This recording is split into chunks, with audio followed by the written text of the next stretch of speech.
The day has finally come. Browns, Texans, playoff time. Let's go. Who's with me? Who woke up today feeling ready? Who woke up today feeling like they're going to run through a brick wall? Playoffs, baby. The biggest game since Browns, Chiefs in 2021. So let me know who you got as Jeremy Stallman sets the tone an hour before kickoff with a $50 super chat. We've got a fun hour-long pregame show, tailgate planned for everyone today. We're going to run through my keys to victory. We're going to talk about what to watch for, matchups, all that good stuff. But we're also going to have fun because I don't want to sound like a youth soccer coach here and say participation trophies for everyone. But at the end of the day, it's a playoff game. So dial in, lock it up, get ready. But let's not lose sight of football is supposed to be fun. I know we're all nervous. I'm nervous. I didn't sleep well last night. But at the end of the day, we got to trust our boys. We got to trust our 53 boys out there that they're going to get the job done. So start spamming CLE if you've got the Cleveland Browns.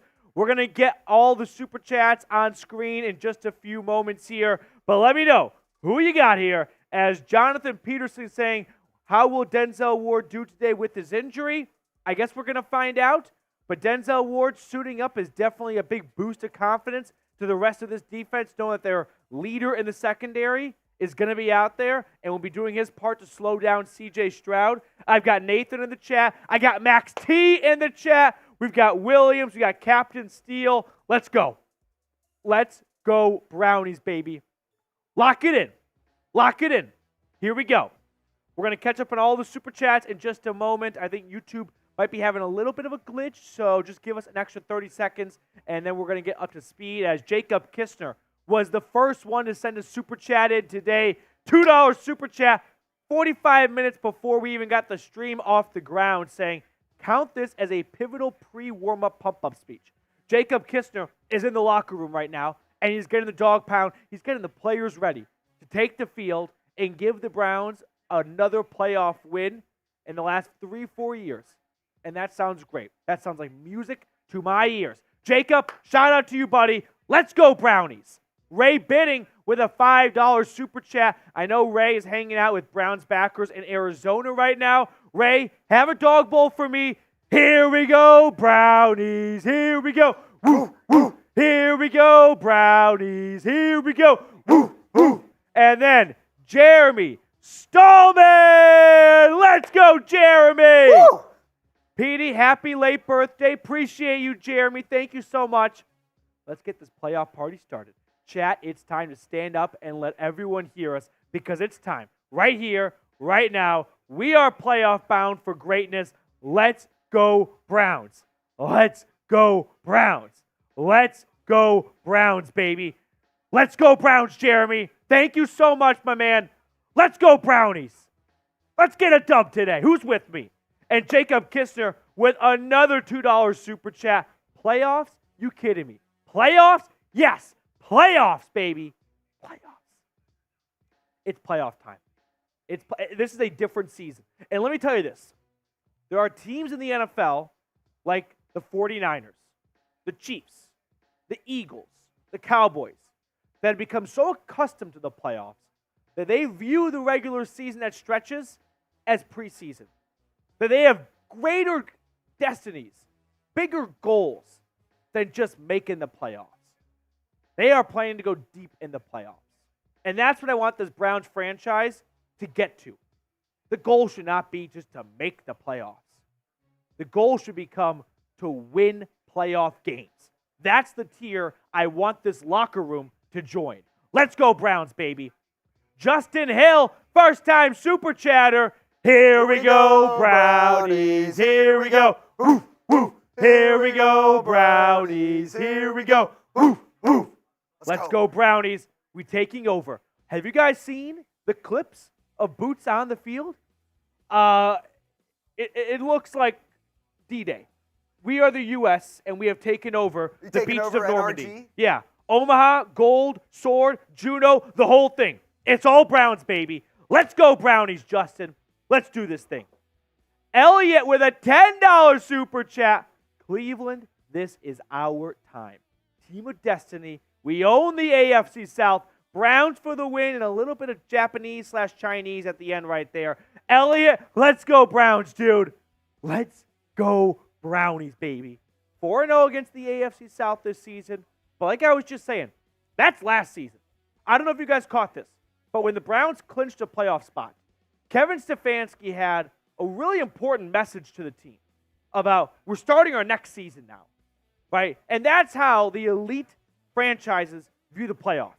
There's preseason, regular season, postseason, but they're not all under one umbrella. They are different seasons. The playoffs are a different thing. It's where the men get separated from the boys. Let's go, Elliott. Kistner with a $2 super chat. Playoffs deserve playoff effort on the field and in the chat. Speaking of the chat, 247 people tuned in already. Pat yourself on the back for locking in an hour before kickoff. 60 likes. I bet the Texans channel with Jeremy Chugs right now is 60 more likes. I bet they've got more than 60 likes right now. Like the video if you have not already. Let's go Brownies, baby. Let's go Brownies. Hit that thumbs up button. Come on. Cam with a $2 super chat. What's that? First time super chatter. Here we go, Brownies. Here we go. Woo, woo. Here we go, Brownies. Here we go. Woo, woo. Cam, salute to you, my man. Now, we're going to catch up on other super chats and whatnot in just a moment. But let me tell you guys about our sponsor today, Factor. Get started on your resolutions with Factor so you are ready for the new year. Factor's ready-to-eat meal delivery takes the stress out of meal planning and sets you up for success in the new year. Skip the grocery stores, prep work, and cooking fatigue. Instead, get chef-crafted, dietitian-approved meals delivered right to your door. With over 35 meals to choose from per week, including options like keto, calorie smart, vegan, veggie, and more, plus over 55 weekly add-ons, you'll have a ton of nutritious and flavorful options to kickstart your resolutions. Factor now offers loads of snack options like breakfasts, smoothies, juices, snacks, and more to keep me going no matter what's on the schedule. Head to factormeals.com/BrownsChat50 and use code BrownsChat50 to get 50% off. That's code BrownsChat50 at factormeals.com/BrownsChat50 to get 50% off. Papa T with a $5 super chat. Petey Superdog. Sup, dog? Let's do this shit today. Don't let the refs lose this game for us. Out it away. Go Brownies. Let's go Browns. Let's just hope the referees are bystanders, just in the background of this game. No one likes a ref show at all. Papa T, let's lock it in, buddy. You and me. Let's go Brownies. And then Tony T with a $20 super chat from north of the border. First time super chatter. From Papa T to Tony T. Here we go, Brownies. Here we go. Woo, woo. Here we go, Brownies. Here we go. Woo, woo. Canada Dog says we're going all the frickin' way. Let's go, Brownies. I mean, we are off to an electric start so far. Yeah. Quick sip of water. The only thing we need more of is likes. 291 people watching, 95 likes. It's a bad ratio. Do not make me be a high school girl over the ratio. Hit the thumbs up button. Let's get ready for the playoffs. This is a group effort right now. I know that when I go to games, I feel like if I'm not on my worst behavior and as loud as I possibly can be, that the team's not going to play as well. So I want that to carry over to the chat. Every third down, you're on your loudest behavior. Every single first down, you're spamming ones. Let's go. Let's go, Brownies. I do want to tell everyone about our Super Chat menu for today, by the way. $2 Super Chat, singing Here We Go, Brownies, along with first-time Super Chatters. $5, we're doing something a little bit different and special. If you send a $5 Super Chat in or more, we're going to add your name to the bottom of the screen, that little ticker that rotates. That way everyone that watches and comes into the stream can go like, oh, Papa T is ready to win a Super Bowl. You know what I mean? He's a part of the Super Bowl Brownies. $10 Super Chat. I'm keeping the letters going. They seem to be a popular hit. So if you would like to get a personalized playoff letter with my predictions, takes, all that analysis and stuff directed right towards you, I love writing letters. It's a lost art I'm trying to bring back. $10 super chat, and then just email me your address, Matthew@chatsports.com, Matthew with 2 T's, and I'll write you a letter. $50 super chat gets you added to our MVP Dog Pound Club right here. So do we add Jeremy Stallman again here? Should we add people twice? It's the playoffs. It's a new season. Anything goes. Yeah, Jeremy Stallman's getting re-added. That's a great point, Sam. Every team is 0-0. Excellent point. You're right. Everyone's records go back to 0. So we're adding Jeremy Stallman back to our MVP club. And I'm doing dog bowls for every $50 super chat. It's a playoff game. This is extra business related here. So I'm not interested in getting drunk for a playoff game. I'd almost argue that every $50 super chat gets you on the MVP club, regardless of whether you've done it before or not. Oh, yeah, for sure. That's what I thought you were saying. Yeah. It's the playoffs. Yeah. You're on there twice, 3 times, however many times you want. Jeremy Stallman, added again to the MVP board right there. Let's go, Jeremy. Let's lock it in, buddy. Let's lock it in. My idea is just to fill the entire board. I would love that. I also want to add that we have an autographed, get it right here, Joe Thomas jersey. Whoever sends in the biggest super chat will get this lasered on signature Joe Thomas. I'm sorry. We had Jim Brown. My goodness. Wow. We had a Jim Brown. Well, just an absolute tongue twister in my head right now. Joe Thomas. We did a signed Jim Brown jersey once, and now that's just come back into my head. A signed Joe Thomas jersey right here for the largest super chat, which right now is going to Jeremy Stallman at $50. What an absolute scam that would be. Jim Thomas or Joe Brown. Those don't sound that like Hall of screams Famers like to me. China jersey gone wrong. This is not really what I was looking for. Joe Thomas, I promise. 0 dimes. Flacco is elite. He made me feel so vindicated. Hey, I was a part of the Joe Flacco is not elite club, and I'm the first one to defect. I am the Benedict Arnold of the Joe Flacco is not elite club because one game into his Browns career, I was like, fuck, Flacco's throwing the ball all over the place. And the best part was, if you guys remember, back when they added Flacco, the plan was DTR is still going to start. Flacco might take over, but he's going to throw the ball 15, 20 times. That was at least the belief.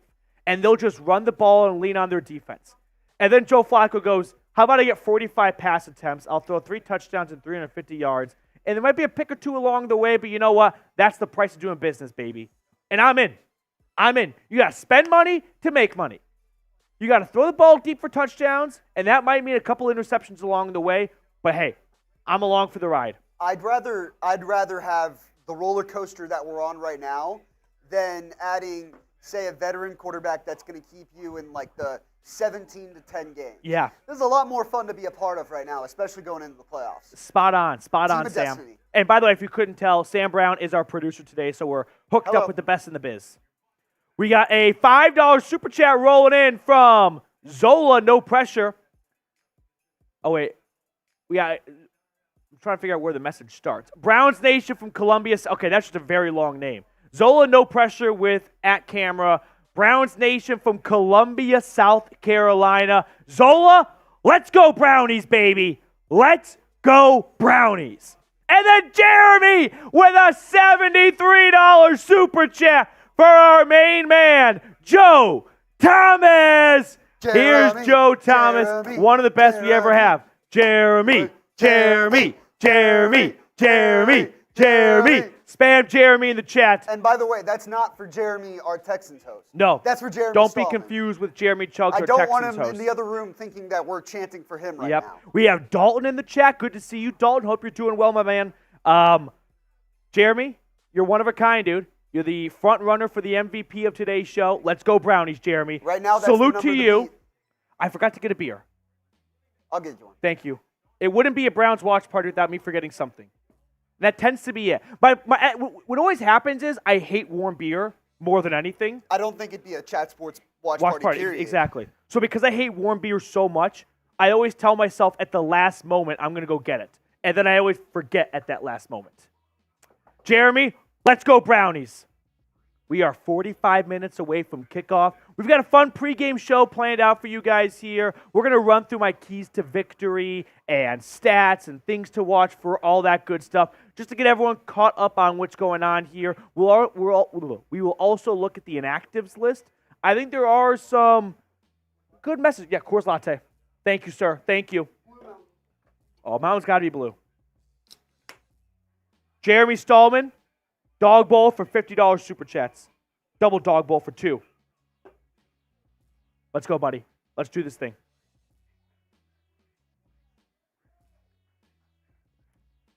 Woo! Let's go.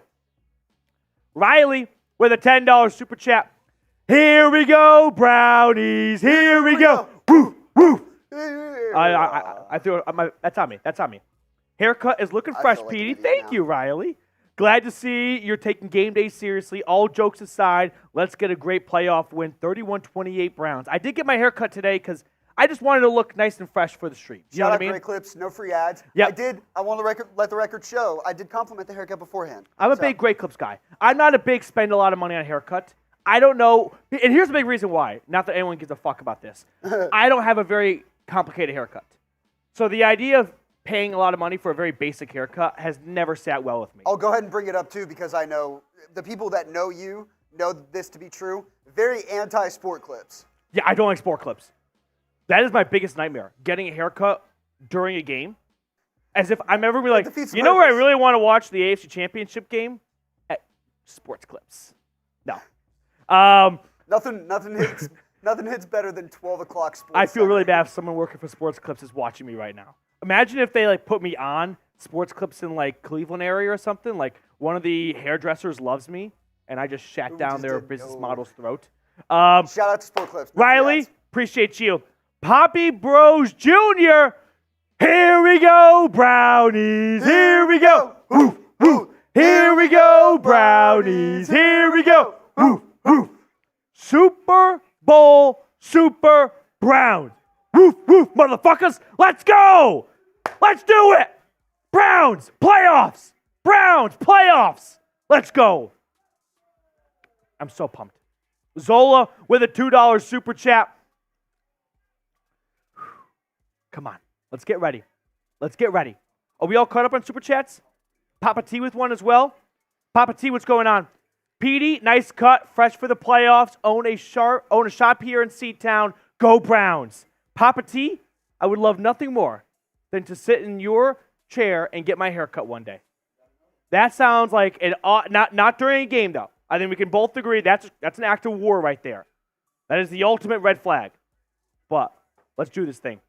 Retro Daddy, give some love to the Dollar Club Super Chatters. Retro Daddy, here we go, Brownies. Here we go. Woof, woof. Here we go, Brownies. Here we go. Woof, woof. We're watching the Browns warm up right now, including Denzel Ward, who did suffer a knee injury during Thursday's practice. He is a go today. He is dressed. He is warming up. He was actually so confident that he would play, he did not even do a pregame workout to test his knee out. He came into the stadium and said, Coach, I'm playing. And that was that. Retro Daddy, let's go Brownies. Another $2. Dr. Crew, Super Bowl Super Browns. Let's go Browns. I like the sound of Let's Super Browns. go Browns. Let's go Browns. Let's Let's go Browns. Browns. I was thinking today, I would love nothing more than my first trip to Vegas, which if you knew me well, is very hard to believe that it would be my first trip ever to Vegas. But to have that be for a Super Bowl would be chef's kiss. Ben Broski, let's go Browns.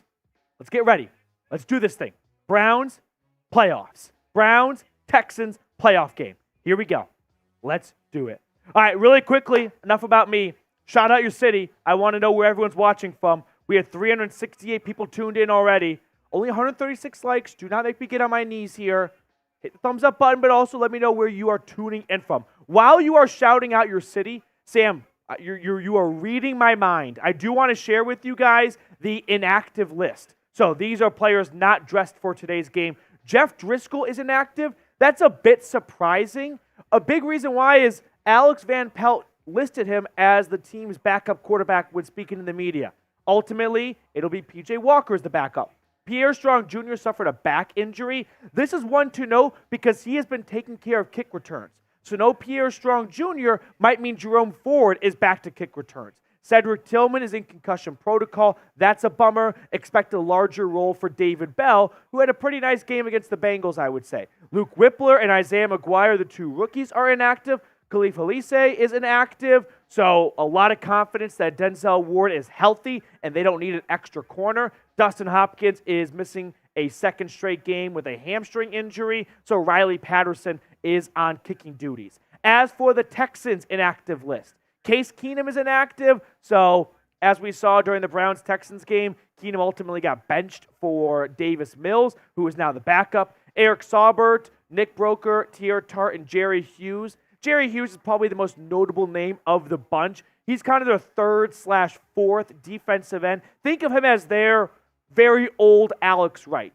You know what I mean? Like, he's not their starting defensive end. That's Will Anderson and Jonathan Gennard, but he's a part of the rotation. So missing him will definitely be a lost piece for the Texans pass rush.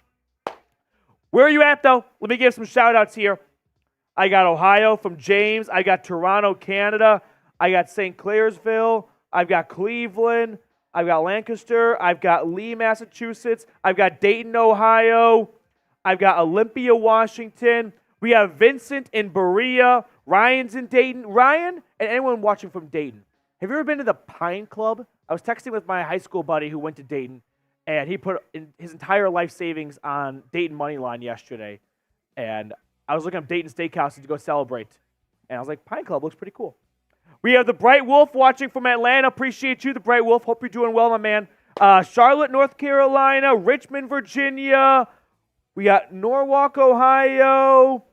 We've got Quebec in the house. Brunswick, Iowa from Aaron. James is in Cleveland. Stillwater, Oklahoma. Brighton, Michigan. We have Dallas from Jackson Green. Baltimore's in the house. Let's go. Let's go Brownies, baby. St. Pete, Florida from Brad. Delaware, Ohio from Jonathan Peterson. Raleigh, North Carolina. AFX Apocalypse is here. Tony's in Ottawa. Let's go Brownies. Let's go Brownies. Brad with a $10 super chat. Let's win this game. Here we go, Brownies. Here we go. Woof, woof. I like the fresh cut. I think the Steelers host needs to shave that unibrow. Shit talk. This will that is the body bag of the century. This will be screenshotted and sent in the Chat Sports group message. Don't get it wrong, Brad. Let's go Brownies. And listen, I want the Steelers to lose on Monday now. If you missed the news, Steelers-Bills postponed to Monday. One fallacy running around online that I feel like I'll just, dispel is the game was postponed because it's going to snow too much during the game. No, the issue is that there isn't enough infrastructure and transportation during a blizzard to let 50,000 people drive to Orchard Park, New York. And if a car accident happened for all those people going to the game, first responders, all that stuff, it would just be like logistically impossible to have that many people flock to a stadium. They could play the game if no one was going to go, but that's the issue, is they can't rely on 50,000 people driving in a blizzard to a game. That's a pretty bold move as a government to be like, I know it's really bad out there, but we're going to encourage everyone to drive to the game right now. That's why the game was postponed. Okay, one more super chat or two. We'll catch up here. Zola, no pressure. Zola, no pressure. Zola, no pressure right now is reminding me of Taki Taki. Is he the biggest name on the defense? No. Is he going to make all the big splash plays? No. But once again, he's going to wrap up. He's going to make sure guys don't get yards after the catch, and he's going to be a thorn. He's going to be a nuisance. And when you watch the film, 44 is going to stick out. That's Zola, no pressure right there. The Watch Lounge, cheers from New York City. Go Brownies. Cheers to you, my man. Let's go Brownies. Let's go. 34 minutes away. We have been thinking about this all day long. I'm ready. I am pumped. 0 dimes. Ravens fan from Houston, go Flacco. That is quite the enigma to be in right now. A Ravens fan in Houston and pulling for Joe Flacco. We'll take it, I guess. 0 dimes. Let's go Brownies. By the way, we've got a lofty goal today. Lofty. I want to break our watch party subscriber record. Our subscriber record is a little under 1,000 subscribers in one watch party. I want to get a clean K. I want to get to 33K. A long way to go. And I know that. And I know I'm probably being a bit overzealous right now. But man, we just start chipping away, baby. And before you know it, that fourth quarter is going to roll around. And we're going to be watching, hopefully, one hell of a game. And hopefully closing in on 33,000 subscribers. For all of you that are already subscribed, thank you. Thank you from the bottom of my heart. Let's go Brownies, guys. Kistner, $2. Why, you ask? Playoffs. Enough said. Jacob Kistner is giving me traces of, hey, it's 3rd and 2. Kareem Hunt's got you 3 yards. Will he get you 5 yards? No. Will he get you 1 yard? No. But he'll get you 2 to 3 and he'll move the chains. That's what Kistner's up to right now. Let's go. Let's go Brownies. All right, let's kind of run through a pregame show here because I'm getting the heart rate up right now. There's a lot and of I love that. We have a long game ahead of us. Going on right now. Yeah.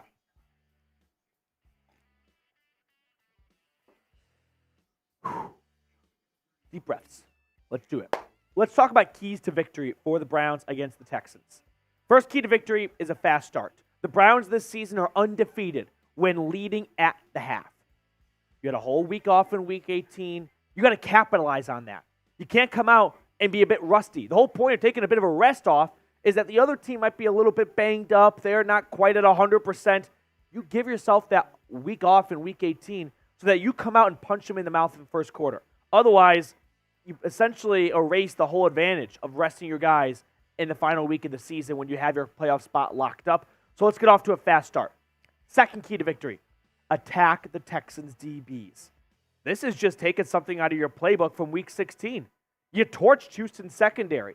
A big part of that was you did not have, or the Texans did not have a great pass rush without Will Anderson, without Jonathan Grenard. But you know what?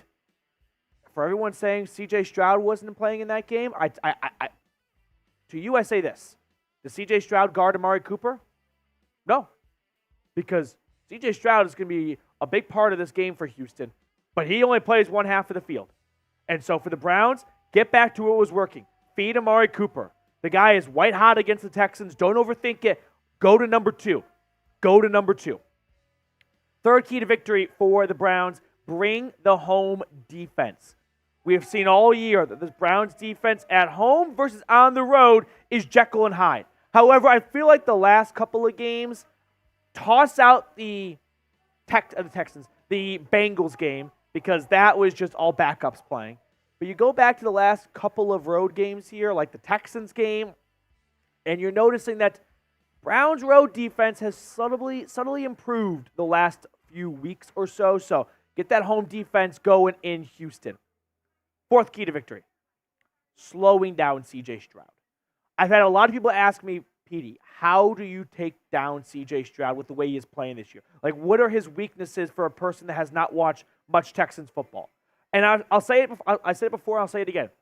Usually, a rookie quarterback's biggest weaknesses is decision making, and anything else that falls under the first-year NFL quarterback bucket of accuracy and stuff like that. But C.J. Stroud has been so smart with the football. Only 5 interceptions. So how do you take down C.J. Stroud, who's playing the best of any rookie this year? You get pressure on the quarterback. Because I'll tell you this much. There is a learning curve. There is something that takes time in the NFL to learn how to navigate the pocket as a quarterback. And as a rookie quarterback, that is not going to be installed in year 1. So for the Browns, it comes down to their pass rush. Can they make C.J. Stroud uncomfortable? Can they make him make mistakes when deciding when to throw the ball away, when to exit the pocket, when to move up, when to move back? That is an area of weakness that this Browns pass rush, which is arguably the best part about this team all year long, has to exploit. Fifth key to victory, prepare for the Texans pass rush. It wasn't existent in Week 16. They did not have Will Anderson Jr. They did not have Jonathan Grenard. Their top 2 sack leaders. Both of those guys are going to be active today. Jonathan Grenard did a play. He went down 3 snaps into the game, so I'm not counting that. Those 2 guys are going to be active today. So the offensive line is not going to be in for a cakewalk. But if you remove that pass rush like you did in Week 16, and Joe Flacco's got all day in the pocket, he's going to start picking this Texans defense apart like he did on Christmas Eve. Those are my 5 keys to victory right there. If I'm forgetting a key to victory, let me know in the comment section right now. While you're doing that, let me tell you all about our sponsor for today's watch party, which is Game Time. You should not have to worry when you're buying tickets to your next big event. Game Time is the fast and easy way to buy tickets for all the sports, music, comedy, and theater events near you. So let's say you want to go see, I don't know, say a road Browns playoff game or potentially a home Browns playoff game if things shake out well this weekend. With Game Time, you can do that without breaking the bank. I know we have a lot of viewers of this channel that are at the game right now in Houston, and if they download the Game Time app, create an account, and use promo code BrownsChat, well, they got $20 off their ticket purchase. I view that as before you even step foot in the stadium, Game Time has your parking covered, right? Has your first round of drinks covered. Has a run to the concession stand covered for you. So download the Game Time app, create an account, and use code BrownsChat for $20 off. All that information is in the chat, the comments, and the description of today's video. Download Game Time today. Last minute tickets, lowest price guaranteed. Here we go. Here we go. Does anyone else feel like they are playing today? The Watch Lounge, I bet they double team Cooper and David Njoku, I think is what you're trying to go for there. I know sometimes autocorrect can be really mean in super chats. Steps up this game after last games against them. They are probably going to throw a lot at Amari Cooper. And this is going to be an awesome opportunity for guys like Njoku, who's already stepped up playing. He's a Pro Bowl tight end. But Elijah Moore, can we get an Elijah Moore step up? Because teams are going to try and remove Cooper away. So now we need number 8 to step into a larger role. Very good point. Corey Dots, like to see the Browns' Legion of Doom pop off tonight. Denzel Ward, Emerson, and Newsome, one big play each. I'm liking what Corey's saying. I'm all about it. Let's get the Cleveland Browns Legion of Doom. Kind of like the nickname, too. I like the nickname. Let's go. Corey, let's go Brownies, buddy. Let's go Brownies. Joseph Bazoki, go Browns from whoa. I don't know if I'm going to get that one. Someone's got to go to Google Maps and tell me where that is. Oh, boy. Go Browns, Joseph. How about that? I'm a geography connoisseur, I like to think. So it is. What do you got? According to Wikipedia, the southernmost and largest island in the atoll of the Republic of the Marshall Islands. We are in the South Pacific. Yes. Which is fitting because I was watching World War II in color this morning. Raleigh chain, 2,100 nautical miles, approximately 2,400 miles southwest of Honolulu, Hawaii. Okay. Joseph, I'm just happy you have access to the internet over there. Let's go Brownies, dude. Here we go. I'm glad he's on the show here. Yep. Here we go. Let's go. Exactly. Miami Mac, good to see you in the chat. Odd F, this one's going to bring a smile to my face. Go Browns, Broncos breakdown fan, up Petey. Odd F, thank you so much. I really appreciate your support, dude. And go Brownies. Did something come in the mail for you? I really hope it should have by now. Let me know. Ty Parker with a $10 super chat and a first-time super chatter. Here we go, Brownies. Here we go. Woo, woo. Here we go, Brownies. Here we go. Woo, woo. Go Brownies all the way from Graham, Washington.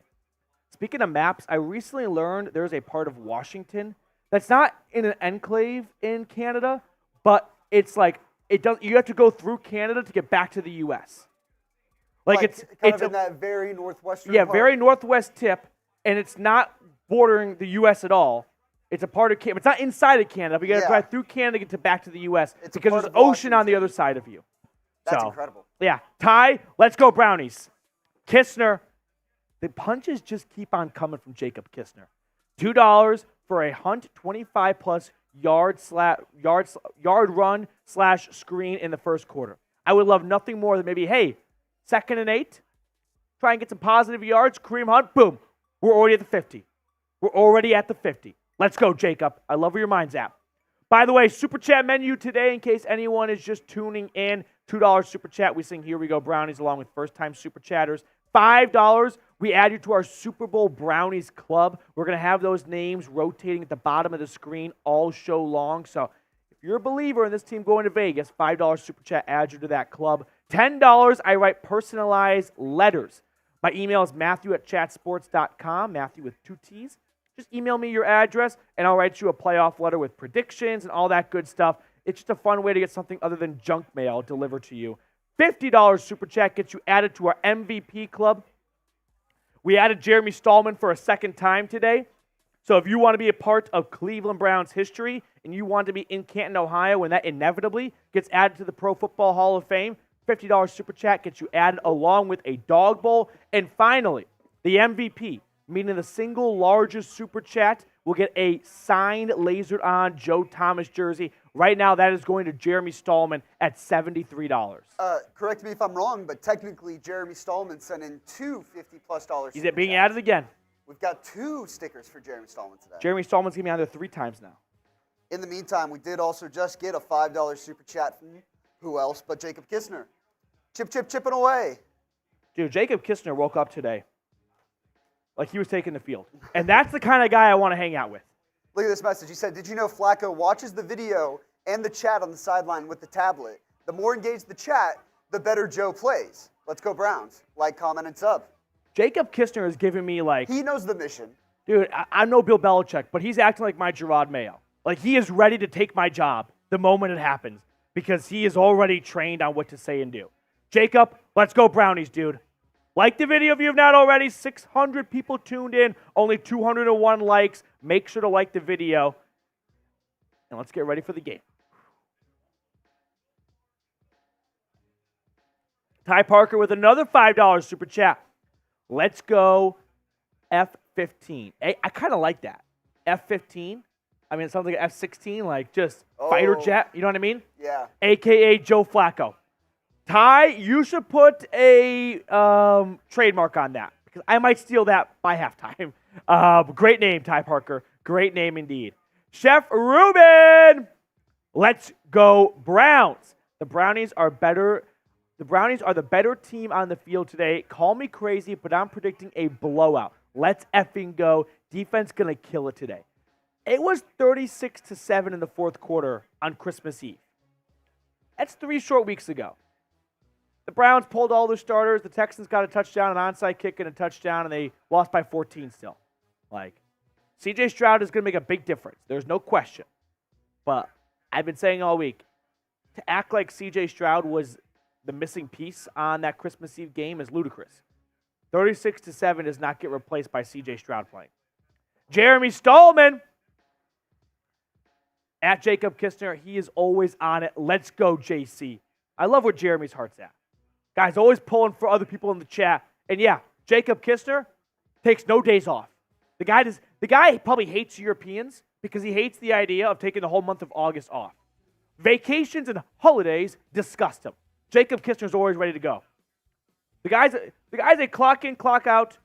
First guy in, last guy out. I almost butchered that right there, Jacob. Last guy in, first guy out. Yeah, no, that's not Jacob Kistner. It's the early pick from Silicon Valley. I'll be the first one in, a smidge after 9, and the last one out right before 4. Yeah. Allen with a $10 Super Chat. This is the year. No let up. Make a statement.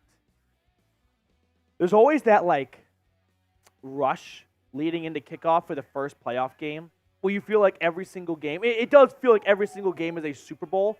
And then inevitably there are some playoff games that are just not that super close of matchups. Because we believe it's a playoffs, every game's got to be super close, but that's not always the case. Yeah. And we'll see what I'm not saying that's the case here, but we always feel like every game's going to be a 3-point game. It's funny, that doesn't always happen. The games that aren't the closest to me always feel like the ones where we go in maybe this Steelers-Bills game. It's it's anyone's game. The Steelers could run the ball, and then you look up and it's 21-7 Bills halfway through the fourth. Camden, don't be scared. No one be scared. I understand that it's nerve-wracking right now, playoff time here. Don't be scared. This team has been through so much this year. Don't be scared. Let's go. First time Super Chatter coming in from Jakaya Johnson. Here we go, Brownies. Here we go. Woo, woo. Here we go, Brownies. Here we go. Woo, woo. Ja'Kiah Johnson. Let's go. Let's go, Browns, dude. Let's go, Browns. I'm fired up today. I'm fired up as well. I think it's appropriate to be nervous, but I'm more excited than nervous. I'm Nervous not implies necessarily nervous. I think I've got the jitters. If any, I've got the zoomies. I'm just ready for something to do. I always associate the term nervous with unprepared, and this team is prepared. As Chad Joseph sends in a $100 super chat. Chad. Woo! Appreciate all you guys do for us Browns fans. Go Brownies! Chad, I can't appreciate you enough, dude. Let's go Browns! Let's get ready. Less than 20 minutes from kickoff, and I've got Chad Joseph housing the opening kickoff for a score. I got Josh Cribbs on this team now. Let's go. If you guys could take any former Browns player and add them to this game, just this one game, not the playoffs, Browns Texans.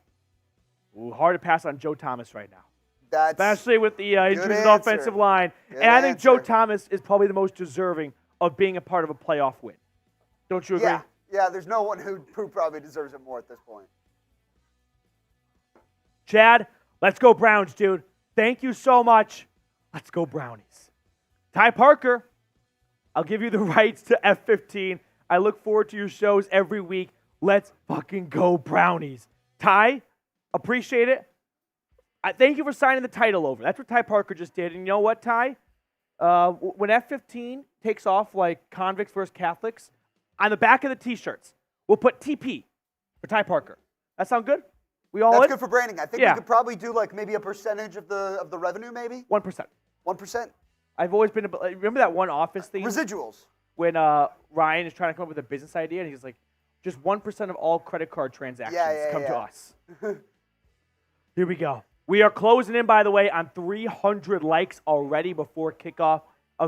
Sam's such a pervert. 69 likes away. I'll be dead honest. We were 67 likes away. I just wanted to put the numbers a little bit. Math is hard. All right, help us get to 300 likes. All right, now we're 65 away. I'll put the actual number. There we go. Number. That'd be pretty cool. A live like counter, like we have for the sub counter. Seems like a fun little off-season mission for someone. Should we look at the updated, by the way, sub tracker? Because I did have a very, very ambitious goal of picking up, and we're making our way there, picking up a full 1,000 subscribers in one day. We only have 688 people watching right now, so it's kind of impossible at the moment. But you know what? We can start chipping away, baby, because you know the chat's going to get rowdy once this game gets underway. Chipping away. I love everyone that's watching right now because the casuals might tune in for the second half or something like that, but if you're locked in before kickoff, you're a diehard fan. That's the kind of fan I want to watch a game with.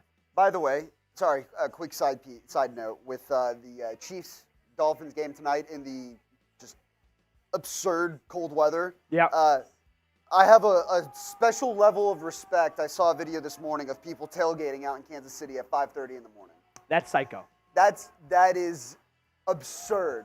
I forgot which blue check mark put it out there. Insanity. Kansas City is kind of the worst city in the world for the weather. And I know every city loves to act like they are the only ones with bad weather. That's one of my biggest pet peeves. Come to St. Louis, where you can get all 4 seasons in one day. Oh, you're the only ones that have ever said that before. That and acting like your state is the only state that has bad construction. They all do. But it is so hot in the summer and so cold in the winter. Like, what's the redeeming weather quality about Kansas City? There isn't really one. Yeah. They're like at the top end of Tornado Alley as well. Exactly, and tornadoes. Papa T, $5 super chat. Ooh, Papa T asking some good hard-hitting questions. PD, what did I miss? Driscoll out. Would love to see P.J. Walker at QB come in for V formation at the 2-minute warning. Let's go Browns. I tweeted out, but yes, to answer your question, Jeff Driscoll is inactive, which means P.J. Walker will be the backup today. I don't really get it because Alex Van Pelt told us, told the media, that Jeff Driscoll would be the backup. And I don't know if he spoke out of term, if Kevin Stefanski was like, hey, I had not decided that. If something happened, I don't know. But P.J. Walker is the backup. And I tweeted out, I hope we never have to see Driscoll or Walker this entire postseason. And then I thought, although it would be nice for victory formation, although I feel like victory formation actually, maybe unpopular opinion, should be for the starting QB. Like if it's a blowout and you want to get another quarterback a rep, let him come in for the first kneel down, but not the final kneel down.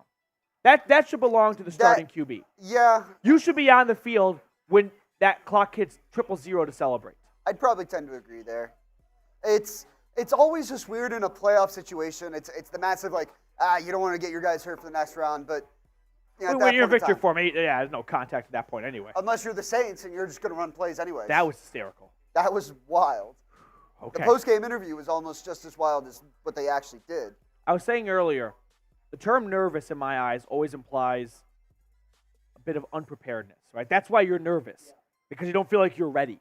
Again, right? Kind of go back to just your days in school. Like, are you nervous for this test? If you studied enough, which I never did, and that's why I was always nervous before tests, was because I knew I probably was not prepared.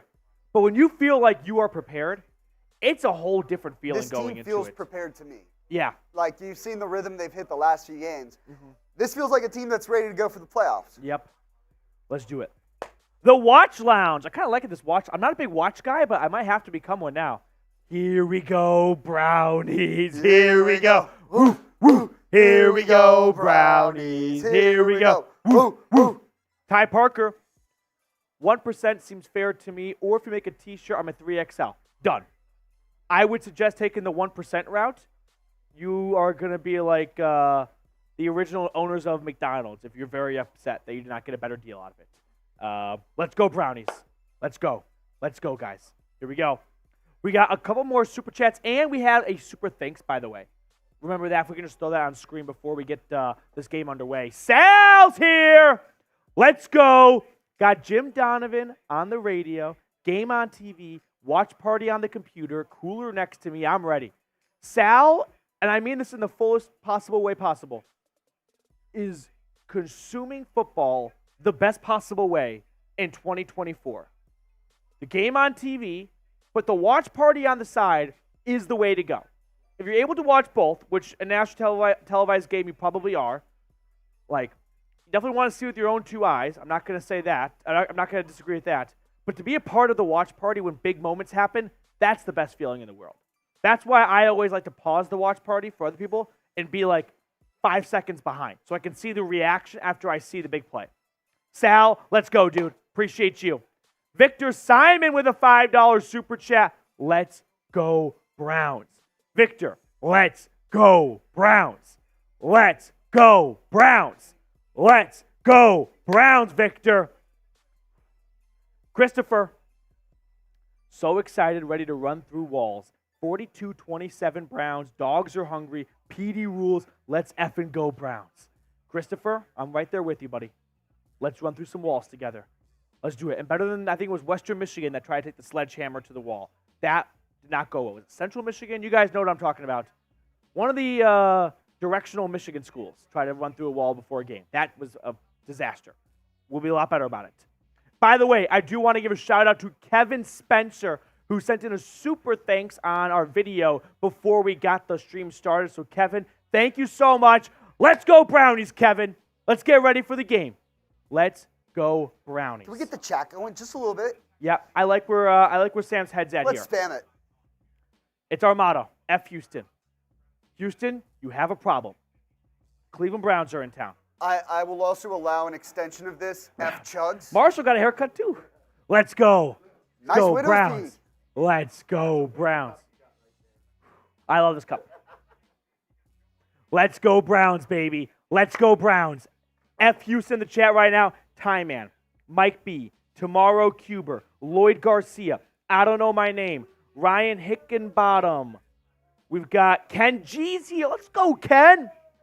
I've got Benjamin. I've got Camden Lewis. I've got Oren Smith. Always good to see Oren, a usual suspect of the chat. Kimberly Hurst, a long-time viewer of the channel.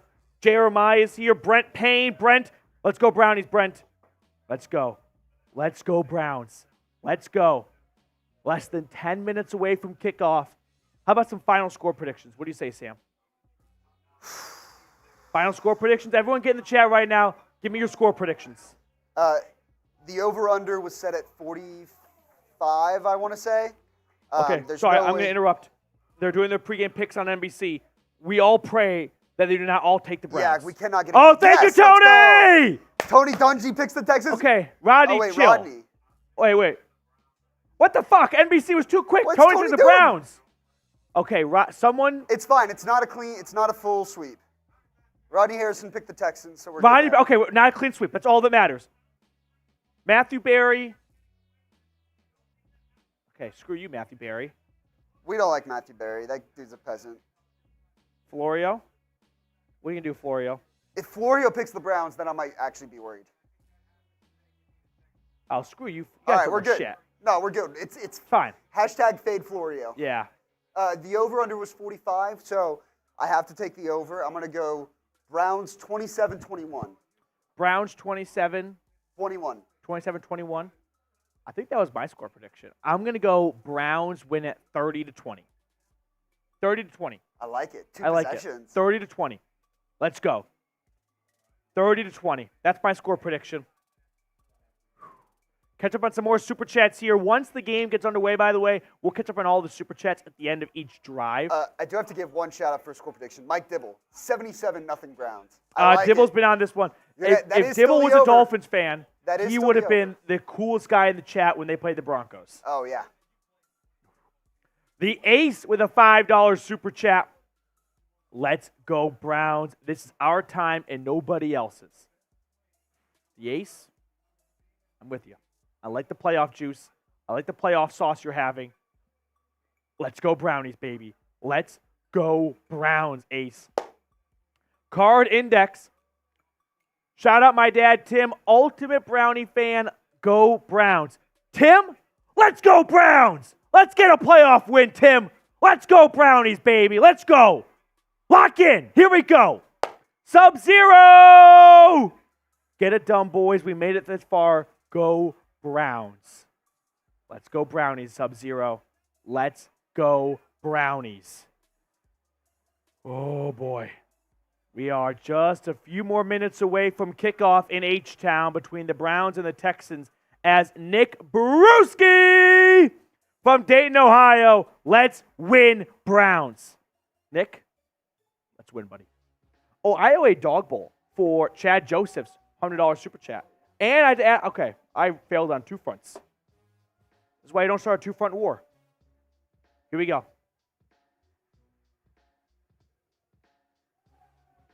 A dog bowl for Chad Joseph's Super Chat of $50 or greater. And it gets added to our MVP board. Again. By the way, we're going to get back to some more Super Chats, but we are also doing a little bit of a Super Chat battle with Texans. And I was going to be honest, I didn't think that they were going to be holding their own. It's going to be a little bit of a dogfight today, just like it is on the field. Show me the numbers. Hold on. I'm going to see it. I'm loading the numbers. Give me a second. I feel like I'm part of the ESPN crew of when the playoff rankings come in. They go, we are seeing this as you are for the first time. Here we go. Okay. We've got a little bit of a lead still, but we do. Texans today definitely punching above their weight here to start. Without a doubt. Give them credit. We can't let them get too close. I think the moral here is just don't let up. I want a metal foot today. Foot on their necks. Metal foot. All gas, no brakes. No mercy. We got more Super Chats to hit, speaking of that. Creative Juice. The only time Joe Flacco was wrong was when he thought he made a mistake. Let's go Browns. Let's go Browns, Creative Juice. Come on, Flacco. F15, Ty Parker. Here we go. Creative Juice, cheers to you. The Watch Lounge. Funny thing, my brother's good buddy started his career at Houston, ended it in Miami. I don't know the Miami connection here, but we'll take it. We'll take it for sure. Watch Lounge. Appreciate you. Let's go Browns, dude. Let's go Brownies. He's him. I need your email for my letters. I have no friends, but I'm a really nice guy. I like Browns and puzzles. # human centipede. Here's my email. I love game night. He's him. Nothing wrong with the game night. Big love trivia me some guy. game night. And trivia. I am addicted to trivia. If you send in, by the way, a $10 super chat or more, email me, Matthew@chatsports.com. Him definitely has been owed one for a little while now. And I'll write you a personalized letter with my playoff predictions. I think it's a fun way to break up boring old mail coming in and junk mail and bills. Whereas you get a personalized letter, like that's a rush you're going to be chasing for a while. So if you want to get some mail, you want to talk Brownies, hit me up, Matthew@chatsports.com with a $10 super chat. Or, by the way, I'll save it for later. I don't want to throw too much at your way. Aaron Suarez with a $2 super chat with an emoji. Let's go, Aaron. Let's go. Are we all caught up now? I think so. Okay.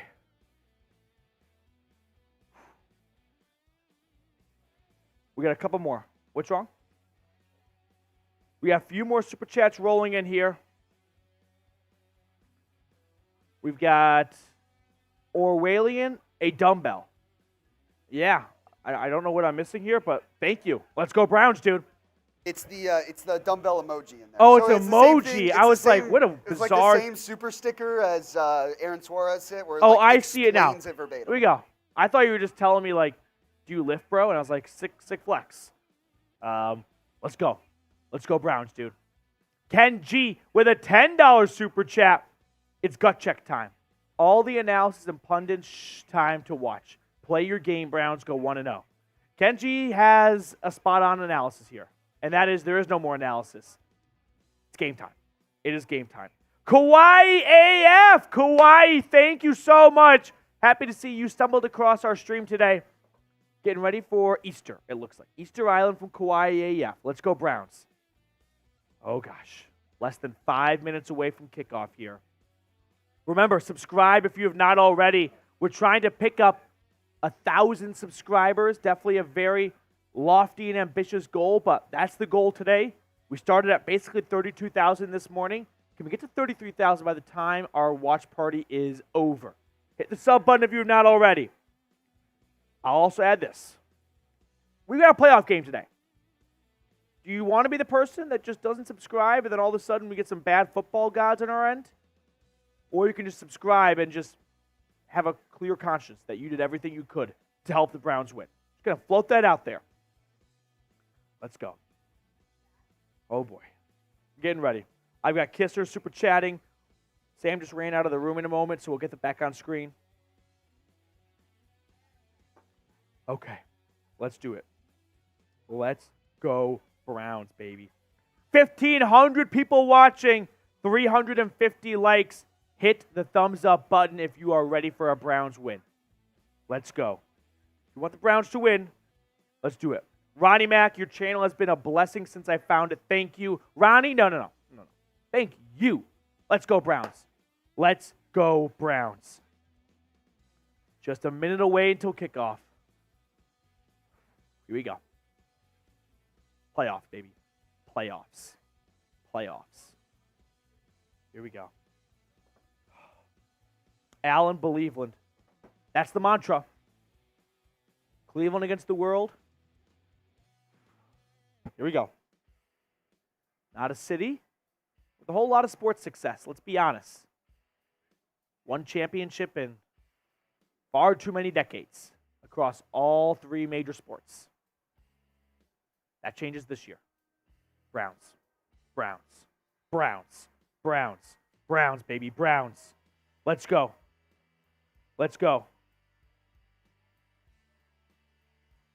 Okay. We are ready for kickoff just about here. A couple more super chats rolling in as soon as Sam comes back from the little boys' room. We'll throw those on screen for you guys here. Browns. I feel like my brain has just gone mush. I just know one word, Browns. Here we go. Let's get ready. We got a couple of $10 super chats, Mr. Brown. Jacob Kistner, definition, playoffs. When the big dogs come out to eat. Personal opinion, Browns defense need to come out strong, and we need that typical first scripted to perfection drive by Stefanski, a.k.a. Coach of the Year. I think you're spot on, Jacob. Like, this is what I talked about in my keys to victory. If you're going to rest your guys in Week 18, you got to come out ready to roll and have a nice, strong start to the game. Reflectivity. Hello from KC, man. Chicago was nuts this morning. I expect Garrett to lead us to this one. Let's go, Dogs. Reflectivity. Let's go, Browns, baby. Let's go, Browns. Here we go. Don Preston with a pair emoji. Don, let's do it, buddy. You and me. Let's do it. Let's do it. And then Orwellen, mic drop. Mic drop. Here we go. Who you got? Browns, Texans. Let me know who you got right now. Jonathan Grenard getting pumped up on the sideline. He has missed the last 2 weeks with an ankle injury, essentially 3 weeks. He got injured in the first quarter against the Browns, but he is back today. It's playoffs. No one is going to sit on the bench if they could possibly play, which means there are guys out there playing through injuries, and Jonathan Grenard and Will Anderson, the top 2 edge rushers for Houston, are 2 of those guys. I'm going to be watching to see how close to 100% are they, because they're not 100%. Like, I'm so excited no doubt. right now. I'm so excited. First game. Usually the first playoff game is like some random Texans QB against the Bengals. This time it feels like it's got a great start to the entire weekend. Who you got? Browns offense on the sideline, getting ready to take the field first. So Cleveland will start with the football to begin the game.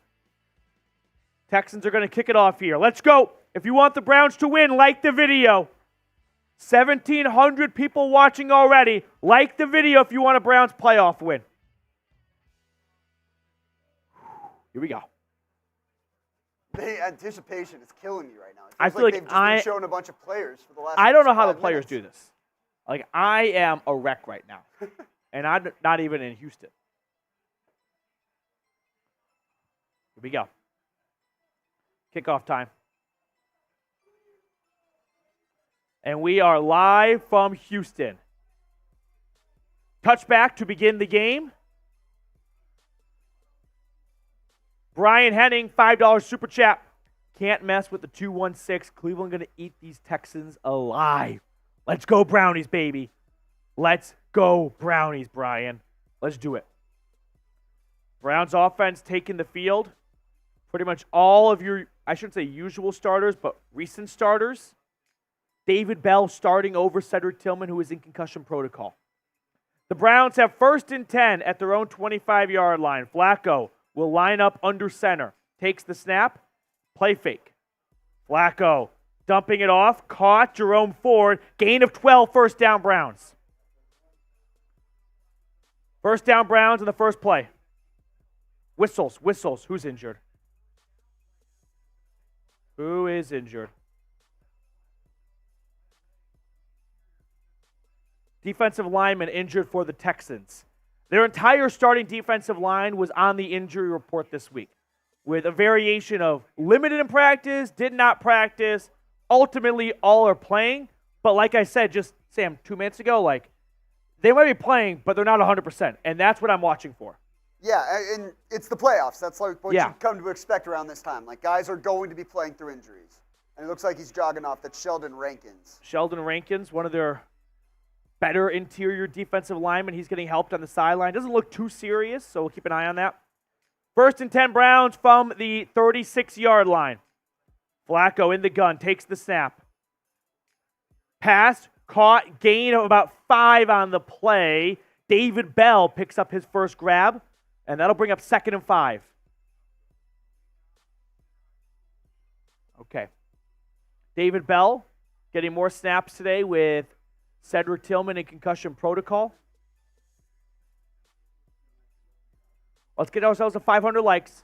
Hit the thumbs up button, 21 likes away. The Browns out to the 42-yard line. Flacco in the gun on 2nd and 4. Takes the snap. And a handoff to Jerome Ford goes the wrong way. Denzel Perryman blew it up. Loss of about 4 to 5 on the play. And that'll bring up 3rd and 10 now. We got 500. Let's go. Damn, Joel Petonio, I think he might have missed his block, or he tries to get to the second level before Well, the second level came down the field. 3rd and 9. Loss of 5 on the play. 3rd and 9.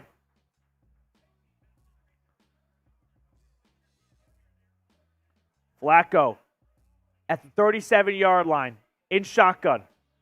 Takes the snap. Flacco throws it out to Kareem Hunt, who is wrestled for a loss. Pressure started to build a little bit, and Flacco just flipped it over to Hunt, who ultimately was dragged down for a loss of about 3 to 4 on the play, and the Browns are going to punt it away. So unfortunately, 2 negative plays on 2nd and 3rd down end this nice start to the game for the Browns, picking up a 1st down on the very first play of the game. And now Corey Bojorquez is on to punt it away with 4th and 15. I was going to say, I'd almost argue that after picking up a 1st down on the first play, I kind of wanted more than two losses, two plays for loss. Bojorquez punts it away. Punt was nearly blocked. Not sure if it was tipped. Looks like it got away cleanly. Fair catch was made at the 18-yard line. So, would have been a big swing right there to begin the game, but Houston will have 1st and 10 inside their own 20 as this Browns defense will face C.J. Stroud for the first time this year. Super Chat menu, by the way, with over 2,000 people tuned in. First-time Super Chatters. Here we go, Brownies. $5 Super Chat, Super Bowl Brownies.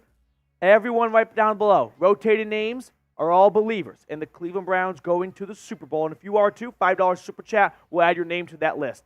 $10 Super Chat, I write handwritten, personalized playoff letters, predictions, takes, analysis, all that good stuff. So if you want to get your own playoff letter, $10 Super Chat. $50 Super Chat MVP Club Edition along with a dog bowl. And then finally, the MVP of today's watch party, meaning the single largest Super Chat, which right now belongs to Chad Joseph at 100 Super Chat dollars, goes to, or gets a signed Joe Thomas jersey. If I can get it, yeah. Lasered on signature, you can kind of see right there. There it is. So, biggest Super Chat will get this autographed Joe Thomas jersey. Here we go. I got bad news for I don't know my name, man. You're watching the game. Copyright laws would be very upset if I illegally streamed it. And by the way, Jeremy Chuggs and the Texans today stream closing in. They are closing the gap. They are the ones right now that are chipping away. I got to envision all of Raider Nation is watching with Jeremy Raider right Nation is backing up Jeremy, but I have their stream pulled up. They only have 320 people watching compared to the 2,000 people watching the Browns Report right now. What do you think the smallest? We gotta put the neck on the throat. What do you think the smallest fan base is in the NFL? Chargers, no doubt. Chargers, yeah. Yeah, not even. Yeah, that's a good one. Chargers, yeah. Okay. Every single one of their home games feels like a road game. Without, I feel so bad for the Chargers players. I mean, it's also they have no home field wasn't that kind advantage. of the case in San Diego, anyways, to begin with. Like that was a bad part idea. of the reason why they moved the team. Yeah. But like, if anything, they were just starting from scratch again. Yeah, they made the wrong call. Here we go. Let's beat the Texans in the Super Chat battle. Like, we got to. Getting ready for the Texans' first drive offensively. Browns offense not having as much success as they did against the Texans in Week 16, but only one drive in. Look at that handlebar mustache from Joe Flacco.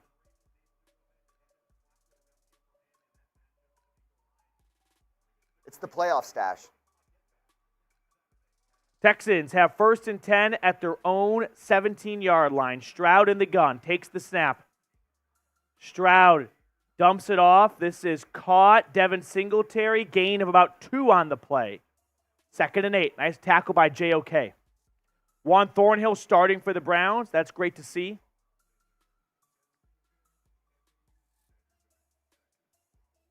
Robert Woods, Nico Collins, Noah Brown, top 3 receivers for the Texans, 2 of which have been on the injury report / have missed time the last few weeks, but they appear to be at least close to healthy enough to play today. 2nd and 7, Stroud under the gun at the 20, drops back to pass, throwing, and this is caught, and a gain of about 15 or so. Nico Collins. First down, Texans. I was going to say, I was really hoping in this game that Cleveland would expose the the fact that Houston's without Tank Dell. But the truth of the matter is, Houston very well may have two potential number one receivers. Nico Collins is very good. He is indeed. Juan Thornhill made the tackle. Denzel Ward was in on coverage. So the Texans are out to their own 40-yard line, a pickup of about 20. 1st and 10, Houston. At their own 41-yard line, Stroud in the gun. Takes the snap, play fake. Stroud throwing, and this is dropped by Dalton Schultz. Would have been a pickup of about 15 or so yards and a bit of a break for the Browns as he was wide open. We'll catch up on all the supers at the end of this Texans drive. Dalton Schultz just kind of took his eyes off the ball, started planning where he was going to run with it.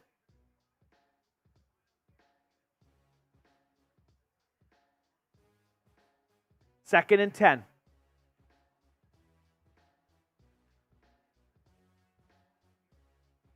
Under center, Stroud takes the snap. He hands it off to Singletary, who does not have a whole lot of room. He gets taken down after a gain of 1.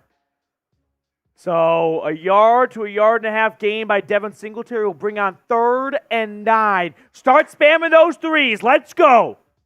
This is what I was talking about earlier. Spam those threes. Playoff time. Let's go. Jose Rodriguez, spam those threes. Kyle Banks, John Kiss, Dean. 3rd and 9. Spam those threes. Stroud in the gun at his own 42. Takes the snap. And Stroud, incomplete pass, but the Browns jumped off sides. I believe I saw Garrett jump off sides. I don't know if it's false start. I think it's offsides defense. Yeah. Myles Garrett jumped off sides. Love 95, but he has an offsides problem. So 3rd and 9 gets wiped away. It was a drop pass by Nico Collins. 2 drops. It would have been a first down anyway. It sounds like the Texans are the ones feeling the nerves here today. 3rd and 4 now. Let's see if Myles Garrett can kind of redeem himself after giving the Texans another opportunity on 3rd down. 3rd and 4 at midfield. Stroud in the gun. Takes the snap. 4-man rush. Throw downfield is incomplete. Incomplete. Thornhill and Denzel Ward in on the coverage. Incomplete. And the Texans have 4th and 4 and will likely punt it away. Let's watch Thornhill, right? Man coverage, 1 safety high, and Thornhill just has great instincts, right? He notices, hey, I've got 1 deep crosser. Let me step up and make a play on the football here. And you wonder if Denzel Ward hadn't gotten his hand on the ball first, if Thornhill has a chance of coming down. There's nothing worse than when a DB breaks up his own teammate's interception. So both teams are punting on their first drive. Texans flip it back to Flacco and the Browns. Return starts at the 7, and that's where it's going to end. James Prochet did not call a fair catch, and Joe Flacco and company are backed up inside their own 10. 1st and 10 Browns. 10 minutes to go in the first quarter, scoreless. James with a $5 super chat. Hello, boys. Browns on TV. PD on the phone. Couldn't be a better Saturday. Let's go, Dogs. James, couldn't agree more, buddy. Let's go, Browns. Let's go. D. Porter. Go, Browns. Need a bomb game from Amari. Amari Cooper not targeted at all on that first drive, but plenty of football left here. You know the Texans are going to have a much better plan for Amari Cooper after what he did to them in Week 16. Let's go Brownies, baby. Let's go Brownies. By the way, we're trying to break our individual watch party subscriber record, which is 924 subscribers picked up. So basically, we're looking for a K. We started at 32,000 this morning. We're up to 32,168. Let's get ourselves to 32,200, and then we're 800 away the rest of the game. Hit the sub button. Get the best free Browns content out there. Here we go. Let's go. Let's go. Look at that. It's already chipping away. Can we get to 32-2 maybe before this comes back? I'm addicted to this outlet commercial for the iPhone. With the singing outlet. It's my favorite commercial. They get wilder and wilder every time. There's nothing better than no free ads, progressive don't become your parents ads. Those are number one because they keep coming out with new ones. It's like a TV show. Like new episodes every single week. And then that one. The budget for Apple Creative really has to be through the roof. Here we go. Antonio, we'd love to watch or show the game, but we'd actually get sued. Yeah. We'd lose our jobs. This NFL would be very unhappy. Could fall to the ground, and so, we don't really want that to be our fault. So we're almost at 32,200 subscribers. 14 away. Let's go. Let's get there. Carl, this is a job. This is my full-time job. Who would have thought? This is my day job. My 9 to 5 right here. Let's go. Let's go Brownies, baby. 10 away. Playoff football is just a different beast in terms of, I think, the way you behave while watching the game. I'm just so, in my head in terms of thoughts.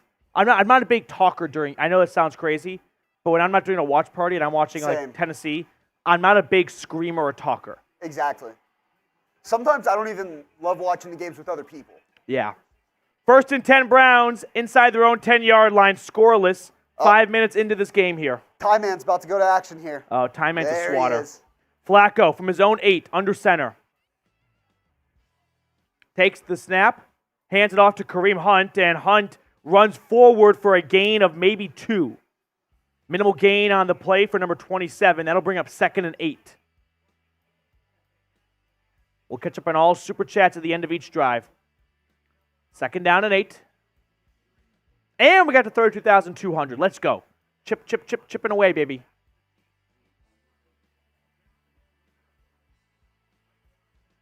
Second down.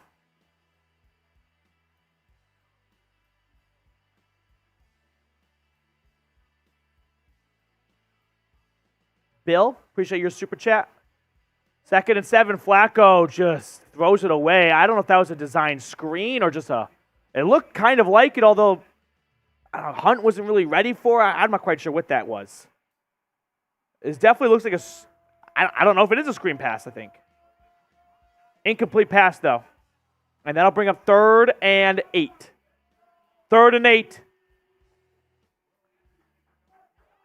It'd be very important for the Browns to pick up a first down here just to not let the Texans take over at midfield if Cleveland has to punt. 3rd and 8. At the 10-yard line. Flacco takes a shotgun snap. Flacco finding Kareem Hunt, and Hunt is wrestled down, gain of 3, but the Browns are going to have to punt it away. Nothing downfield, and the Browns go 3 and out. So, the Browns punt on their first 2 drives. Let's see what Amari Cooper does on this last play here. He's working with a former top 5 pick in Derek Stingley. 4th and 5, and the Browns are going to punt it from their own 12. It was nearly blocked last time. Let's see if Bubba Ventrone made some kind of correction. Indeed he does. Good punt from Bojorquez. Not really. It's kind of a shankopotamus. And it will go out around mid... Oh, God. They say at the Browns 45. A bad time for a bad punt from Corey Bojorquez. Only a 35-yard net punt. So Houston has 1st and 10 at the Browns 45. Bill with a $10 super chat. Bill, my Browns gear is on, watching from 304. Let's go Browns. Bill, let's go Brownies, dude. Let's go Browns. Appreciate you, Bill.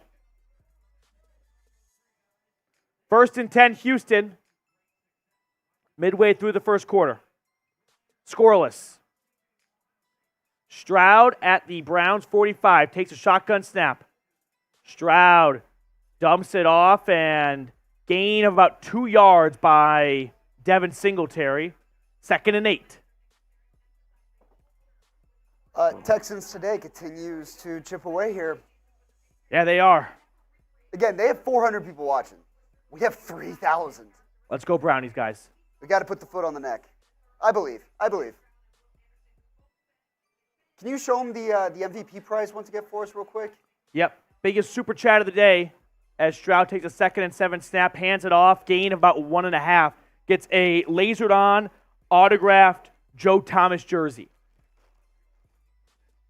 Right now, biggest super chat. The score to beat is $100 from Chad Joseph. That's our MVP so far today. 3rd down, spam those threes. Let's go. Spam those threes. 3rd down. Here we go. 3rd and 6, 3rd and 7-ish. 3rd and 6 at the 41. Stroud in shotgun. Takes a snap. Stroud throwing across the middle. And this is caught for a big gain. 1st and goal, Houston. Nico Collins all the way to the 5. Stroud took a big hit, but it is caught by Collins. Greg Newsome in one-on-one coverage. He just gets beat, and he gets beat bad. And if Nico Collins doesn't go to the ground on this play, it's going to be a touchdown. 1st and goal, Houston all the way to the 4 or to the 5-yard line. Inside the Factor red zone. 1st and goal. Fucking A. I had a bad feeling when Greg Newsome just kind of sprinted out to guard Nico Collins. I was like, 1, bit of a size mismatch right there. 2, Newsome doesn't look like he's ready for this ball to be snapped. 1st and goal, whistle. Timeout called by Houston. Almost got called for delay of game. Almost delay of game, so D'Amico Ryans calls a timeout to avoid that. It's a clean catch. 1st and goal, and unfortunately the Browns' biggest strength is 3rd down defense. Number 1 in the NFL. Arguably their biggest weakness is red zone defense. Towards the bottom of the league. Not quite the bottom, but bottom 10-ish. And this is not where they want to be, right? You got an opportunity to get off the field. Instead, it goes from your biggest strength to your biggest weakness.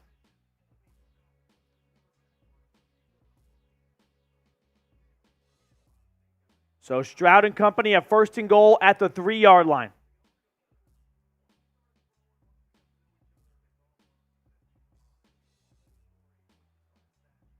Stroud lining up under center.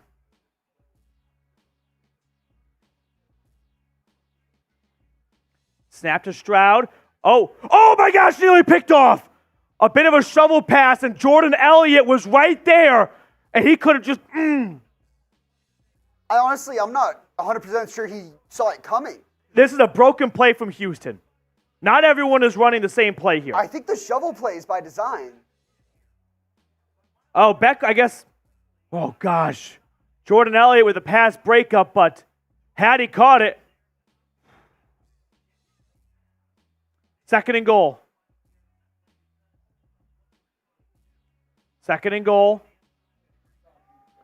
Stroud in the gun. Takes the snap. QB keeper to the left side. C.J. Stroud is pushed out of bounds at the 2. Nice job by Martin Emerson fighting off a block and then getting Stroud out of bounds. 3rd and goal. Spam those threes. Spam those threes. Let's go. 3rd and goal.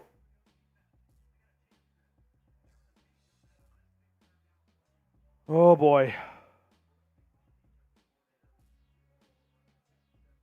3rd and goal. Spam those threes at the 2-yard line. Come on, Miles. Let's get a play. Who wants to make a play? Stroud in the gun. Takes the snap. Sprint right. Stroud throws that way. This is incomplete. Incomplete. Robert Woods thinks he caught it, but he's not even acting like he caught it all that much. Did he catch this? This is incomplete.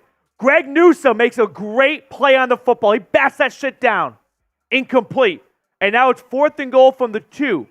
What does Houston want to do? Texans want to kick the field goal? Yes, they do.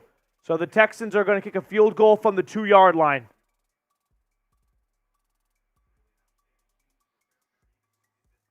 21-yarder. This is just your old-fashioned PAT. And the field goal is up, and it is good. So the Texans strike first. They have a 3-0 lead with 5.5 to go in the opening quarter. But a good job by the Browns defense at the goal line with a nice stand to limit the damage. And the Texans are on top early in this game. Really quickly, I want to tell everyone about our terrific sponsor, which is Factor. Get started on your resolutions with Factor so you are ready for the new year. Factor's ready-to-eat meal delivery takes the stress out of meal planning and sets you up for success in the new year. Skip the grocery stores, prep work, and cooking fatigue. Instead, get chef-crafted, dietitian-approved meals delivered right to your door. With over 35 meals to choose from per week, including options like keto, calorie smart, vegan, veggie, and more, plus over 55 weekly add-ons, you'll have a ton of nutritious and flavorful options to kickstart your resolutions. Factor has everything you need for a week of flavorful, nutritious eats. In addition to ready-to-eat meals, they have cold-pressed juices, smoothies, energy bites, extra protein, veggie sides, and more to keep me and yourself energized during frantic times. Head to factormeals.com/BrownsChat50 and use code BrownsChat50 to get 50% off. That's code BrownsChat50 at factormeals.com/BrownsChat50 to get 50% off. James with a $10 super chat. Flacco and the Browns are looking how I imagine they'd look when Joe first came back in November. I'm sure they'll pick it up. We need a little energy out there. Someone just needs to make a play, right? It seems like maybe the nerves are creeping in on the Browns here early in this game, but one guy makes a play, just like Nico Collins did for Houston right there. Set him up first and goal, and all of a sudden everyone kind of settles in a little bit here. So who wants to make a play, right? Who wants to pick up a block so Flacco can find Cooper deep? Who wants to have a great run after the catch? Who wants to make a play, James? That's my question. Super Chat battle, by the way, is getting closer and closer. They just got a $50 super chat on Texans. So that would push them ahead by 10. No. I'm saying get within this gap. So this is the final, this is the current standings after it. The Texans fans showed up today. Texans fans are showing up. Let's go, boys. There's only, 470 of them compared to almost 4,000 people watching here on the Browns Report. Here, let me pop the super chat menu just real quick. Flacco and the Browns offense getting ready to take the field. Super chat menu, by the way, as the Texans have a 3-0 lead. First-time Super Chatters, we sing Here We Go Brownies, $5. We got a Super Bowl Brownies Club at the bottom. Gets you added to that. Keeps your name on screen throughout the entire stream. $10, I write handwritten letters with my playoff predictions. If you want to get one, my email is matthew@chatsports.com. I just need your address. And then MVP Club and Dog Bowls for $50 or more. And then finally, the biggest Super Chat of the day gets a lasered-on signature Joe Thomas jersey right here. So if you want to add to your Browns man cave, the number to beat is 100 from Chad Joseph.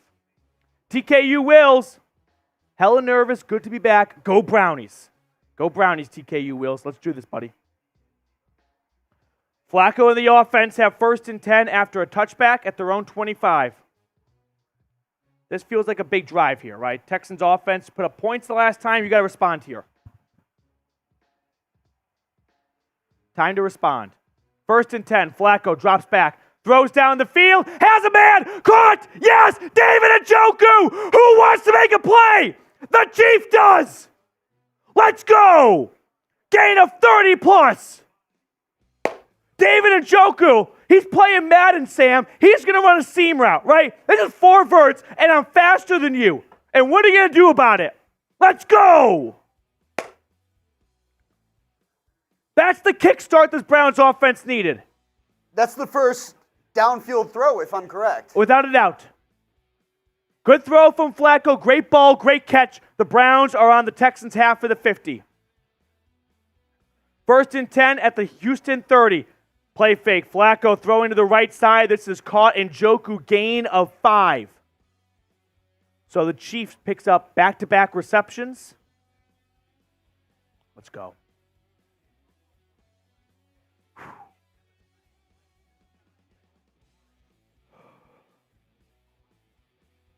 That was so huge. I feel like that's exactly what we're talking about. I feel like I can take a breath now. Like, if that was another slow drive, then I'd start to be a little concerned about what adjustments need to be made. 2nd and 2. Oh, it was a generous spotting on that last play. At the 22-yard line, snap to Flacco, play fake, rolls to his right. Flacco will throw, and this is caught Amari Cooper, yes, all the way to the 8. Cooper is kind of slow to get up. Now he does-ish. Remember, he battled a heel injury the last 2 weeks or so. This is just great patience by Flacco because Sam yelled run, and he could have ran for 5, 6, 7 yards, but he waits. That's on me. I mean, but that's what happens when you have a veteran quarterback, right? He kind of knows what he could settle for and what he could wait for. Inside the Factor red zone, Cooper slowly walked to the sideline after that last play. No contact or anything. 1st and goal, Browns. And the Browns now use a timeout, and Amari Cooper hops back into the huddle. So both teams calling a timeout before 1st and goal. Just like, hey, everyone calm down.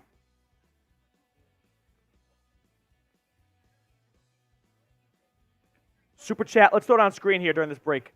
D. Porter, we can't let Texans today win. Browns report to the moon. Let's go party, people. Let's punch this in for 6, D. Porter. That's a start. 1st and goal at the 8-yard line.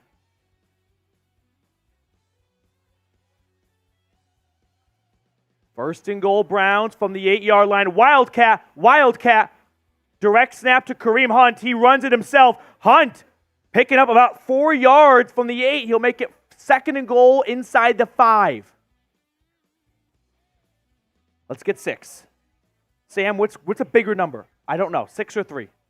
I believe 6 comes after 3. Sounds right. Therefore, in the order, that makes it bigger. I like it more then. Good math. 2nd and goal from the 4-yard line. I'm thinking sneaky, quick out Elijah Moore. I'd give it back to Hunt. Flacco under center. Takes the snap. Play fake to Hunt. Throw. Caught. Harrison Bryant down at the 1. A really nice tackle by the Texans DB to keep him out of the end zone. He should have made the lunge the first time. No, but this is my issue with Harrison Bryant. Okay, I don't want to be a negative Nancy. That was a great play right there. But fuck, that's got to be a touchdown. You know what I mean? That's... So 3rd and goal from the 1 now. The age-old question. R for run, P for pass. What should the Browns do here? I'm thinking you got to run it. Nick Harris is in at fullback. I'd run it. Snap to Flacco. Handoff. Hunt. Touchdown! Yes! Kareem Hunt! Yes! Browns on top. Spam those TDs! Let's go! Browns take the lead. Kareem Hunt, 1-yard plunge. Joel Petonio, are they going to pull a left guard on a 1-yard plunge? They will. Why? Because it's Joel fucking Petonio. Hall of Fame guard can move that quickly in that short of a space. Let's go. You needed 1, you got 2. David Njoku setting the whole thing up with a monster play to start the drive. The extra point from Riley Patterson is good. That's your job today, Riley. Make the extra points. 7-3 Browns with 2 minutes and change to go in the first quarter. Span those 85s. David Njoku setting up a big play and Kareem Hunt finishing it off. Let's go. Let's go. 6-play, 75-yard drive. TD's coming in and 85s from Bryson Taylor, from Gavin, from Patty G, from Brandy, Papa T, Jose, Elliott, Turkey Leg, Rob Miller, Banana Plays, Allen, Tim Green the third. Tim Green, I presume Tim Green the second, I think would be the right order of operation, is at the game. I heard he was going. Jeremy Stallman and Sal. Oh, my God. That was freaky. Jeremy and Sal both sent in simultaneous super chats for the exact same unique amount of $7. Okay, Broncos fan with a $2 super chat. I'm from Broncos Breakdown. I wish your team well. Broncos fan, thank you so much. Could have been the Broncos playing today if they beat the Texans and I guess win another game too. So not quite as simple as that. But hey, Broncos fan, salute to you, buddy. Hope you're doing well. Jeremy Stallman, let's go 27. Let's go Brownies, Jeremy. Let's go Brownies. Let's go. 27, Kareem Hunt, hunting for the end zone. Sal's going to put himself potentially in a dangerous game. Sal right here is like Michael Scott when he didn't know what a 5K was.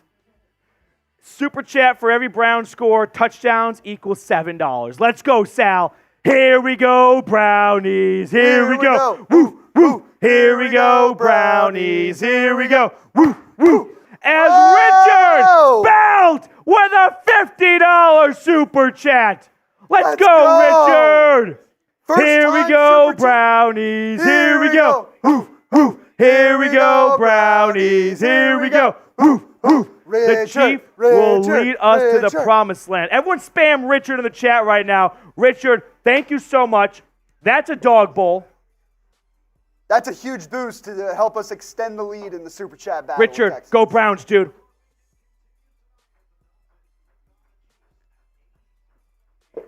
Woo! Let's do it, Richard. Richard Belt. Richard Belt. First time Super Chat. Welcome to the party. You know what that was? With a fury. Richard Belt right there with that $50 super chat. That gives me like David Bell 25-yard gain vibes. Like, where the hell did that come from? Richard Bell is a combination of like David Bell, Harrison Bryant, some of the unsung heroes of this team. Maybe not heroes, but unsung players. Let's go, Richard. Got a few more here. William Hooper, first touchdown, first super chat. Let's go, Browns. Woof, woof. Let's go, Will. Anesh Chatterjee, Cardinals fan here, but rooting for the dog pound. Flacco needs another Super Bowl. Is Joe Flacco in the Hall of Fame if he wins another Super Bowl? I don't see how you leave him out of it. Anesh, thank you very much for the super chat. Really appreciate it. Best of luck to your Cardinals this offseason. Take Marvin Harrison. He's the next Larry Fitzgerald. James, could Amari Cooper be playing possum? Maybe. Who knows? I'll put it this way. Probably not, but there is so much that goes on in an NFL game that the casual fan might not know about. Jeremy Stallman, Petey, what's your favorite number? Oh, you don't know how much time you just locked yourself into here. 1st and 10, pitch right, Texans run, and Singletary is tackled. No, he slips out of it. Now he goes down at the Browns 45. So Devin Singletary picks up 25 or so yards. Jeremy, let me answer this question because I have a long answer at the end of this Texans drive. Here we go.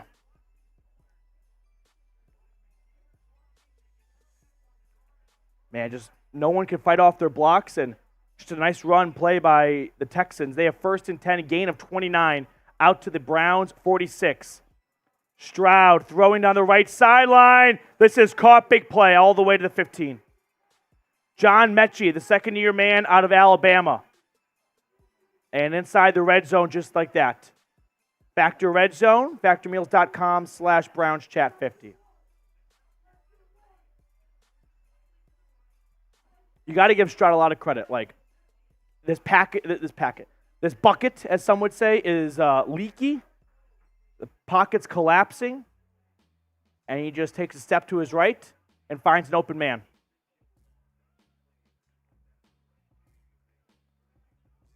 Stroud on the end around to Nico Collins. Make a tackle. Damn it, Emerson. Gain of 5. 2nd down. JOK. Helped up by Thornhill. I mean, we've got a bit of a heavyweight brawl right now. Just the last 2 drives. Both sides finding a bit of a rhythm offensively.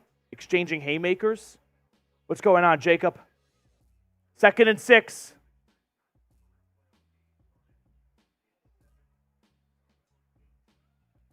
From the 16-yard line, Stroud under center. Fake pitch, throw back to the left side. Here's a couple of blockers, and this will be a touchdown. Touchdown, Nico Collins.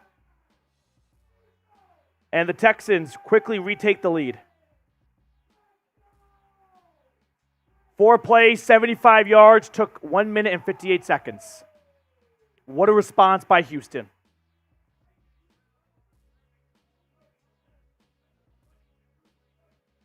Fuck. It's a really good play call, play design, execution, start to finish. Laramie Tunsil, one of the better left tackles in football, out there as a lead blocker for Collins. Gives Martin Emerson the business, and Superman dive does the rest. Extra point is up, and it is good. 10-7 Texans back on top that quickly with 11 seconds to go in the first quarter.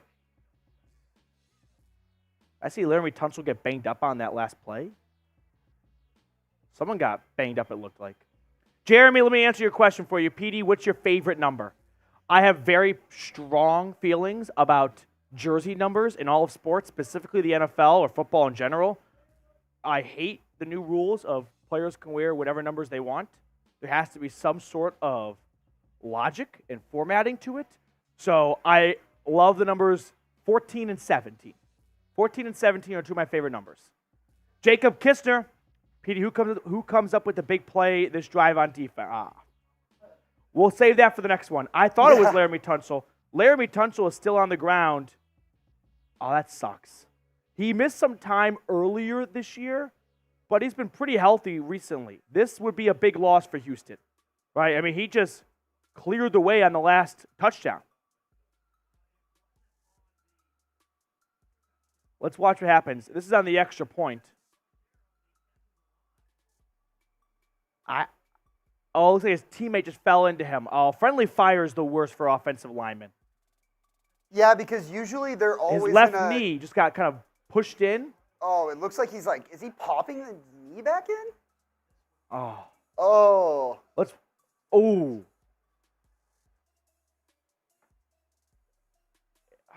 That sucks for Houston. This is a big difference maker if Tunsil cannot go. He's still on the ground right now. Teammates are coming out to support him. Now he's helped up. No cart. We're going to monitor Tunsil, though. Is the no cart like an AFC South thing? They just don't have carts at their stadiums? Good point. So Tunsil is able to walk off the field under his own power. Hard to say what his availability is for the rest of this game. Very early on. Chef Rubin. Kareem Hunt, 27. Let's go, Browns.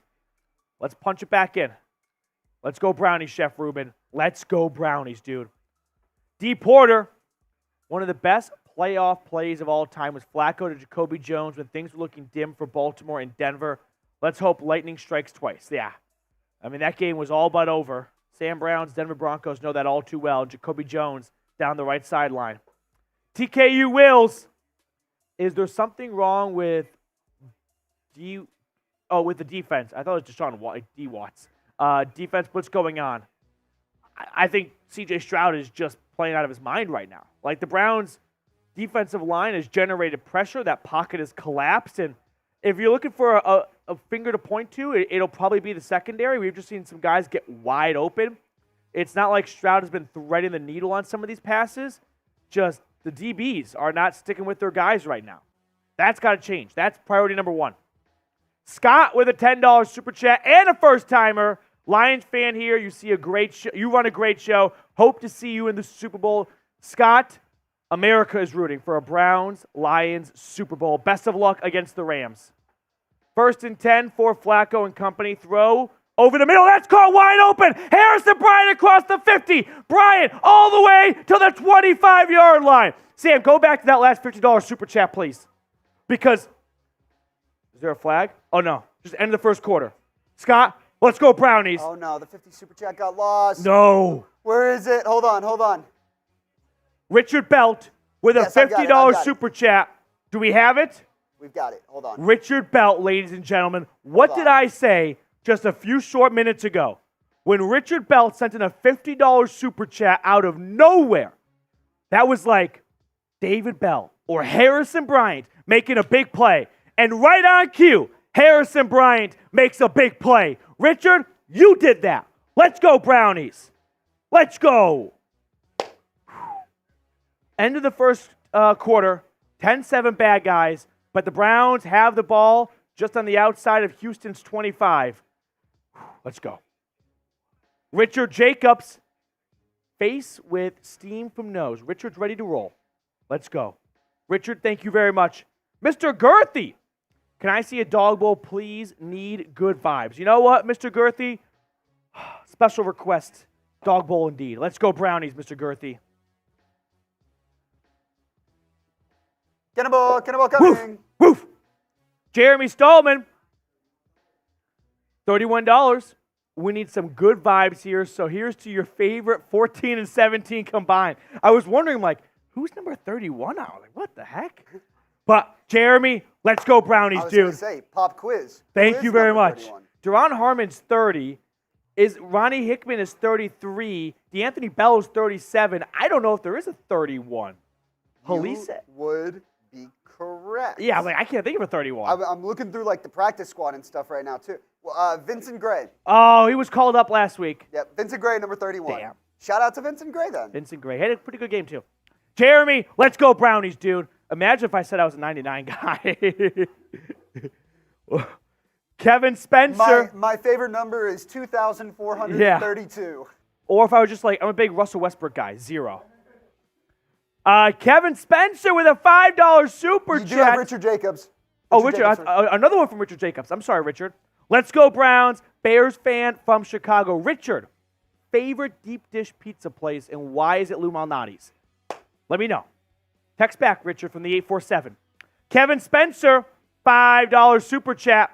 Here we go, Brownies. Here we go. Woo, woo. Here we go, Brownies. Here we go. Woo, woo. And by the way, you almost let it slip on the last one. Scott, his first time super chat, we never did it. So, here we go, Brownies. Here we go. Woo, woo. Here we go, Brownies. Here we go. Woo, woo. First and 10 Browns at the 27. We'll catch up on all the super chats at the end of this drive. First and 10, snap to Flacco. Chef Rubin.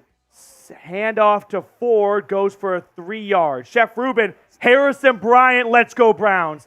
Great play. Look at this anticipation right here by Flacco. Like when he throws this ball, Harrison Bryant's not really open, right? But he throws it to a spot, not to a man.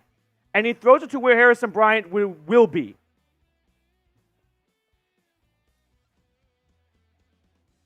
Second down and 7.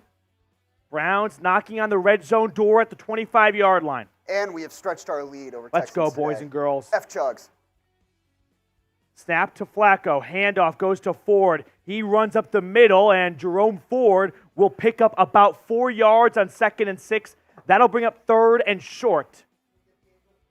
So I toss this your way. What do you want to do? 3rd and 2 from about the 22-yard line.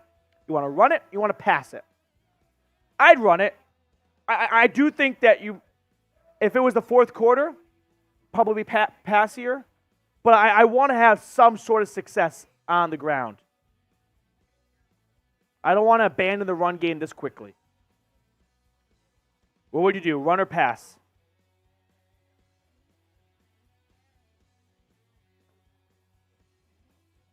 Oh, gosh. Joel Petonio helped off the field. He does not look good. So as Laramie Tunsil goes down on a previous series for the Texans, Joel Petonio in a kind of a similar fashion just gets his knee pushed into, and he's going right to the locker room. So Michael Dunn is in at left guard, Joel Petonio to the locker room. Maybe now you pass it. 3rd and 2, Flacco under center, QB sneak, and Flacco's going to get it. From 3rd and 2, Flacco gets it on a QB sneak. One more time, Joe Petonio ran right to the locker room, right knee, it looked like. Can we get a name for the Browns tush push? The F-15. The F-15.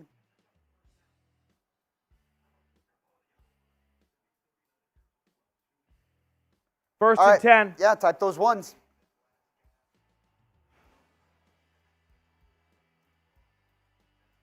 Inside the game time red zone from the 18. Flacco throwing across his body. This is caught. Don't fumble, David Bell. And David Bell gets about 6 yards. There is nothing I think we can all agree is like football fans' worst feeling in the world than when a wide receiver kind of gets held up and you're like, just go down because you're not going forward anymore. You're literally like, drop your entire weight. So only a bad thing can happen now. 2nd and 4 here. What's that? Inside the Game Time red zone. $20 off when you download the Game Time app. Use code BROWNSCHAT. Flacco from the 11. Trailing by 3 early in the second quarter. Takes a shotgun snap. Pitch forward, caught by Kareem Hunt. First down and more. Touchdown! Kareem Hunt! 11 yards, punches it in! Yes! 2 scores for 27! And the Browns are back on top. Let's go! Touchdown pass from Joe Flacco. I don't think anyone had Kareem Hunt 2 touchdowns in the first half on their bingo card, but we'll take it. Let's go. Nice job by Posick up front. Good play design. Span those TDs. And the Browns and Texans are just exchanging volleys right now. This was such an over game. The extra point is up and it is good. Now, I did see a man run on late. Ooh, here we go. This might be a shootout. It's turning into one. It's 14-10, good guys. FNO Sammy with a $1 super chat. Let's go, Brownie Sammy. Sorry, that's actually a first-time super chat. So, here we go, Brownies. Here we go. Oof, oof. Here we go, Brownies. Here we go. Oof, oof.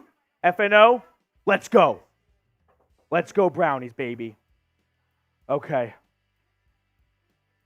Kareem Hunt.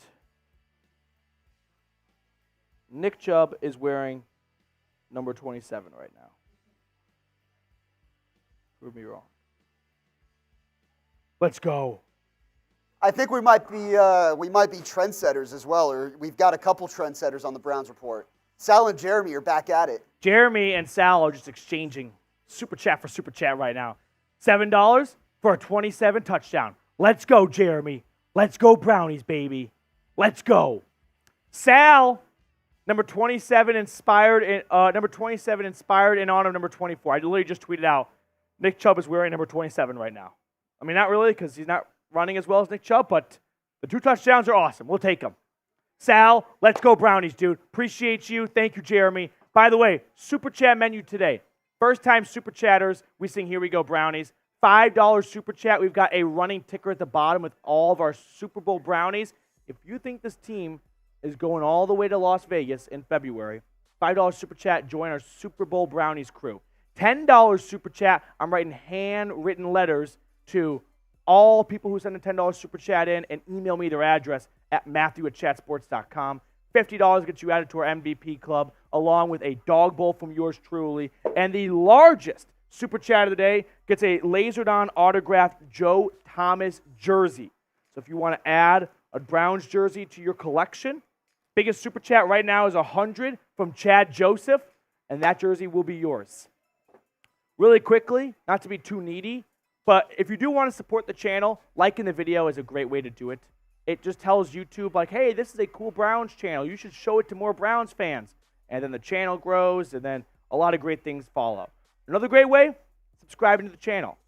Let's throw on, Sam, if we can, the updated subscriber count, because we are trying to get ourselves to 33,000 subscribers, and right now we are at 32,373. We got a lot of game left. We got 4,500 people tuned in. Let's start chipping away at that bad boy. We literally started today just over 32,000, so definitely got a chance of breaking the subscriber record. So Riley Patterson's kickoff is a bit of a short kick, and the return is out to the 23. Let's see how the Browns defense kind of responds, because they have let up scores the last 2 drives.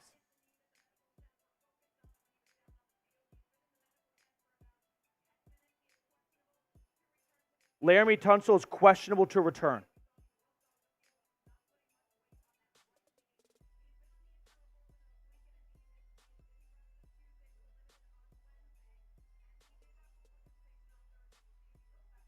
No real update on Batonio. He's just in the locker room right now. 1st and 10.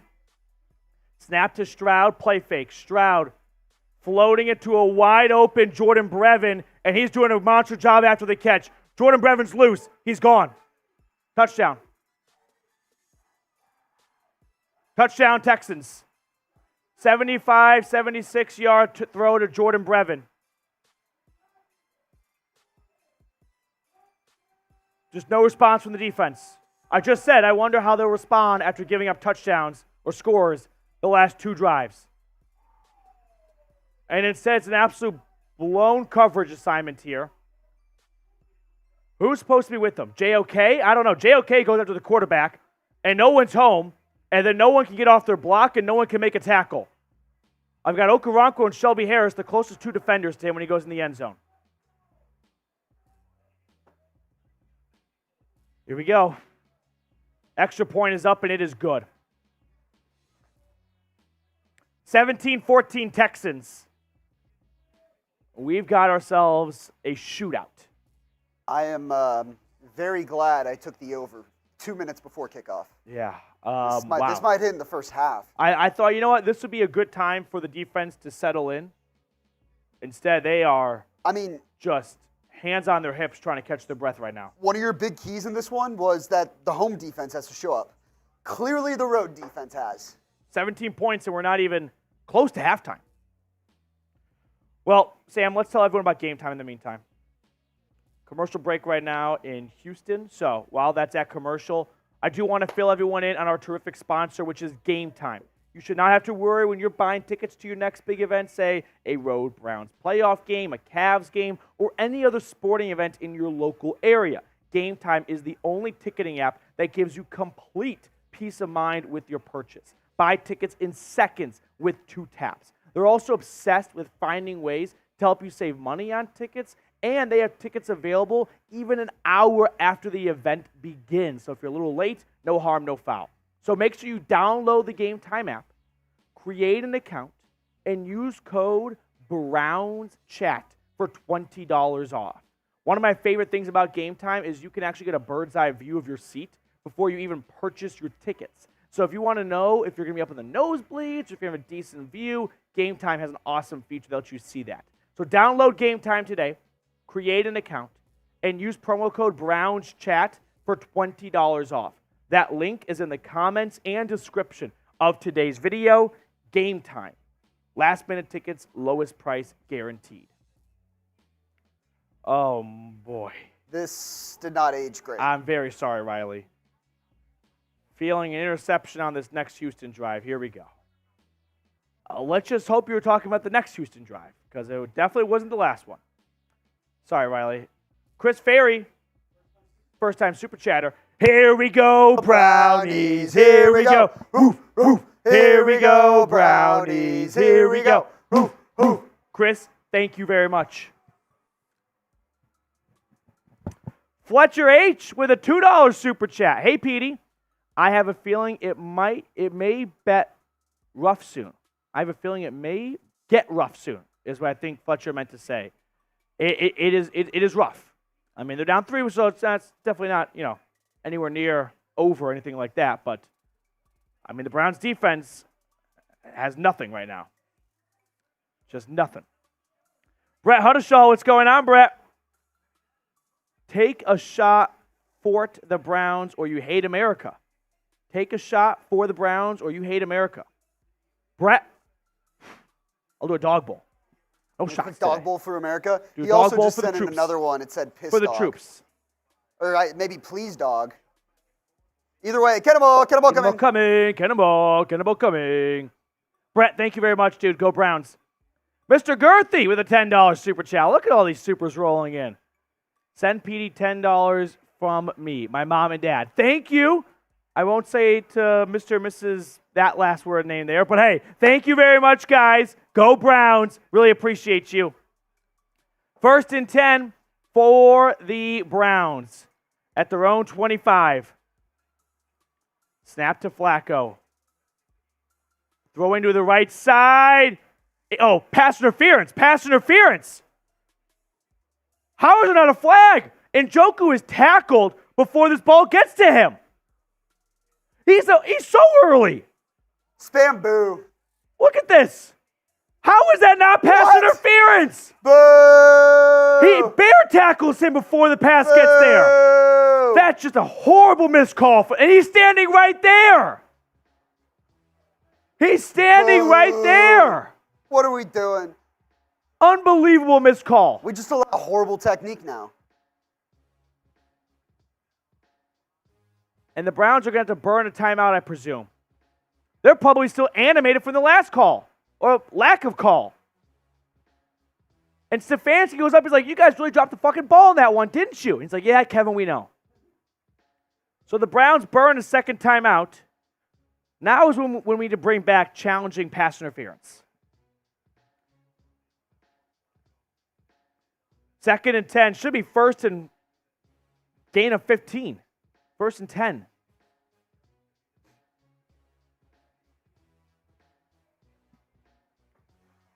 We got 4,500 people watching, by the way. Let's get to 32-5 by halftime here. There's no reason why we can't. We're 68. Oh, we were 69 subs away just 10 seconds ago. 68 subs away. Let's get to 32-5. 2nd and 10 from the 25. Flacco takes a shotgun snap. Rolling to his left. Flacco throwing to 4. This is caught, but not a good idea. It'll be a loss of 5 on the play. I wish sometimes players had the awareness to drop passes. Yeah, it's tough in the moment. I know it is. I could not envision, as I'm not a football player, like, I don't play in the NFL, but like that has to be something that I feel like a Bill Belichick move would be. Loss of 4, 3rd and 14. 3rd and 14.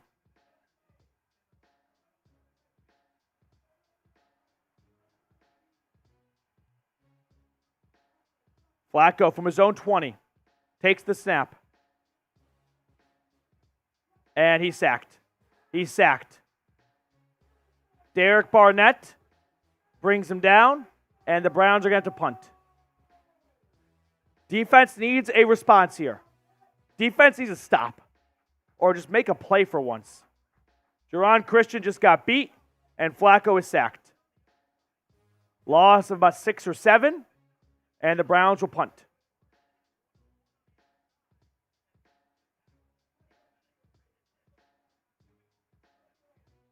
Fourth and 22, and the Browns line up in punt formation from their own 13. Bojorquez with a lefty punt. Much better punt than the last one. Return is across the 40 and stop before the 45. So Stroud will have good field position to take the field here with a 3-point lead and 10 minutes to go in the second quarter. Richard Jacobs, let's get ready to rumble. Go Browns. Oh my gosh. NBC is just now doing the defensive introductions. I think they just forgot about them. I think so too. I wonder what made them remember. Did a bunch of people tweet at them? I don't know why you randomly remember a quarter later. 1st and 10. And a handoff is just going nowhere. Loss of 2. Dalton, I'm not going to read this with you. Nope. Not happening, Dalton. Papa T, effing refs. Here we go. That's bullshit. It was a blatant miscall. The question is, will there be a makeup call? Because the referees are probably realizing, like, we dropped the ball on that one. There was a much bigger level of honesty during the game than people realize with the officials and the coaches and the players. 2nd and 11. We're 37 subs away from 32-5. Stroud takes the snap. It's a screen to Singletary, and Devin Singletary is dropped for a loss. Let's go.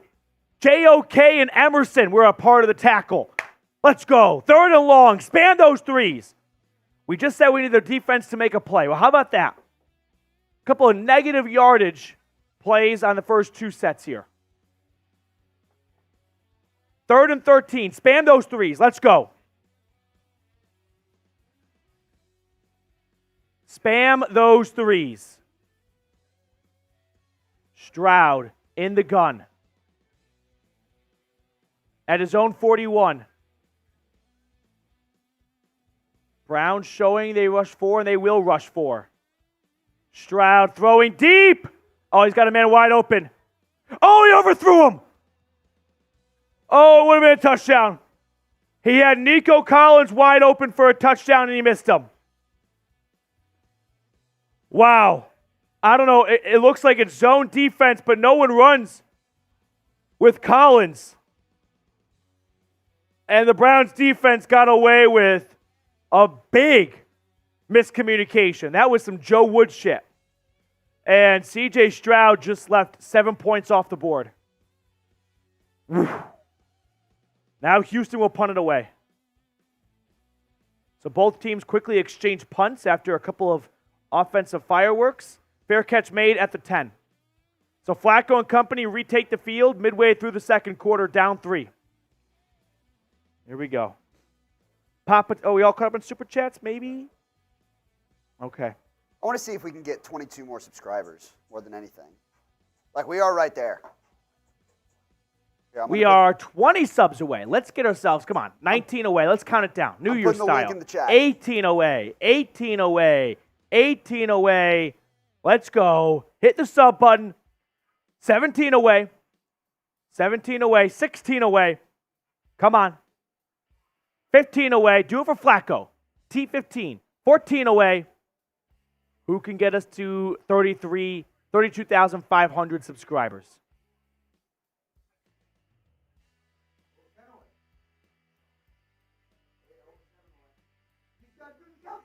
4. I was blocking someone in the chat. They were annoying me. 2. Well, there it is. Let's go. I need the insurance run. There's the insurance run. Let's go. Okay. Browns are going to have 1st and 10 at their own 10-yard line. We are approaching the end of the second quarter, so I will remind you, it will be Texans ball to begin the second half, which really makes this drive very important. I'll tell you one thing. We're already almost halfway to 32-6 at this point. Let's go. Very important drive for the Browns here, right? Very important drive. You don't want to give the Texans the ball back with an opportunity to get the 2-for-1 special. Score and get the ball back. How does it always work out that whoever gets the ball to start the second half always has the ball to end the first half? It always happens that way. You're always setting up for the 2-for-1. Yeah. Little swing. Okay. 3-point game. Plenty of time left. So no worry. No panicking right now. None of that. None of that. Okay. Getting ready.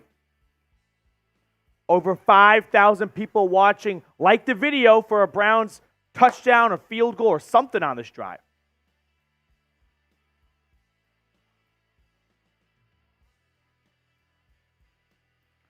Here we go.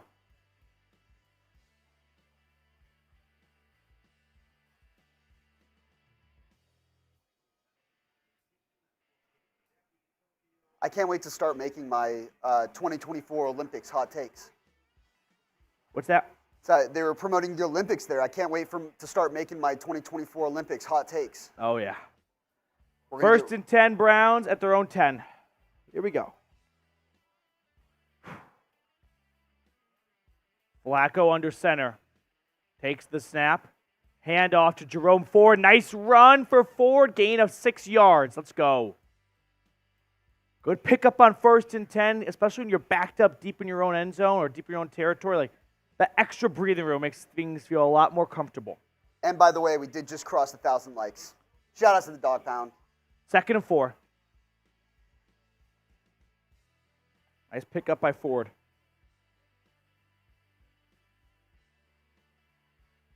Flacco in the gun, where he has been much of the day so far. At his own 16. Takes the snap. Throws to his left. This is caught. And a nice catch there by David Njoku, man. He just plucked that ball out of the air. And he moves forward for a 1st down. Type those ones. Gain of 7 on 2nd and 4, or gain of 6 maybe. That's a bullet. It's a great catch by the Chief. Good job hanging on the ball too, right? Houston trying to rip that ball out of him. Strong hands by 85.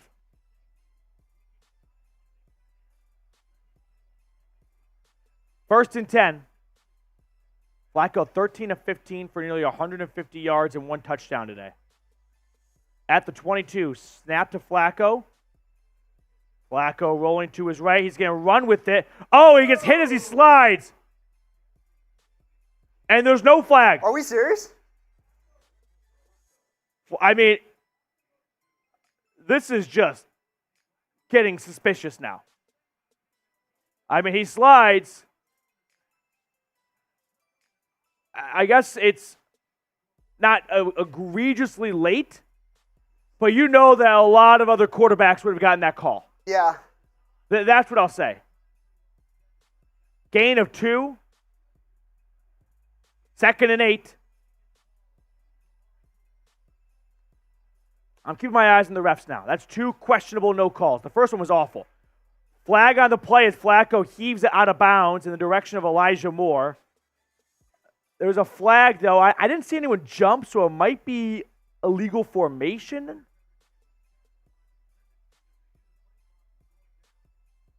This could be on the Browns.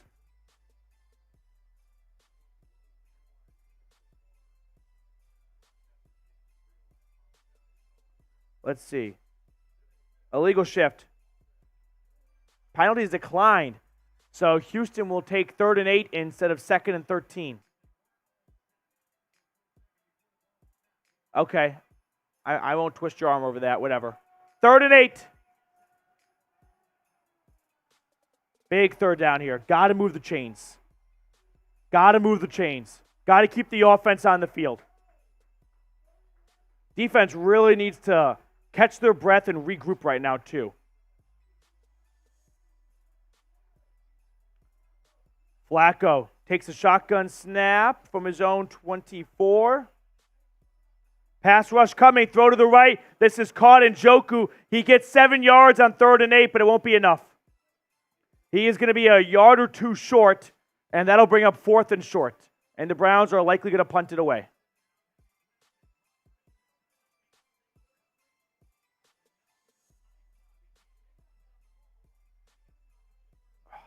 Damn. Got to run your route to the 1st down marker. 4th and 2, and the Browns will punt it away with 6 minutes and counting.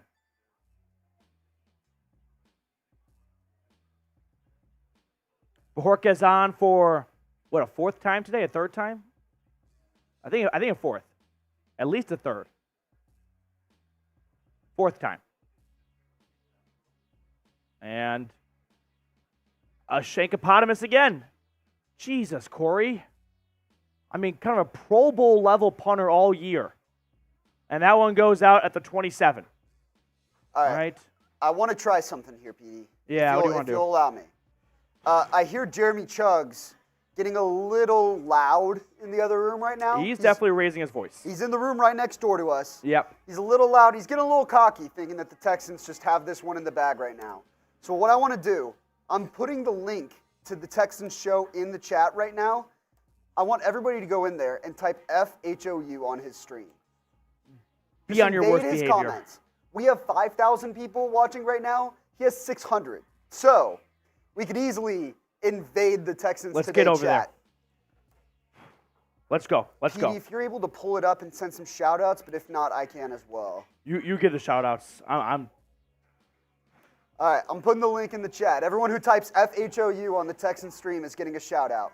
Click, and then come back here. And then come back here, It's a hit and run. It's a hit and run operation, right? You ever seen the Patriots? This is us. We're the U.S. now. Hit and runs, okay? We're SEAL Team 6. We're dropping in the zone. Okay. Still don't see anyone in there yet. I know Time Man is on his way. there we go. Christopher Smith gets the first shout-out. Let's FHOU. go, Chris. Gaming Ben's in there. FHOU. Let's go. We got Reprise in there. FHOU. Jacob Kistner's in there. Michael. Let's go, Kistner. Mad Fade Baby. Mad Faded Baby. Brian Henning. That's what we're talking about. Let's get everybody in that Texans chat and then come right back here. He's just now realizing what's happening, I think. Reprise is in there. Matthew Brieger. David Williams. Slutty's in there. Slut4TY, I guess I should say. Matthew's in there. FHOU. Chad Joseph. Oh, he's rattled. He knows what's happening right now.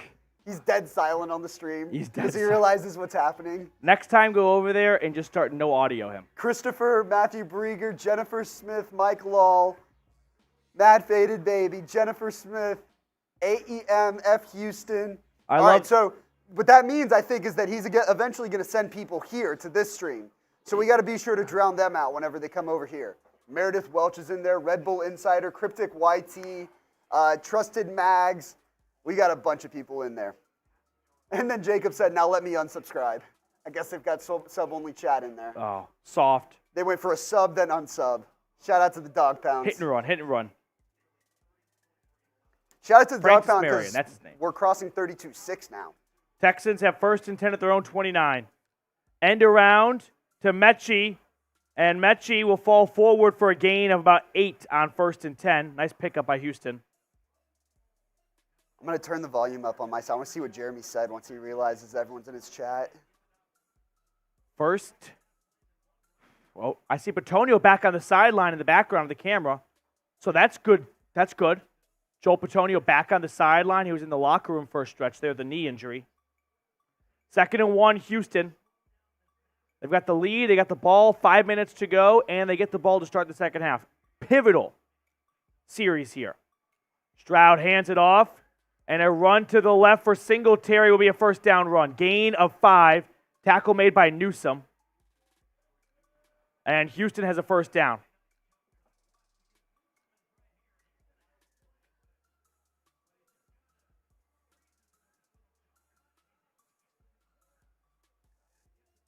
Come on, defense. Defense needs a stop here. Needs a stop. If there's ever a time for a stop, it is right now. At the 44, Stroud throws it out to Collins, and Nico Collins has a first down or more. Jeez. They're getting pressure on Stroud. He's just getting it out before the Browns can take him down, and Collins doing a great job after the catch on the last play. 15-yard pickup. The Texans are across the 50 now. JOK was there. Harmon couldn't get him down.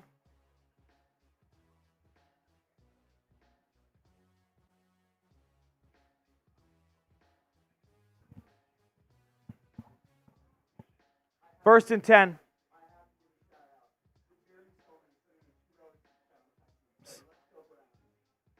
Stroud throwing to his left side. This is caught. Gain of 6. Man, I mean, Xavier Hutchinson, the rookie, he's catching a floater, and he's just falling forward for 5-6 yards. Pop quiz. Where did Xavier Hutchinson go to school? Iowa State. Good answer. Yeah, he led the Big 12 in all receiving yards. Trivia. 2nd down. Under 3.5 to go in the first half. Let's get some stops indeed. You're right, Sam. At the Browns' 38-yard line. Stroud in the gun. Takes the snap. He hands it off, and nowhere to go for Singletary. Jeremiah Owusu-Koramoah chopped him down like a tree. It's because we're getting the stops. And now we have 3rd down. Big, big, big 3rd down here. Keep spamming stop. Stop is working. We're going to stick to stop. Stick to stop. Nice play by 6. 3rd and 5. 3rd and 5.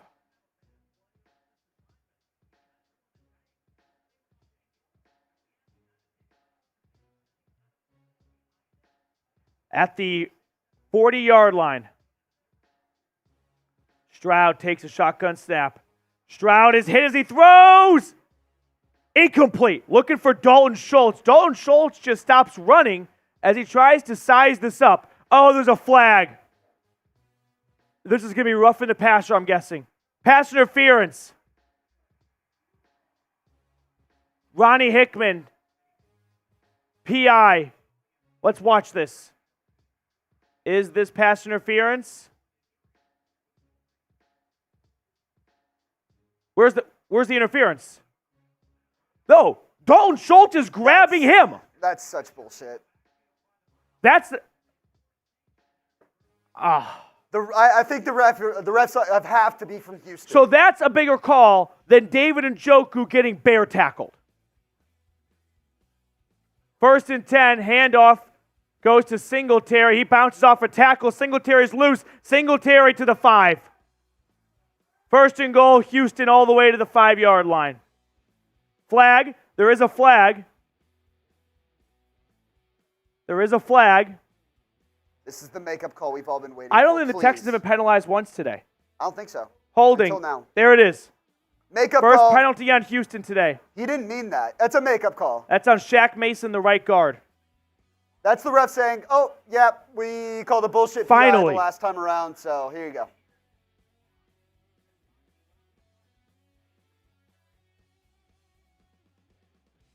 It's kind of even a soft hold, to be honest. Like, kind of wraps him up, so sure, yeah. We'll take it.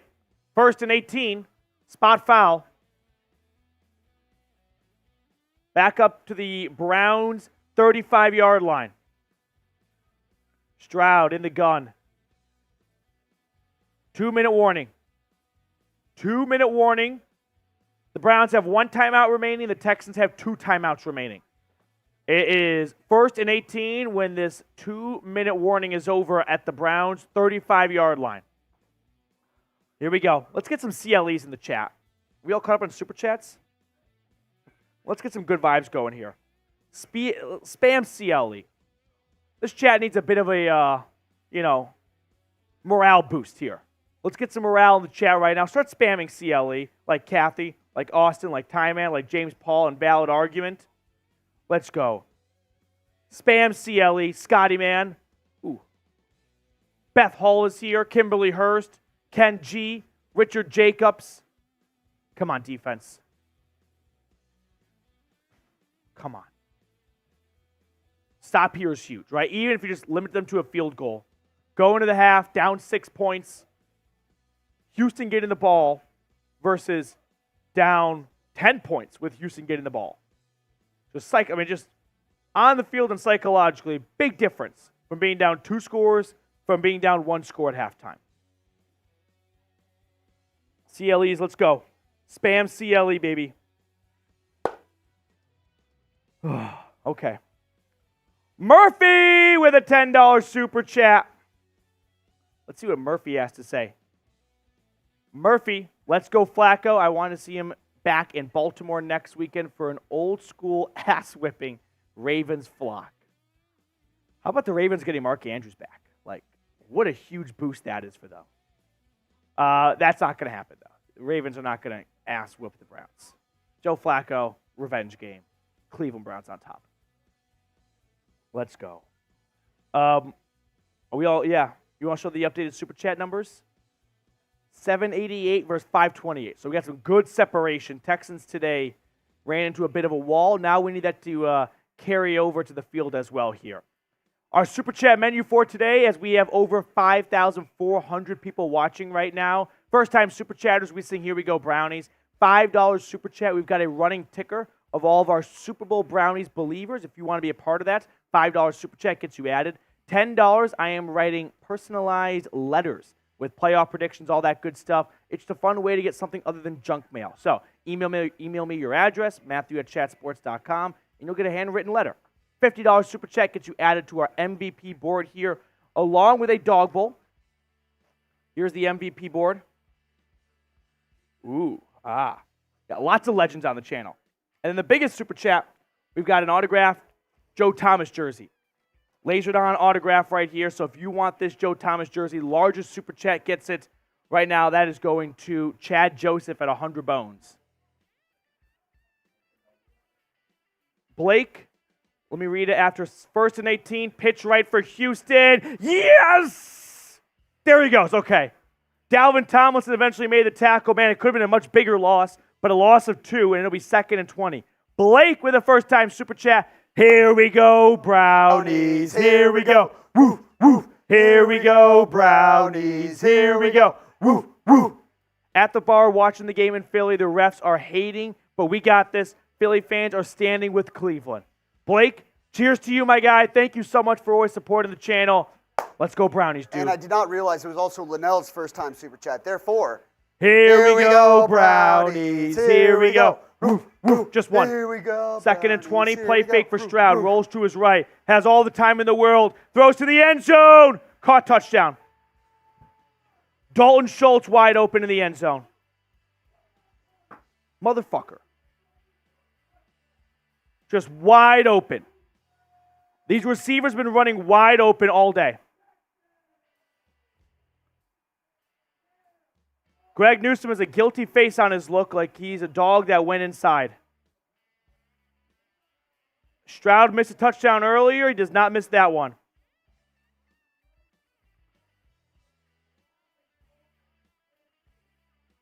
Just no one's even in the same zip code of Schultz. Hickman and Newsome are the nearest defenders. And the extra point is up, and it is good. With a minute and 11 to go, it's a 10-point lead for Houston. Browns got to score. No other way around it. Browns have got to score here. Down by 10 right now.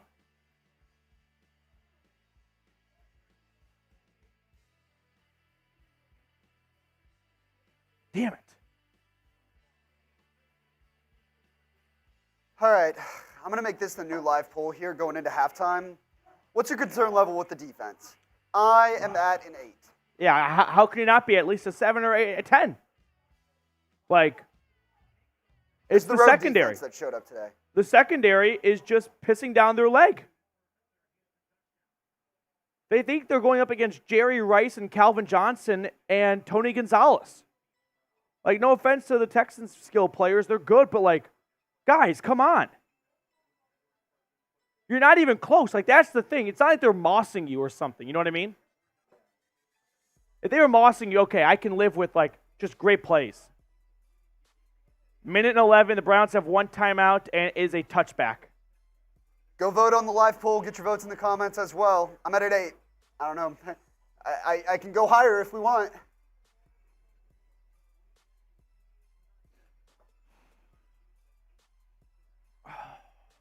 Need to score here, right? At least a field goal. Go into the half with a score. Down 7. Let's get 3 at the very minimum.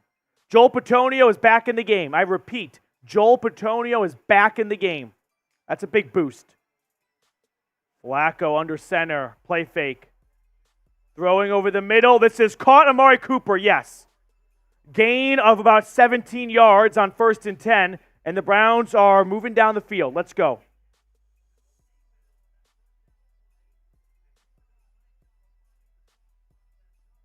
First and 10, out to the Browns' 43-yard line. Snap to Flacco. Flacco throws to the right side. This is incomplete and no flag.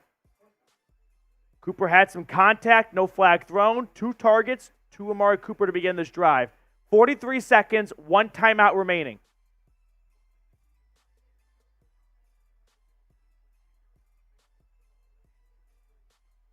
Amari Cooper, 2 grabs for 33 yards today.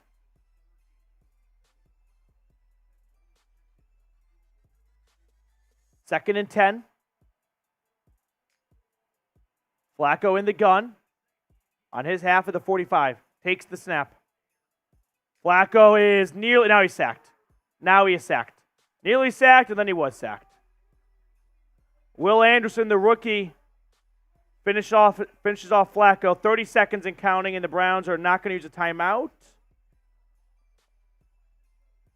Damn it, Hudson.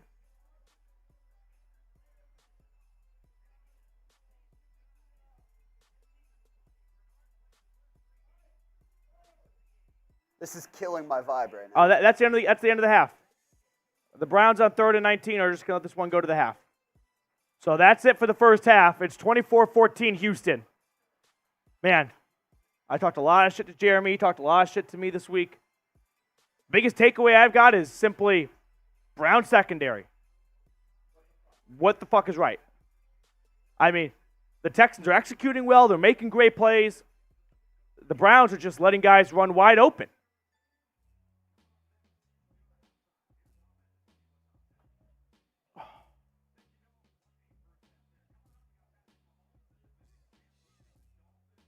Brown secondary needs to do more than just lock in. Because guys are running free. They need to come up with a takeaway and tilt the scales.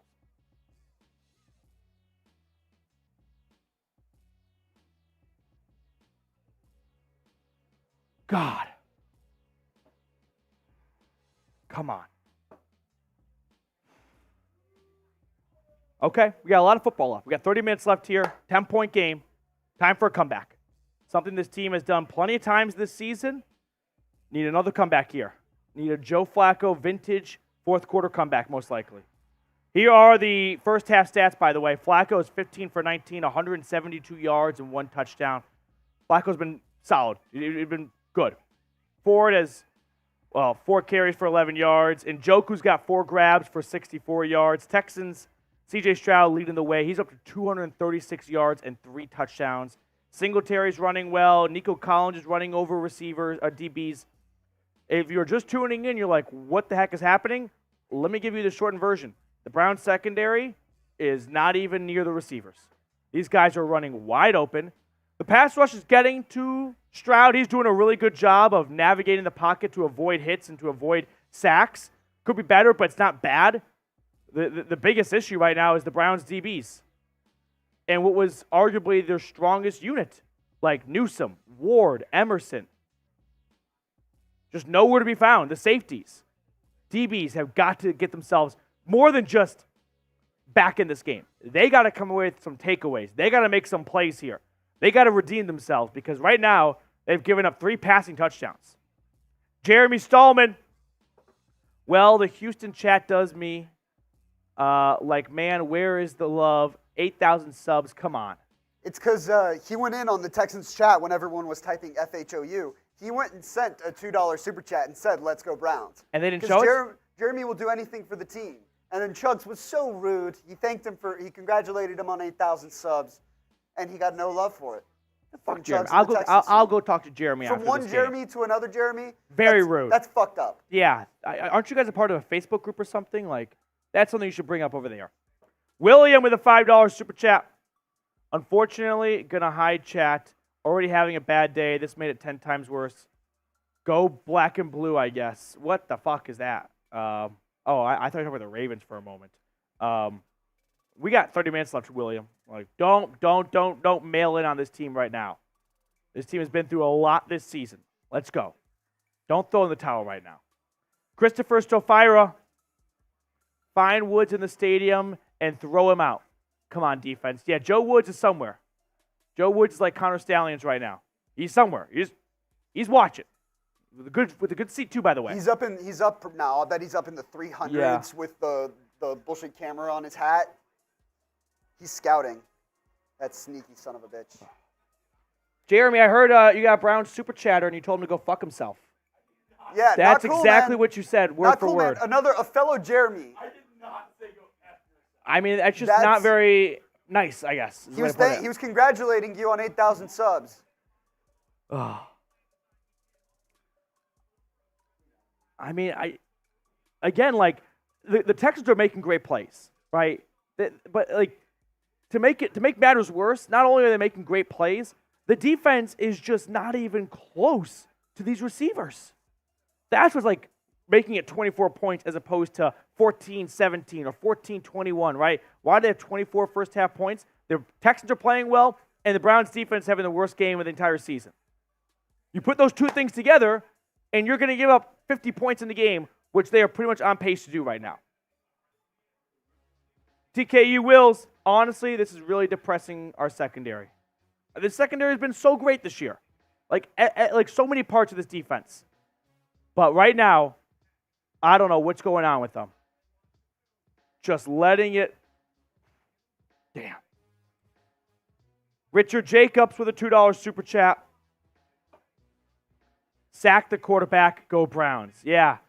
No sacks in the first half for the Browns. That is a big reason. And Stroud is like doing way better than I thought any rookie QB possibly could. Not only just protecting the football, but also navigating the pocket. It's very difficult for a rookie quarterback to do both those things very well. Those are things that just come with time, right? It's a little bit different standing in a pocket in Columbus when Nebraska and Maryland are rushing after you versus Myles Garrett and company. But he is not fazed at all by this Browns pass rush. He is stepping up, he's stepping left, he's stepping back, he's stepping right, he's throwing the ball quickly.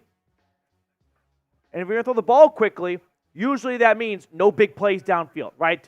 That's kind of the trade-off. If you want to throw the ball under 2.5 seconds, 1 Mississippi, 2 Mississippi, falls out, you're likely not going to have a big play down the field. They're having big plays down the field, and they're getting the ball out quickly. Like, that's usually the trade-off you make. Unfair. A lot of football left, though. Browns defense needs a takeaway. Probably a score to go with it, too. Like, they need to turn things around, a takeaway, a stop, an offensive score, and get yourself either tied or back in the or on top again.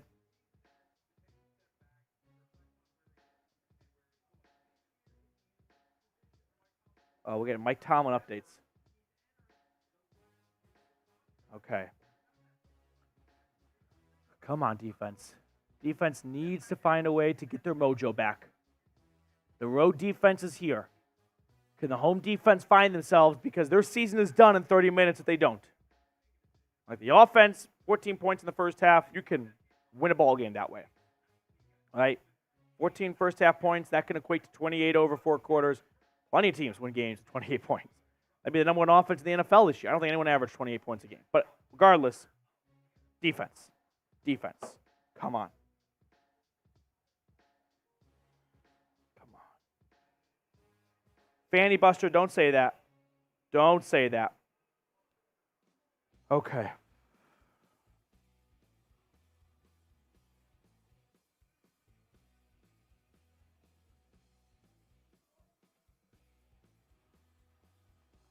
Secondary, come on.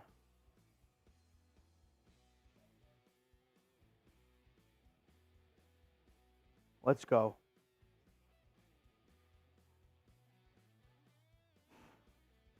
Just kind of letting this sink in for a moment here. What we just saw. A disastrous defensive performance in the first half. Okay. Let's just get our mind off it for a second here. Dolphins Chiefs, as they preview that one from Arrowhead today. Who do you got in that one? Dolphins Chiefs.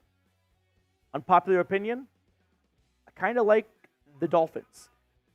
I don't understand why everyone is acting like the horrible, horrible weather in Kansas City greatly benefits Kansas City. Yes, the Dolphins are not great in cold weather, but this isn't cold weather. This is like Arctic temperatures, negative 20 degrees. As if Travis Kelce was born in an igloo and he's ready to go in negative 20 degrees. Like, no one is ready for negative 20. So it's not like it's 20 degrees and the Chiefs are like, hey, we've played in this before. No one's played in this before. And I think back to the coldest game in NFL history. Was it not between the Packers and the Cowboys? And the Cowboys won? And they're from Dallas? Like, I kind of like the Dolphins in this one. Kind of like the Dolphins in this one.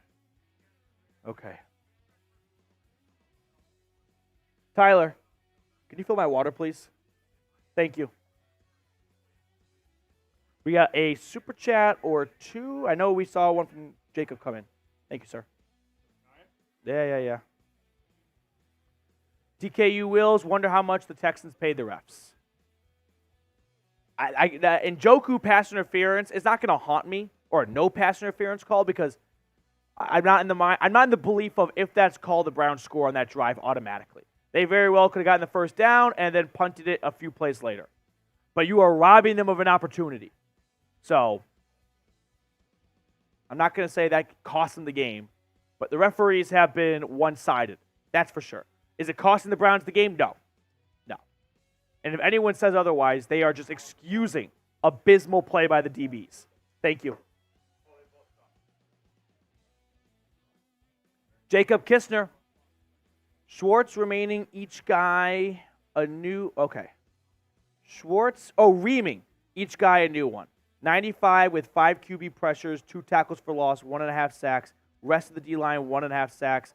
Ward with a pick. Flacco leads us to the promised land. I would love to see even 90% of that kind of production in the second half, because it's not that the Browns aren't pressuring Stroud. Yes, they have not sacked him, but like Stroud's just doing a really good job of getting the ball out quick and moving around the pocket. And this is what I was saying earlier.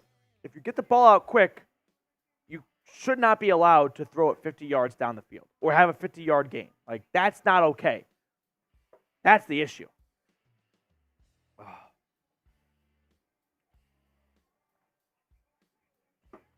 Ronnie Mack, where the fuck is Elijah Moore? Yeah, no receptions in the first half. I think he had one target, though. I guess you can count that throwaway out of bounds maybe as a target. Richard Jacobs. Oh, first Jeremy Stallman. Well said, Jacob. Let's go Browns. Jeremy, let's go Browns, dude. Richard Jacobs, what's the turnover battle? 0-0, which is actually kind of, I don't know, ironic. The Browns' biggest issue all year were the turnovers. And this year, they're not turning it over. Can you close that, please? Thank you. So the fact that they're not turning it over and they're down by 10 is just like, it's just so uncharacteristic of what they've been all season. You know what I mean? If the turnovers finally caught up to them, no one could be all that surprised because they've been flying close to the sun for 18 weeks this year. But they're not turning it over this game. And they're getting their asses handed to them right now.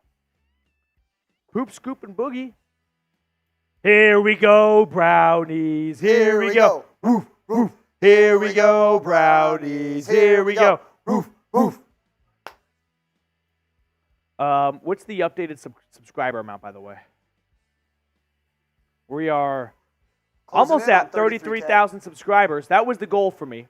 Selfishly, I wanted to reach 33,000 subscribers. We're at 32,719. Chipping Chipping away, baby. Picked up about 650-ish, 700-ish in that first half. Help us get to 33K. Let's go. For Ronnie Hickman. For Ronnie Hickman, pick 6. That's what we need.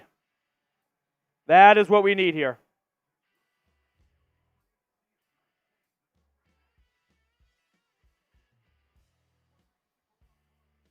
Back in Houston for the second half here.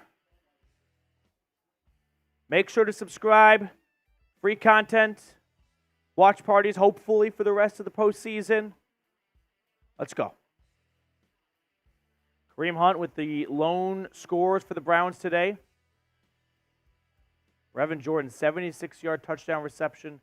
Second longest by a tight end in postseason history. Shannon Sharp with the longest.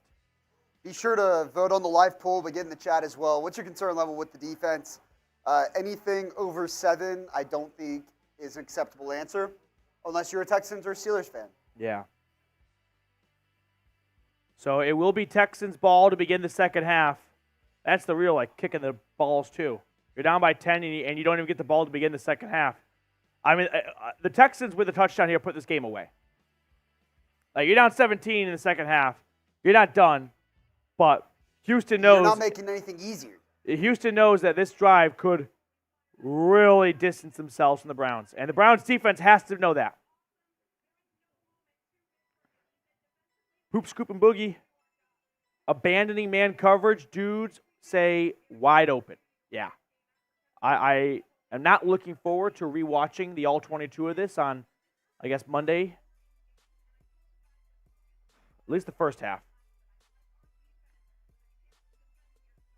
So, 1st and 10 for Houston at their own 25, trying to add on to their 10-point lead. Stroud hands it off to Singletary, and defense comes up with a nice stop there. No gain on the play.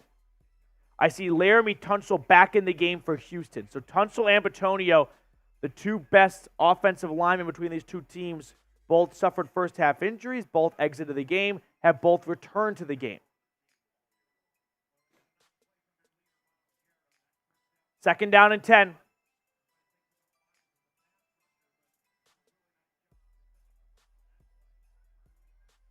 Come on, defense. Need to stop here. Need to stop. Need to play. Stroud on 2nd and 10 throws to the right to a wide open John Mechie. It's a first down. Gain of 12. And 1st and 10 Houston. 1st and 10 Texans.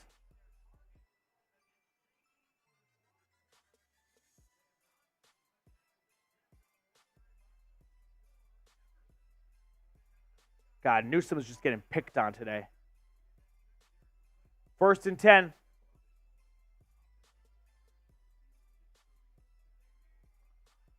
I formation. Under center. Stroud pitches to the right. Here's a run for Singletary, and he is stopped. Gain of 1. 2nd and 9 coming up here. Let's go. Would be a nice time for a takeaway, don't you think? As someone who bet on C.J. Stroud to throw an interception today, I would love nothing more. 2nd and 9.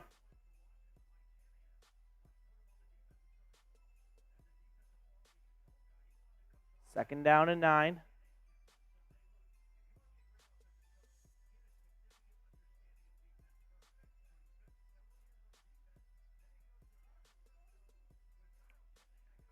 At the 36, Stroud drops back. He throws it, and it is caught. Man, gain of 6. Hutchinson, like Taki was screaming down the field like a dive bomber.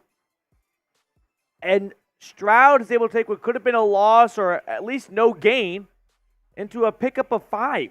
And now it's 3rd and short instead of 3rd and long. Span those 3s. 3rd and 3. Spam those 3s. Let's get a stop here, defense. Let's get a stop here. Stroud in the gun. Stroud takes the snap. Stroud throwing to the right side. There you go. No gain on the play. Nico Collins dropped by JOK. Fourth down. 4th down. So nice response by this Browns defense coming out of the half after getting their asses kicked in the first half.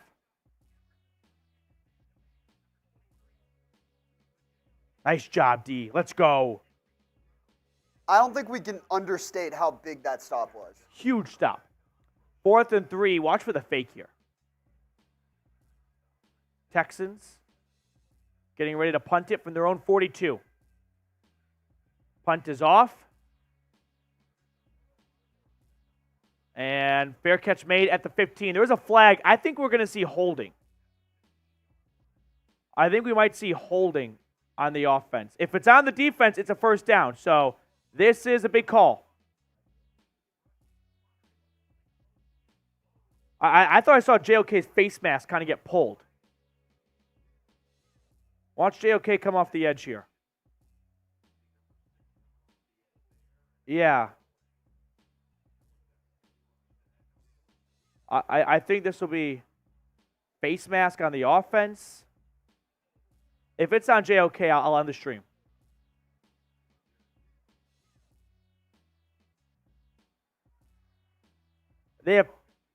We have false start on the defense, which means someone was mimicking the snap count, I guess, by the Browns.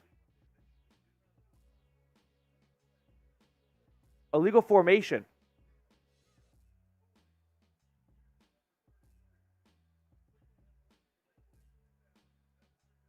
Okay, so illegal formation.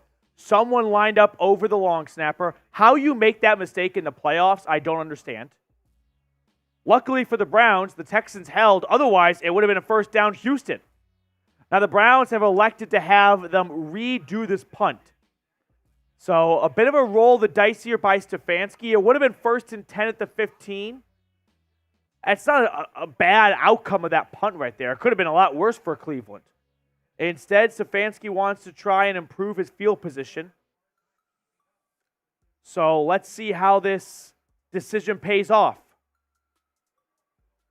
So we're going to redo the whole thing. Remember, the last time it would have been 1st and 10 at the 15. Stefanski trying to improve his field position. I don't know how much better you're going to get from the 15. Whistle, whistle. And I think we have a delay. False start. All right. Offense. So that definitely helps out a little bit there. 5 extra yards potentially. Blake Cashman, who's been one of the best linebackers in football, he was a little bit eager to get that play underway as the up man. So now it's 4th and 9. Let's see what kind of a net difference we get. Line of scrimmage at the 37 now. Texans punted away. No flags, it looks like. And this punt is, I don't know how much better it is in the 15-yard line. Let's see. I think it's right at the 15-yard line. Ball don't lie, I guess. Okay. Super chat coming in from Chris Ferry. As a Chargers fan, I hope the Browns win. Thank you, Chris. Thank you. I was trying to think of why a Chargers fan would want to see the Texans lose, but hey, we'll take all the allies we can get right now. Let's go. By the way, 268 likes away from 1,500. Let me just put it black and white. When you're down by 10 in the second half of a playoff game, we need all the good mojo we can get. So like the video, subscribe. I don't care. I just want to see this team advance.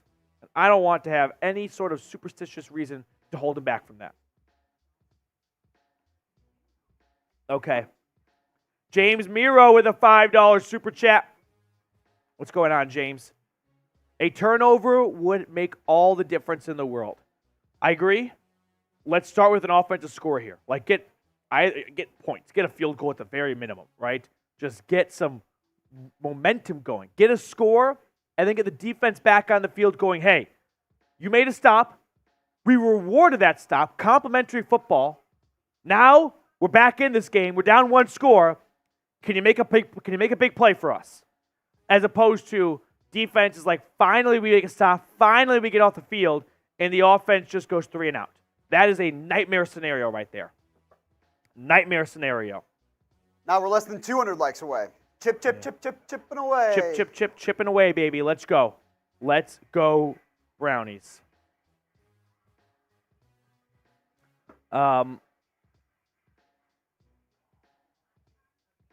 Okay. So just like we said, now the defense needed to stop on that drive. The offense needs points on this drive. I don't think you can start this second half with a 3 and out or something. And automatically feel good about yourself. Right? Offense at the and I truly mean at the very minimum, needs to just move the ball down the field to at least at the worst pin the Texans deep. Yeah. As opposed to just punting it right back and it's 1st and 10 Houston at their own 30.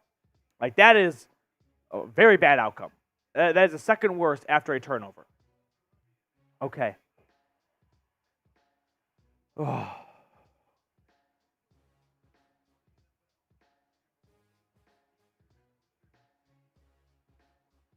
Anthony Ramsey with a super chat. So Flacco is 1st and 10 in his own 18. Flacco checking it down, caught by David Bell. He picks up about 4 yards. 2nd and medium coming up here. Cooper time, yeah. What a time to get a big play from Amari Cooper. Who's with me?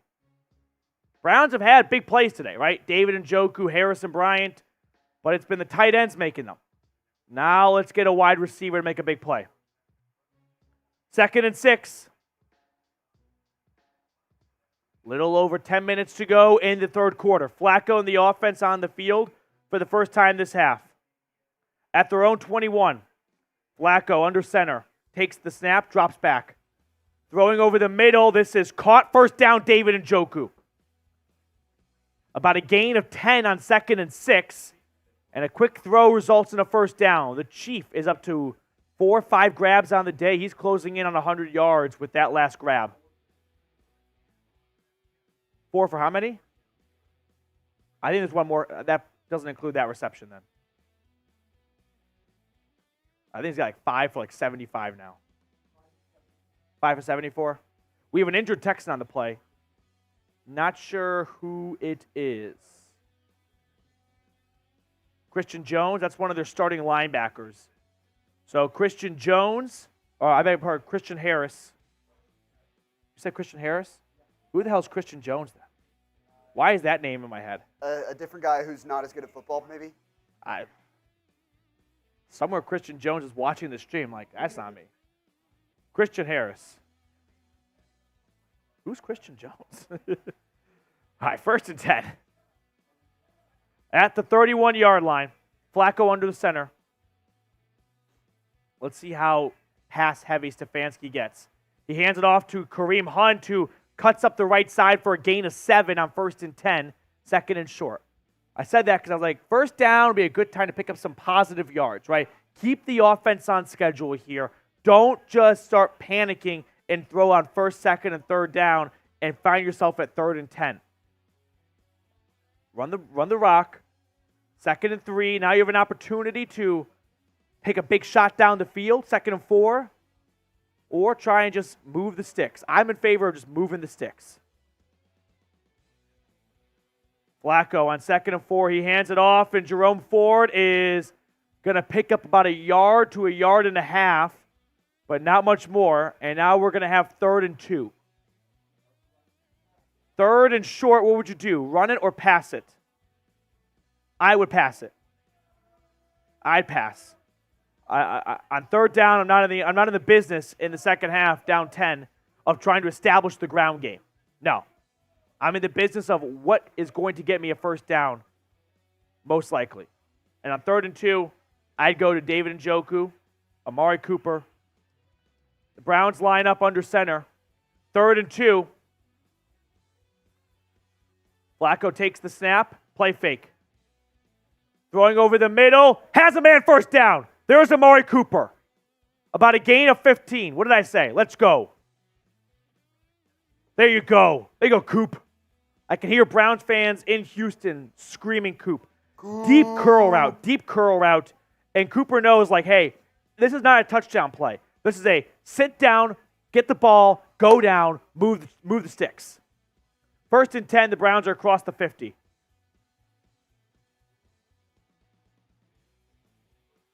$15-yard pickup. Flacco in the pistol. Takes the snap, play fake. It's a screen to Jerome Ford. He catches it, and Jerome Ford is not going far. There's a flag, a gain of 1. I think we're going to have offensive holding.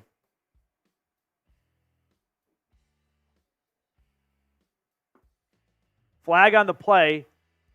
Likely going to be a hold. Yeah, it's a hold on the Browns. So it'll be 1st and 20. That one's on Ethan Posick, the center. That screen just took forever to develop, right? Is this a hold? I guess so. Yeah. I mean, I'm not going to throw a hissy fit over that call. And now we're back on the other side of the 50. 1st and 20, the Browns back to their half of the field. Big play call here for Stefanski, right? What do you want to do on 1st and long? You're not getting all 20 on the first play. You want to run it, try and get some yardage, or you want to get a bigger piece of that pie? Flacco in the gun, changing the play it looks like. Takes a shotgun snap, it's a pass. Throws to his right side, it is caught David Bell, and he gained 5 yards on 2nd down on 1st and 20. So we will have 2nd and 15 now. David Bell has been a go-to guy. I mean, we've seen more from David Bell than Elijah Moore today. 2nd and 15. Jonathan Grenard, their top pass rusher, on the sideline right now. He looks kind of frustrated. He had missed the last basically 3 games with an ankle injury. 2nd and 16 at the 50. Flacco, empty set. Takes the snap. I thought I saw offsides. Flacco over the middle. This is caught. David Bell first down. How about a David Bell game? Type those ones.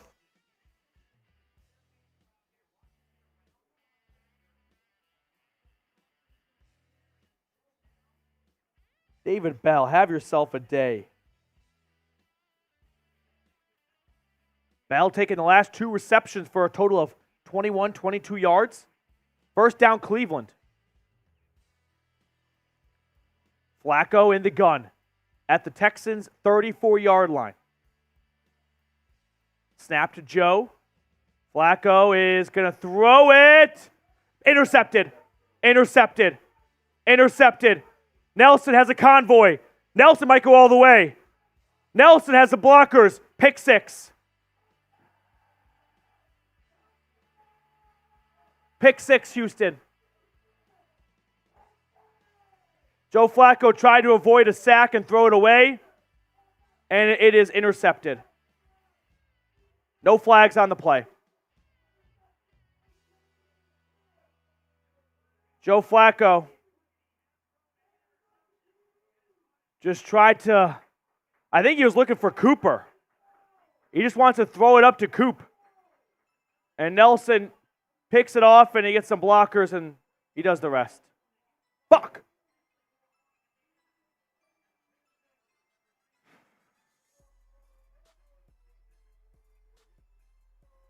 And the extra point is up, and it is good. 17-point Texans lead with 6 minutes to go in the third quarter. Browns offense will get back on the field. He was trying to find Amari Cooper before taking the sack. I had an awful feeling when he threw that ball up. I was like, that's a duck, and that's not going out of bounds. Oh, damn. Sam, while they're at commercial, Factor? Yeah. No, better time than ever. All right. While they're at commercial after that pick six, today's sponsor, Factor. Let me tell you all about them. Get started on your resolutions with Factor so you are ready for the new year. Factor's ready-to-eat meal delivery takes the stress out of meal planning and sets you up for success in the new year. Skip the grocery stores, prep work, and cooking fatigue. Instead, get chef-crafted, dietitian-approved meals delivered right to your door. With over 35 meals to choose from per week, including options like keto, calorie smart, vegan, veggie, and more, plus over 55 weekly add-ons, you'll have a ton of nutritious and flavorful options to kickstart your resolutions. Stress less over meal times in the new year. Factor's no prep, no mess meals, free up time otherwise spent shopping, cooking, and cleanup. No more wasting time in the kitchen. Head to factormeals.com/BrownsChat50 and use code BrownsChat50 to get 50% off. That's code BrownsChat50 at factormeals.com/BrownsChat50 to get 50% off. It is my favorite judge, Mike Carter. We looking bad because Amari's still really hurt. Folks catching up on Flacco video. O-line is folding. Judge, you're putting a lot of blame on the offense, which up until that pick six, the offense was not to blame for the score. I'm more upset with the defense, specifically the secondary. Like, guys are just wide open. Don't blame it on the referees. The offense, up until that pick six, like 14 points at the end of the first half is not like a performance where you go like, oh, God, the offense sucks today. Like, no. They're on pace for 28 points. This is about the defense. And up until Flacco's pick six, the offense wasn't playing super great, but they were having big plays. Like, they weren't playing their worst football of the year. So this is now becoming a combination of a defensive meltdown in the first half and now a potential offensive meltdown in the second half. Super chat menu, by the way. Judge, appreciate you. Can we throw my email at the bottom up next, Sam, here? So if you send a $10 super chat in now, going forward, or previously, please email me your address so I can write you a personalized playoff letter. Hopefully it includes the Browns advancing past the wild card round, but hey, is what it is. James, appreciate your super chat. Somebody needs to tell the Browns defense this is a playoff game. Yeah, somebody does. A big difference from today compared to Christmas Eve, by the way, was or is the Texans' pass rush. It wasn't there in Week 16. They are getting to Flacco more today. He was pressured on that last throw. That's what caused a bad decision. So Flacco and company take the field. They're down 17 with 6 to go. It's play fake on 1st and 10. Dump off to David Bell, and Bell able to get about 5 yards on 1st and 10. Also, there's another Venmo one. Sam, if you can throw it on screen really quickly, right below Matthew's emails or something like that.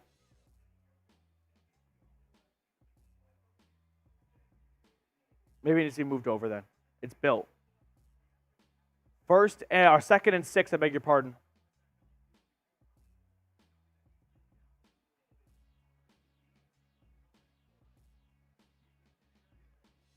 Flacco in the gun.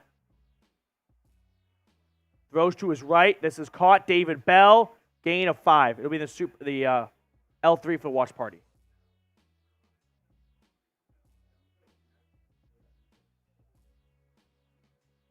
Yeah. If you want a letter and $10 is just a bit too sweet for you, that's fine. No problem. Venmo at Matthew Petey, $5, and I'll do a playoff letter for a $5 Venmo or $10 super chat. 3rd and 1. Handoff on 3rd and 1. Kareem Hunt is not going to get it. Fuck! He is dropped for about a loss of 1 on the play.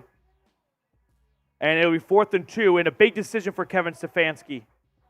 Do you keep the offense on the field, or do you punt it? You're down 17 with 5 minutes to go in the 3rd quarter. This feels like a 50-50 call. I'd go for it. What reason do you have to believe that your defense is, it's going to make a stop? They're going to keep the offense on the field, 4th and 2. Type R for run, P for pass. 4th and 2, what do you want to do? I feel like you run it up the gut. They're at their own 33. None of that bounce it outside shit. I'd pass. I think that looks Flacco like what they're doing. Gets the snap off. Intercepted. Oh my God, it's another pick 6. It's a pick 6.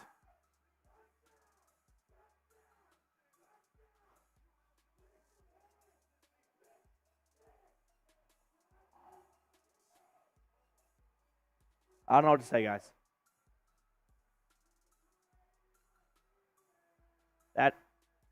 That's game.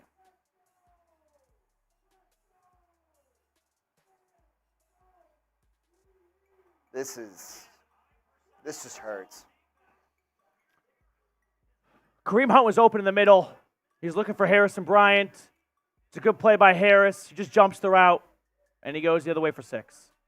Back-to-back pick 6s, which is just criminally ironic since we talked all halftime about the defense needing a pick 6. And there's 2 in the second half, just on the wrong team. I mean, I know we've made it here because of Flacco, but like that linebacker was staring him down the whole time, and he just never saw him. Oh, this is brutal. This is my nightmare. This is your nightmare. Wait till Jeremy runs in here after the game. Oh no. I'm not. I'll have nothing for him. No, I'll put something. We can put something in front of the door. We got a doorstop or something. Yeah. Give me a sec. I'll find something. Someone get Hodor. No one allowed in the studio. I don't know what to say, guys. I really don't know what to say right now. Flacco with 2, just like Flacco didn't play bad in the first. Like up until that, like even the first pick 6 was like, all right. It sucks because it was such a long pick 6 return. You know what I mean? Like I feel like when you throw a pick 6 and the return's over 70 yards or something, it's a little bit of like bad throw, but like a little bit unlucky that he housed it 70 yards. But when you throw a pass like that at your own 35, on 4th and 2, yeah, it's just like if if it's picked off, there's a very good chance it goes the other way.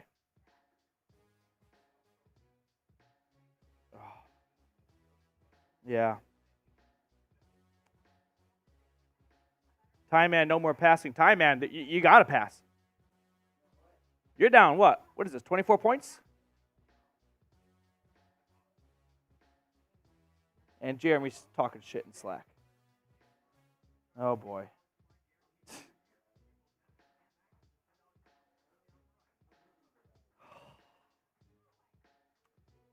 Oh.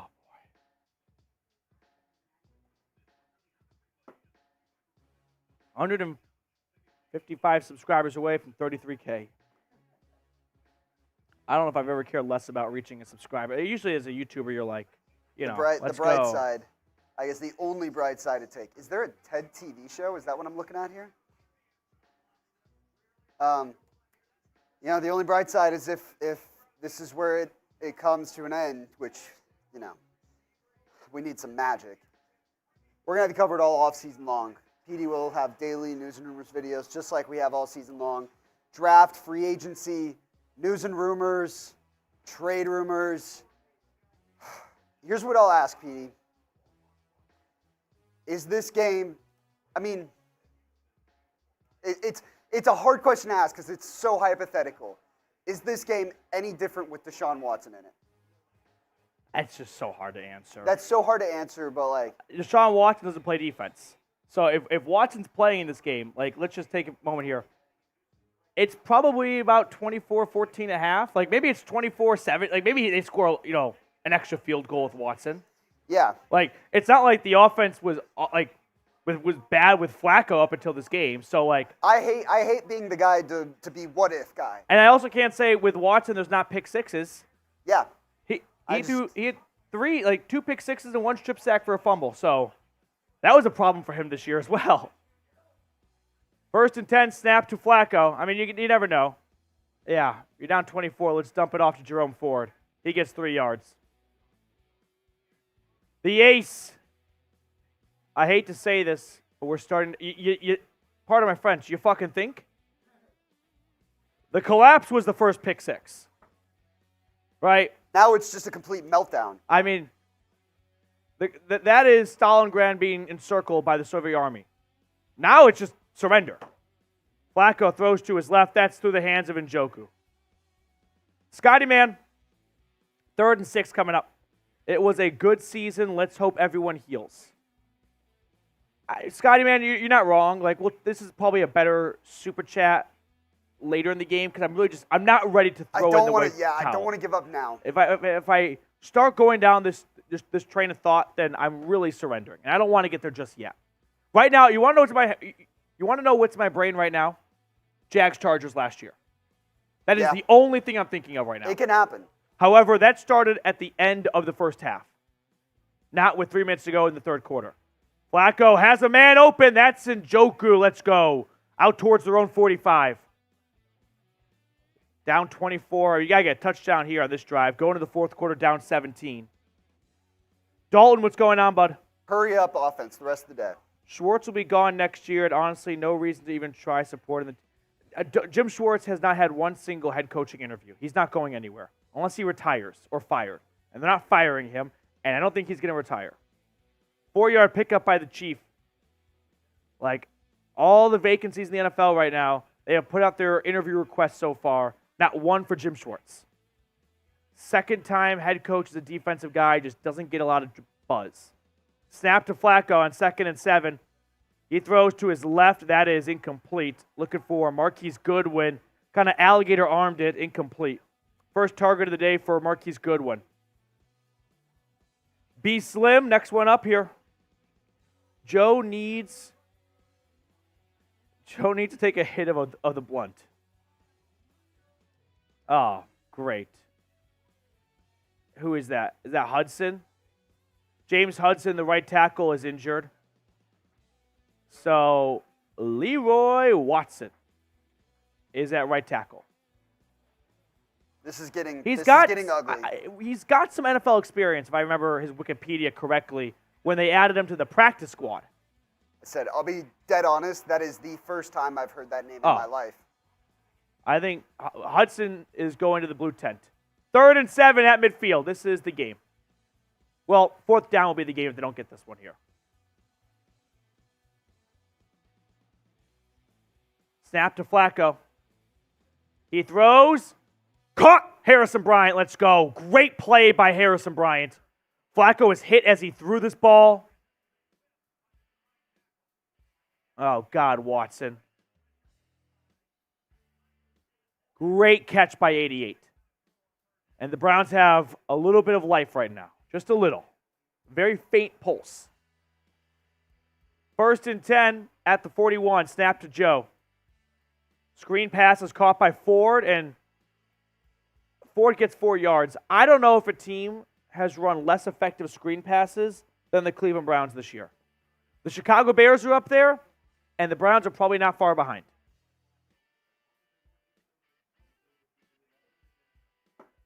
Second down and 7 coming up here.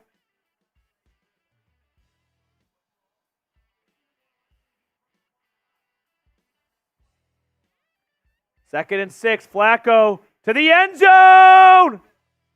Oh, gosh, nearly intercepted. Luckily incomplete. Jalen Petrie. He could have come up with the 3rd pick of the day. And Njoku somewhat slipped behind him, but he just wasn't in the right spot to make it. Incomplete pass, and now we had third down coming up here. 3rd and 6.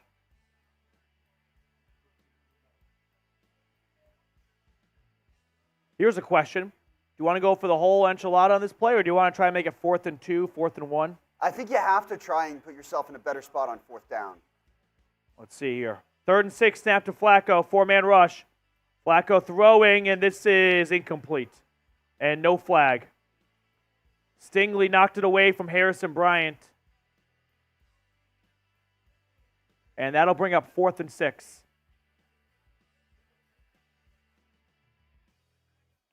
Oh, looks like a nice play by Stingley. Yeah, he just kind of just knocks it out of Harrison Bryant's hands. 4th and 6, and the Browns are going to go for it.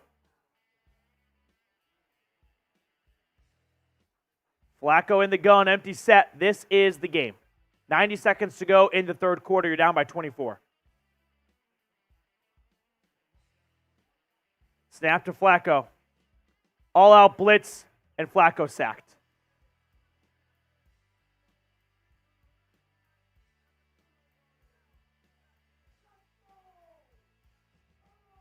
Texans football.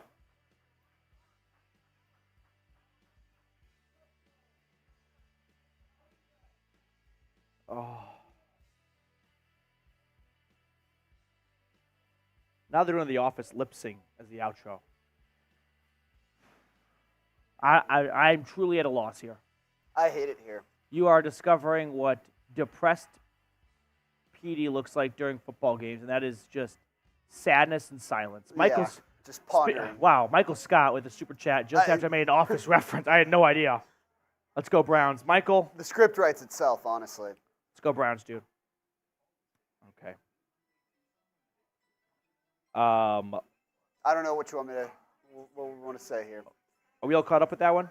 We are all caught up. We So- are still beating the Texans in the super chat battle, by the way. 885. I don't even want to see it. The last thing I want here is a moral, Yeah. we won the battle, but not the war. I just don't. I mean, I did this watch party with you for Browns Texans just a few weeks ago. The difference is, and this is what I kind of said all week long, was that, sure, C.J. Stroud did not play in that game back in Week 16. And what I've maintained is C.J. Stroud was not the reason that it was not the only reason why they lost that game, right? C.J. Stroud did not play defense. The Texans' defense got worked.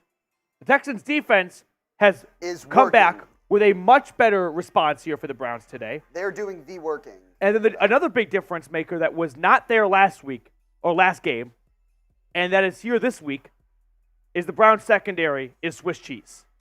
Like, guys are just running wide open. It doesn't matter if C.J. Stroud or Davis Mills is playing quarterback today. Davis Mills would probably still throw most of those touchdown passes that C.J. Stroud has thrown today because they're not even tough throws. Like, they are, like, I'm not taking away from C.J. Stroud today. He's done a great job today. He's done an excellent job of navigating the pocket. But, like, the Browns' defense, the secondary, are just letting guys run wide open.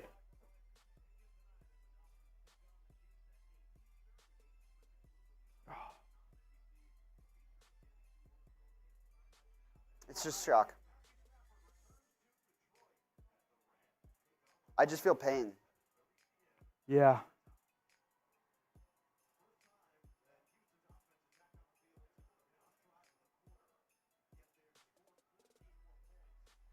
First and 10, Houston at the 50. I need a pick six on this play if the Browns have any chance. And that is caught for a first down.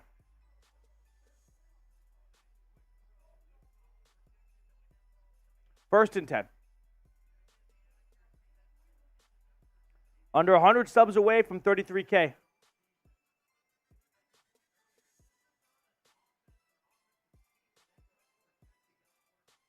First and 10.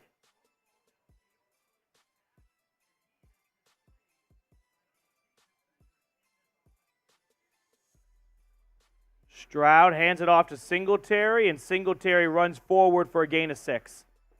This is just an all systems failure, like execution-wise. Like, that's the big thing I'm watching right now. It's not like the Texans are beating you because Nico Collins is making one-handed OBJ grabs in the end zone. These guys are running wide open. The Browns are playing a game today where a lot of teams could have beaten them.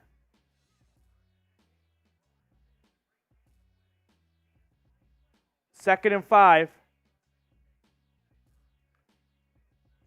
It's a run for Singletary. He is stopped. No gain on the play. 3rd and 5, and that's going to be the final play of the third quarter. So we move into the fourth quarter. It's a 24-point deficit. And now all I can think about is the miracle in the Meadowlands when the Eagles were down 28 points with 8 minutes to go against the Giants. And Deshaun Jackson housed a punt return to win the game. That is the only thing I'm holding on to here. That is the only thing I'm holding on to.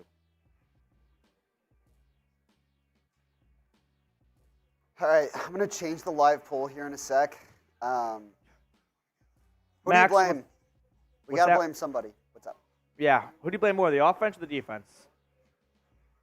I mean, I still go with defense because The offense, those 2 pick sixes were backbreaking.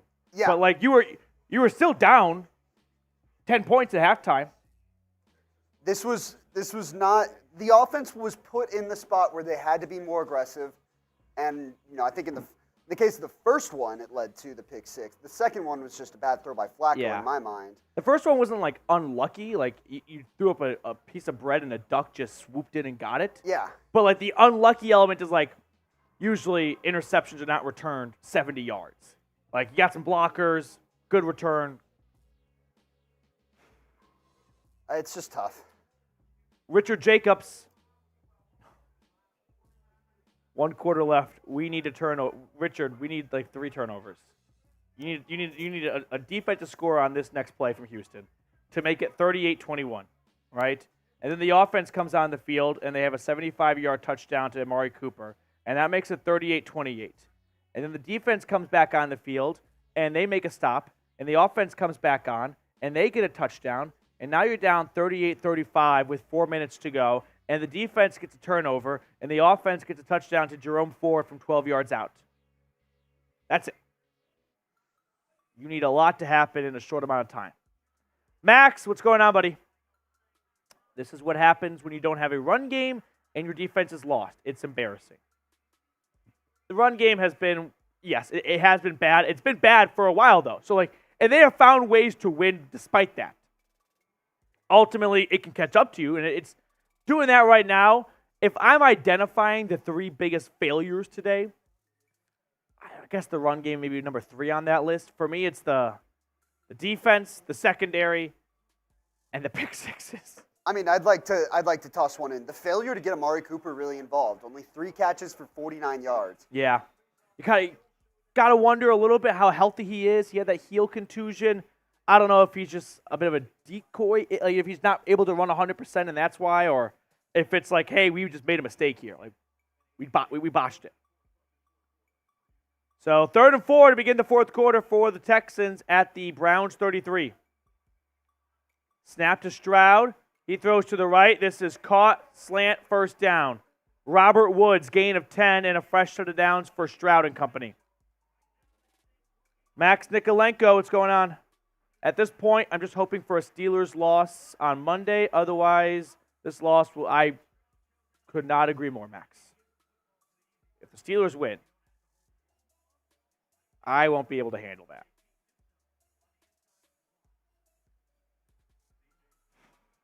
First and 10.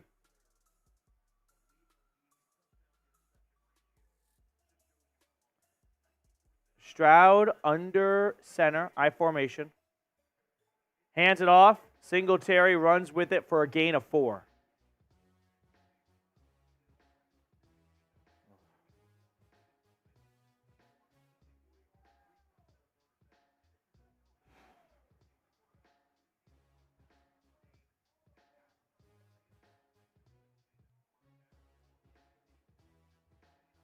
Scotty, man, Browns were too rusty.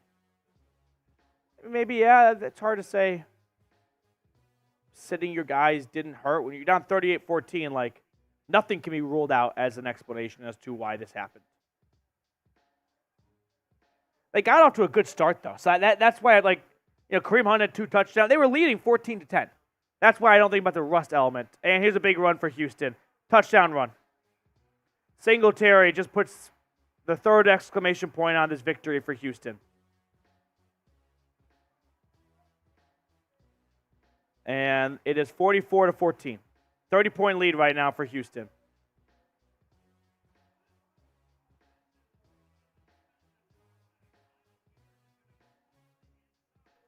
Might be towel time. You think? Yeah. Extra point will make it a 31-point lead.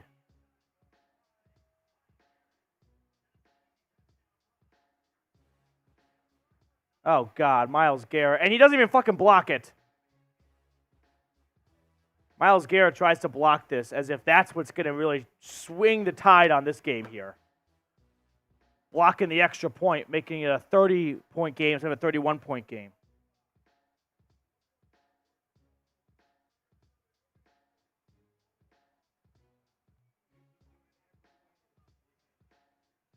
Ugh.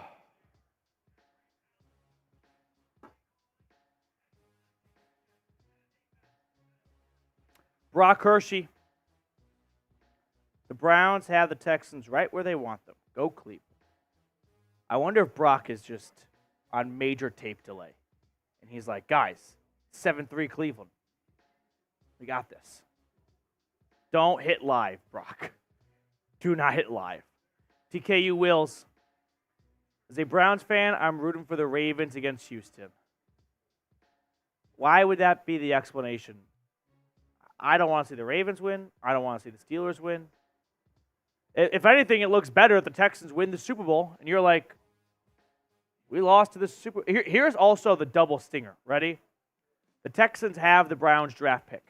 Had the Browns won this game, that draft pick just gets like 4 spots worse for Houston.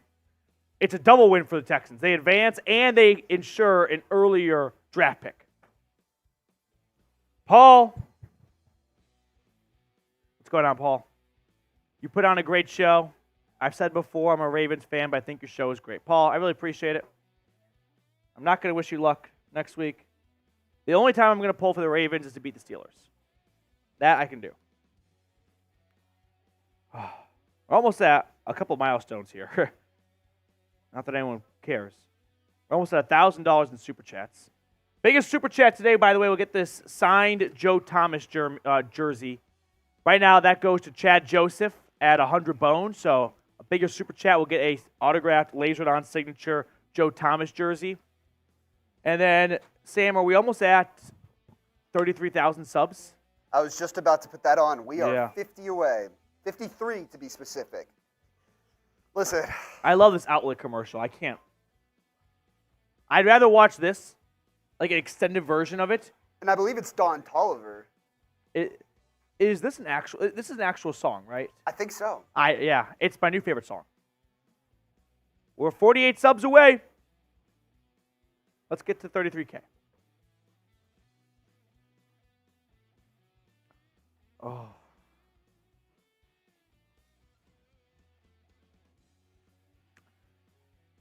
I don't want to say good news, because it's not good news. But if you do want a silver lining for all 4,300 people watching right now, if you've been a subscriber for a while and you watched our content before the season began, who remembers off-season mode, pick a card time? Because Sam Brown, that's coming back tomorrow. I did ask you about it earlier this week. I was curious, are we running it back with the same thing this year? Yeah. 30 subscribers away. Let's get to 33K, please. Who's Please, ready please, for please. pick a card time? Oh, we're getting... Oh, here comes There they Jeremy. come. I'm not even going to get mad. I'm just going to take my medicine. Can we... Let's drown them out a little bit if we can. Drown him out. We are overrun. We're getting overrun. This is... I'm putting this up on screen as a formality. Let's please just not. I don't want to look at the chat and just see a bunch of L's. It makes me sad.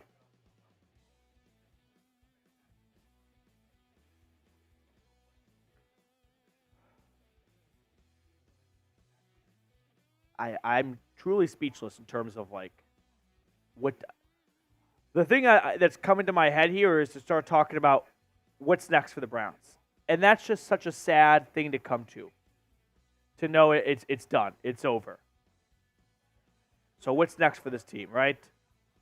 Well, I'll tell you what's next. As the Browns have 2nd and 7, Flacco's in the gun. He's down by 31 points with 12 minutes to go.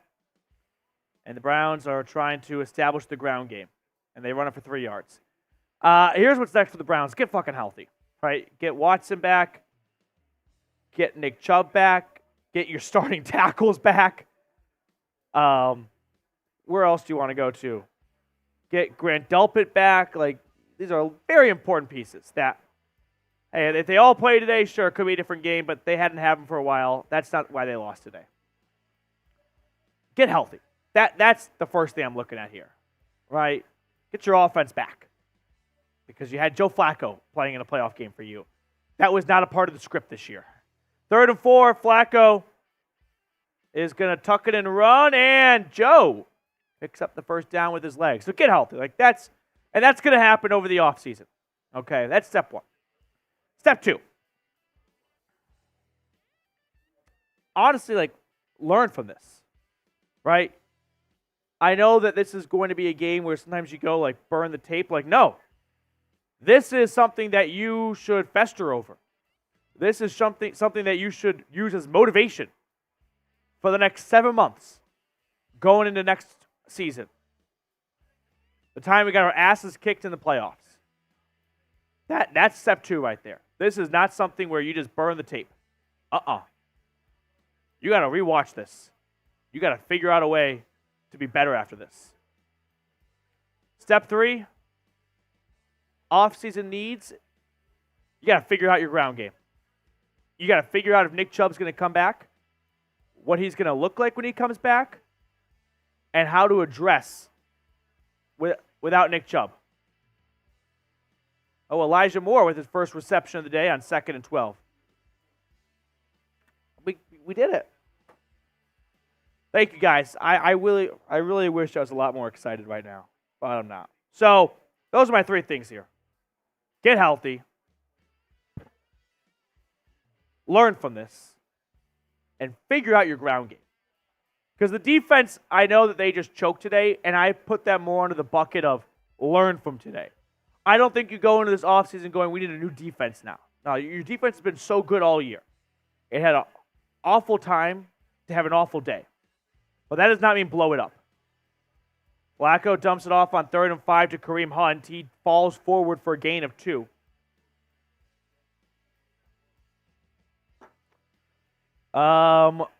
First time super chatter. Here we go, Brownies. Here we go. Woof, woof. Here we go, Brownies. Here we go. Woof, woof. Those are the weakest woofs, woofs. Lick my balls, Houston. Get smacked next week. I am excited for them to go to Baltimore and just get their faces If the Dolphins or the Steelers win, they'll be hosting another playoff game. I hope that's not the case. I want them to go to Baltimore and get smacked by the Ravens. Let's say one of those 2 teams win. I don't think it's impossible for either one of those 2 road teams to win. The Texans will be hosting a home playoff game to go to the AFC Championship game. And Njoku drops a 4th and 3 catch to move the sticks. So with 9:22, the Texans offense will take the field. Can you kneel it out with 9 minutes? I think everyone would be in favor of that. You can sure as hell try. I would like for the Texans to try. I would be in favor of that. James, Super Chat's being 12 minutes behind kind of makes these comments confusing. It's really putting a monkey wrench in my award-winning sarcastic wit. Brown still got this. I'm very sorry, James. I don't know what to say right now. Oh my God, it's Dr. No. At the end of the day, it's still go Browns. Dr. No, I'm really pulling for the Dolphins tonight. I feel like they can beat the Chiefs. Dr. No, Thank you so much, dude. Best of luck tonight. Go hang out with Jake Rietma and our Dolphins channel here. Jake's awesome. Okay, let's talk about game time. I know that's what you all want to hear right now, as we're down by a lot. Today's Browns Report is sponsored by Game Time, though. So, this is the part where I'd say if you want to go to a Browns playoff game next week, go download the Game Time app. That's not going to happen. So, we're going to have to Audible right now. If you want to go to a Cavs game, if you want to go to any other sporting event in your area, or if you want to take a page out of the PD book, which is comedy shows. I'm addicted to searching at my favorite comedians' tour schedule and see if they're coming to me. So, download Game Time today. It's the place for last-minute tickets. It's the absolute spot to get the lowest price because they are obsessed with looking for low prices for you guys. So, download Game Time today. There will be no Browns game to go to until week 1 next year. So, up until then, Cavs games, any other sporting event in your area, concert is a great one. Download Game Time today. When you download Game Time, enter this promo code. It'll be on screen in a second here. Browns Chat. You're going to get $20 off when you download Game Time and use that promo code your first purchase. Terms apply. But download Game Time today. Last minute tickets, lowest price guaranteed. Jerry,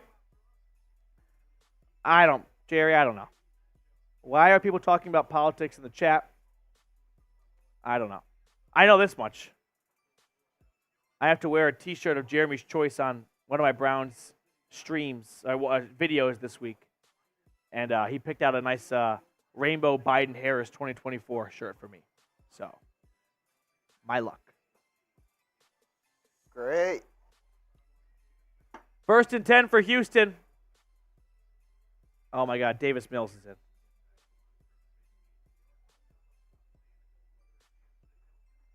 Davis Mills is in.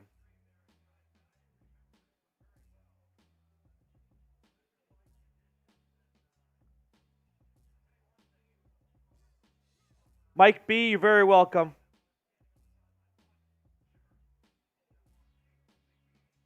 It's so sad. Like, there's no good way to lose a game. If they lost on a Hail Mary, if they lost on a game-winning field goal, it's still all going to hurt. This one just hurts in a different way because it felt like the Browns just didn't come to play today. And so we've seen their best before, and this isn't it. So you got to wonder, like, oh, if they just didn't choke. Because that's what this is. This is a choke job. Like, it's not unfathomable that the Texans could win today. But to lose by this much is like, that's a choke job. The fact that Davis Mills is in at quarterback in a playoff game tells you that this did not go according to plan. 3rd and 9, I really hope the Texans get the first down. I'm not interested in watching a bunch of punts go back and forth here. Yeah, I'd rather I am looking for the kill shot, which was 2 touchdowns ago. So now just put me out of my misery. By the way, we are... Mechie, get the first. Not get the first. 4th and 3. We are going to hit a couple super chats here. $43 away from 1,000 on the day. Okay. You know what? The super chats are kind of getting my juices flowing here. Let's throw this on here. As a Lions fan, I was rooting for you all tonight. This is actually a nice transition. I'm not going to let tonight ruin the rest of the playoffs for me. We have some great games coming up. Take this loss, go outside, go into your garage, scream the F word, and then go back to your couch and watch football the rest of the weekend. I am not going to just let this loss ruin the NFL playoffs. It's still the NFL. It's the bid in Always Sunny in Philadelphia on Mac Day. You have the scream pillow. At any point in the day, you can scream once into the scream pillow. Yeah. And then you got to move past it. We are moving past this. Like, this is why, like, coin pusher Mitch, Lions by blank. Let's just talk football playoffs because this game's done. So, no big deal. I'm not very good at predicting things anyway. Called the Rams making the playoffs before it was cool. You know how there was that phase of it became really cool to say, I think the Rams are going to sneak into the playoffs. I was there before anyone else was. So I feel like I got to stick with the Rams as the Texans punted away with 7 minutes to go. But also, I feel like the Lions are going to win. Like, everyone's in on the Rams. When everyone's in on a team, it never works.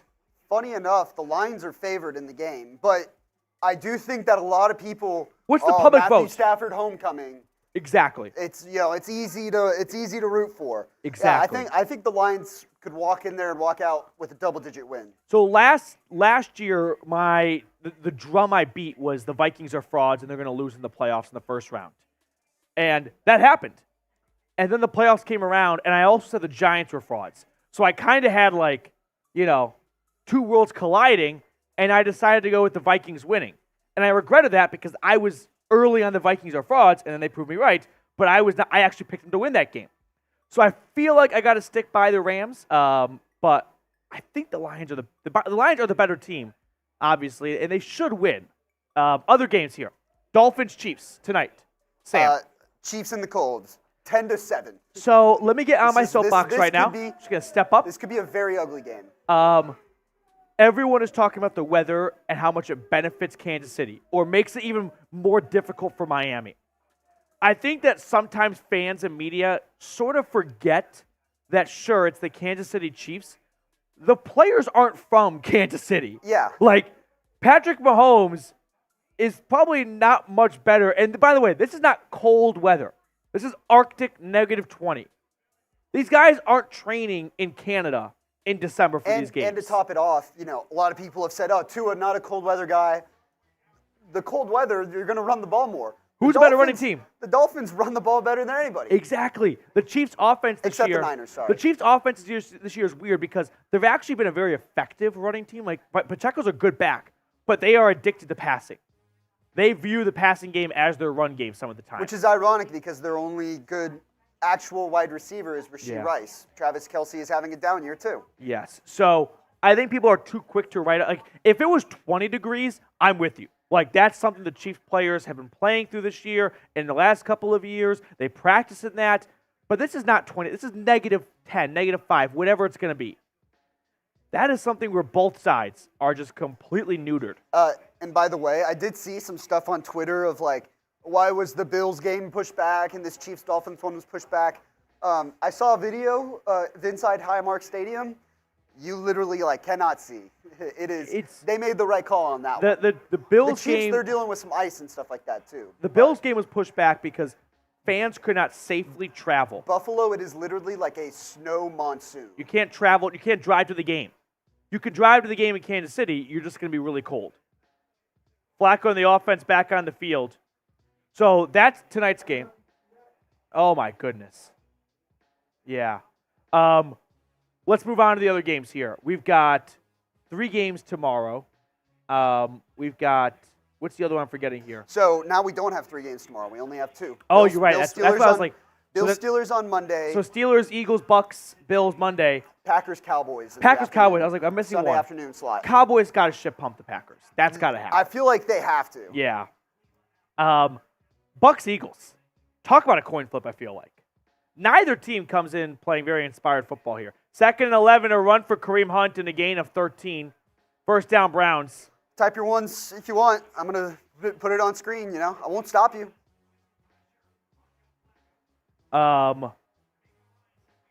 So I think the Bucks are going to beat the Eagles. The Eagles are just melting. On the road, no A.J. Brown. Jalen Hurts doesn't even know if he can really throw the football. I'm going to go with the Bucks in that one. My only concern, this feels like the classic game where we say this the entire time the Eagles are frauds. Everyone's down and out on the Eagles. Yeah. And they just come back and win somehow. DMV Nation, hold your head up. Y'all did the damn thing this season after losing Watson. Salute from Baltimore. Appreciate you. I mean, it is truly incredible the Browns even, just made the playoffs with all the injuries they endured. I'm still going to have a higher expectation than this score with 5.5 to go. But you're right. It's a big enough accomplishment just to get this far with what they had to persevere through. 3rd down coming up here.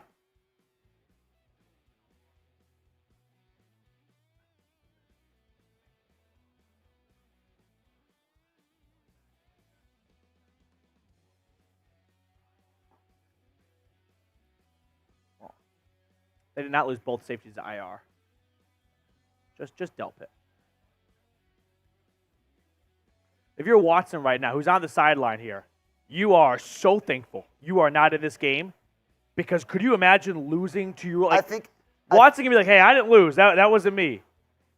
I think we all knew it was going to be Watson next year too. But can you imagine if they had won this game, make a run in the playoffs? The pressure now on Watson to do the exact same thing. It's like, dude, you brought a 36-year-old father of two off the streets and the carpool lane, and he won 5 games, was it?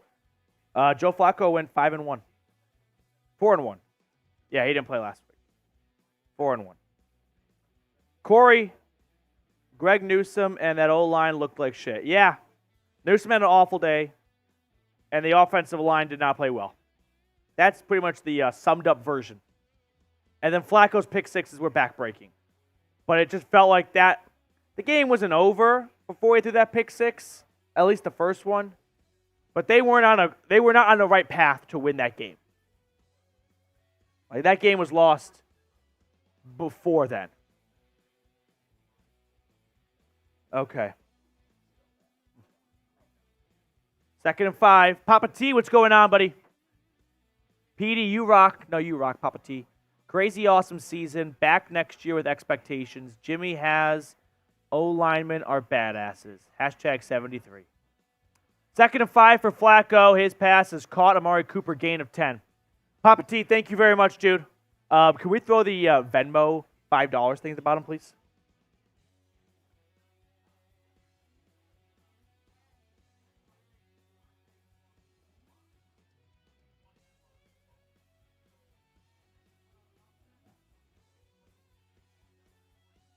Okay. If you want to get a personalized letter, now talking about the offseason, Venmo at Matthew PD, $5. And we'll pop that in the mail. Just include your address. That's a very pivotal part. Snap to Flacco. On 1st and 10, it's a run. And Jerome Ford, no gain pretty much. Oh, we have a Taylor Swift sighting. Look at that jacket. A Travis Kelce jacket. That's a really cool jacket.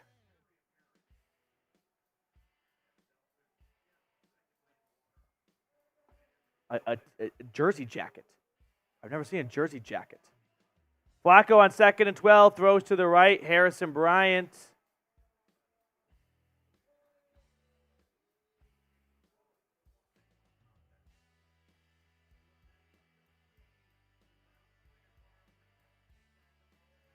Third down.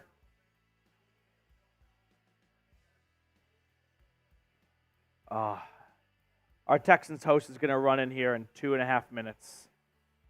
And I'm just going to have to take it. I'm just going to have to take it.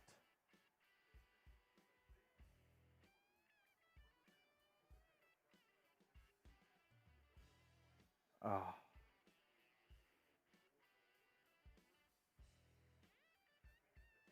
Two-minute warning.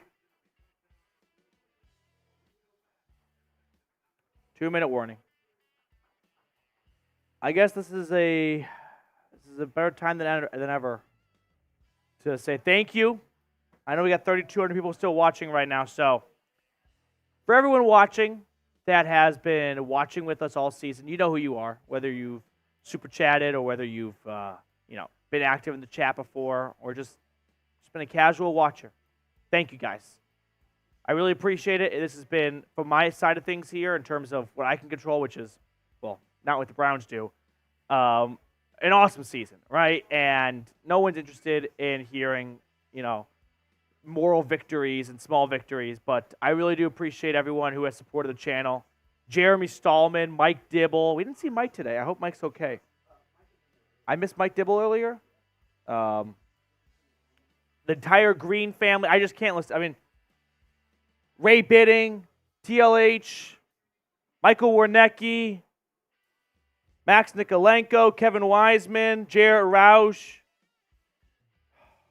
Sub-Zero, John Porter, Reflectivity, Ken G, Papa T, Chad Joseph, Sal, I'm definitely excluding one or two people, and I'm sorry. TJ's been awesome. Sean Myers. There's so many. Jared Brandt. Thank you guys so much. Really. Thank you all. You know, we got the offseason now. So, plenty to discuss, that's for sure. Everaldo de Jesus. Everaldo. Been also hanging out with us for a while here. What's going on, buddy? Ty Man. Ty Man the Buckeye. Could not do it without you, Ty Man. Jets fan here. Way to hang in there until the end. Chat Sports. Nothing to be ashamed of.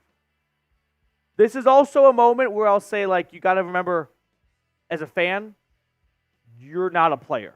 So it's a little easier to just go, at the end of the day, take a step back and go, like, I'm not on the team. They are taking it much worse than I am right now. Like, this is their job. Do you want to kind of remind yourself of that? I meant to tell you a little side story, and hopefully... Cool guy. What's up? Hopefully the dog pound can appreciate this too, but I meant to tell you, PD, I was at the driving simulator at our apartment yesterday. Yeah. Someone came in while I was playing. A Browns fan who lives in our building, PD and I live in the same building, and who is in Houston right now for the game. That poor guy. Did you plug the channel? He subscribed Flacco yesterday. is sacked on 4th and 6. Great. He is subscribed to the channel now. Biggest super chat by the day will get a signed Joe Thomas jersey. Last chance. Last chance. The number to beat, you can kind of see it right there. The 3 is $100 from Chad Joseph. Jacob Kistner. Petey, who's RB2 behind Chubb next year? Ford, rookie, or... Jacob, this is a great question. And this is probably one of the first things we're going to tackle this offseason. I don't know how confident I am. I'm okay with Jerome Ford being the backup running back. As the Texans are in victory formation, Jeremy's going to run in here at any moment now. So just be ready for that. I'm not comfortable with Jerome Ford being in a role what he was this year or even close to a 50-50 role. I didn't see enough from Ford this year. So, Jacob, unfortunately, the running back class in this draft is ass. Like, Blake Corum, I would say, is the best. I've got concerns with drafting a running back. I don't even think he's the top-ranked guy on a lot of people's boards. I've seen Trey Benson out of Florida State. Yeah. Marshawn Lloyd, USC, former South Carolina player. And then Jonathan Brooks out of Texas, who would have been probably the consensus number 1 guy if he hadn't torn his ACL late in the season. And that leads me to my point here of, like, him and Corum. I'm not crazy about drafting running backs who had knee surgeries in college. Like, this is a position where you try and squeeze everything out of it. Jacob, appreciate your super chat. A couple more super chats here. Corey Dots. So what do we do next year at QB? No, it's Deshaun Watson. The Joe Flacco run was very nice. It helped the Browns make the playoffs, but the run is over. So you're back to Deshaun Watson. And, I mean, the Browns went, what? 4-1, 5-1 with Watson as a starter this year. And that's it, by the way. It's final. 45-14. And Jeremy's going to run in here at any moment. So you're back with Watson. Also, we need to find a wideout in the draft. Yes, that's a priority because Elijah Moore just did not take a big enough step in this offense that you would have hoped for. And then you're going to get healthy on the offensive line. You're going to get Jack Conklin, DeJuan Jones, and Jed Wills back. You still have Bitonio, Posick, and Teller all under contract. So you're not finding new offensive linemen. You're just getting the original guys back. Aaron Collins. Aaron, what's going on, dude? Love you, Petey. Love you, Aaron. Thank you. Thank you so much. Go Browns, Aaron Collins. Max, not only are we the first team to lose in the playoffs, but we were embarrassed. League is laughing at us. It is a really, really sad feeling. Losing the playoffs is always bad. Losing first is definitely maybe a bit, worse, but losing 45-14 is as bad as they come. As bad as they come, Max. Don't know what to say. Warmonger, thank you. I live in Kentucky. You gave me somebody to watch games with. Hey, I really appreciate that. Thank you so much.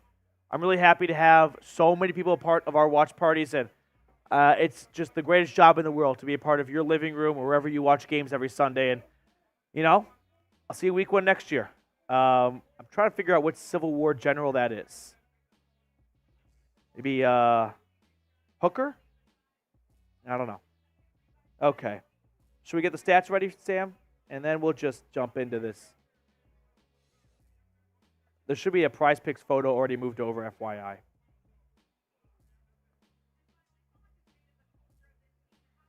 Initial reaction, though, instant reaction, stuff like that. Defense failed the Browns in the first half. Offense failed the Browns in the second half. And this is just an ultimate, you got punked. Like, the Texans executed. The Browns did not execute. This wasn't coaching. This wasn't a bad game plan. This was simply, you got your ass beat, and you failed. Like, the Texans made some great plays. They didn't make one-handed grabs in the back of the end zone to win the game. They were running wide open, and that's what cost you. Oh, okay. We'll jump our, we'll just do the post-game show. We'll just kind of run through the stats. You just drive the ship, please. You just let me know when you're ready. Corey, I see your super chat. We'll get to it at the end of my post-game show here. So be sure to stick around for that. Can someone super chat or text or put in the chat, I don't know, what I should DoorDash for dinner tonight. Because I'm excited to go home, sit on my couch. I think we need to treat ourselves a little bit. Yeah. Nick and Sam's? No steak dinner. No sidebar. I'm not going to tell everyone about my steak dinner fiasco a few nights ago. I wanted to try beef Wellington. I tried a beef Wellington. I learned that I like ribeyes more than beef Wellington, and that lesson cost me $85. I was a little disappointed with my birthday choice of steak. Are we ready? Here we go.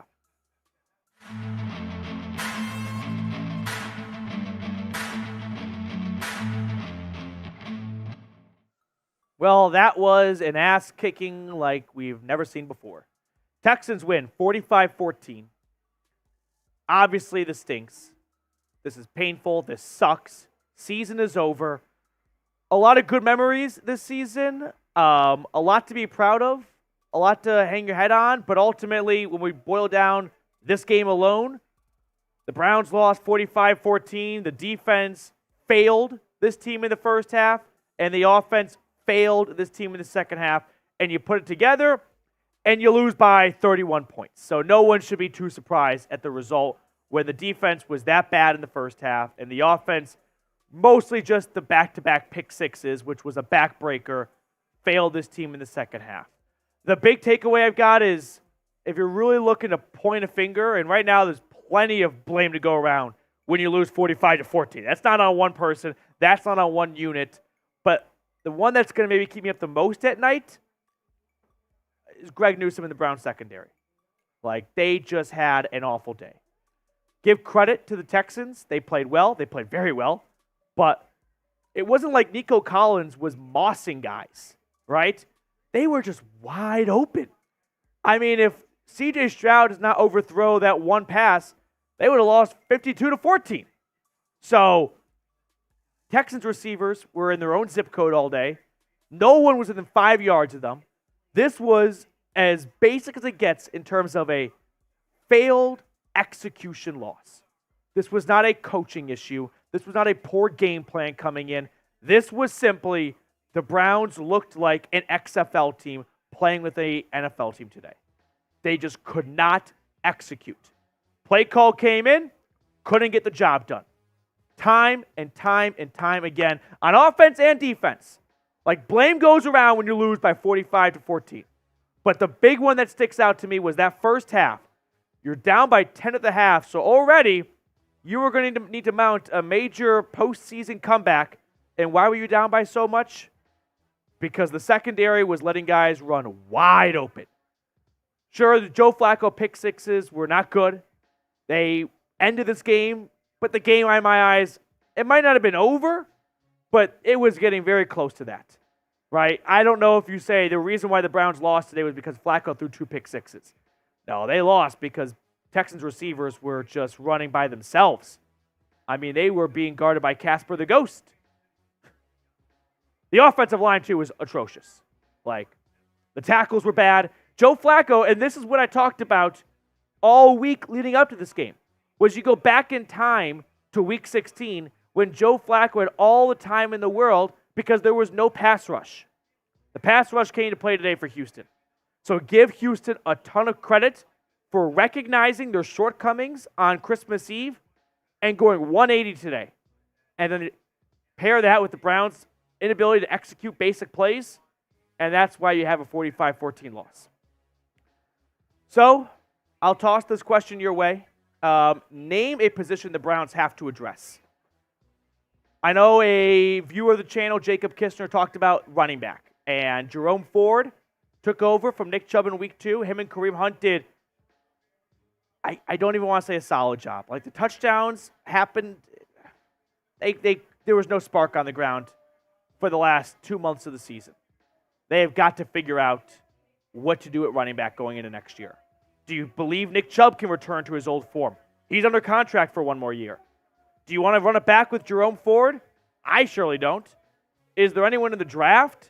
It's not a good draft for running backs this year. It's not. So I've got my issues with this team. I've got my problems with this team, and running back is high up on that list. By the way, make sure to subscribe. We crossed 33,000 subscribers. It was the saddest subscriber milestone in YouTube history. So if you want more off-season coverage, off-season mode starts now. So subscribe. Let's talk Stroud. He was terrific. He didn't play the first go-around, but he's been terrific all season long, and he's been extremely accurate and extremely smart with the football. So how are you going to overcome that? To me, it was pressure. Make him uncomfortable in the pocket. Ultimately, he was not sacked all day. He did a great job of navigating the pocket. And he was having an incredible incredible run of quick passes for big gains. Usually when you've got a superstar quarterback, the defense tries to force quick passes, right? And you try to overcome like edge rushers like Myles Garrett and Watt and the best in the league by getting the ball out quick so that they can't get to the quarterback. But the downside of quick passes is you don't get the big chunk plays. The Texans were getting the ball out quick, and they were getting big chunk plays. Those two can't go together. If they go together, you are F-U-C-K-E-D. And that's why we lost 45-14.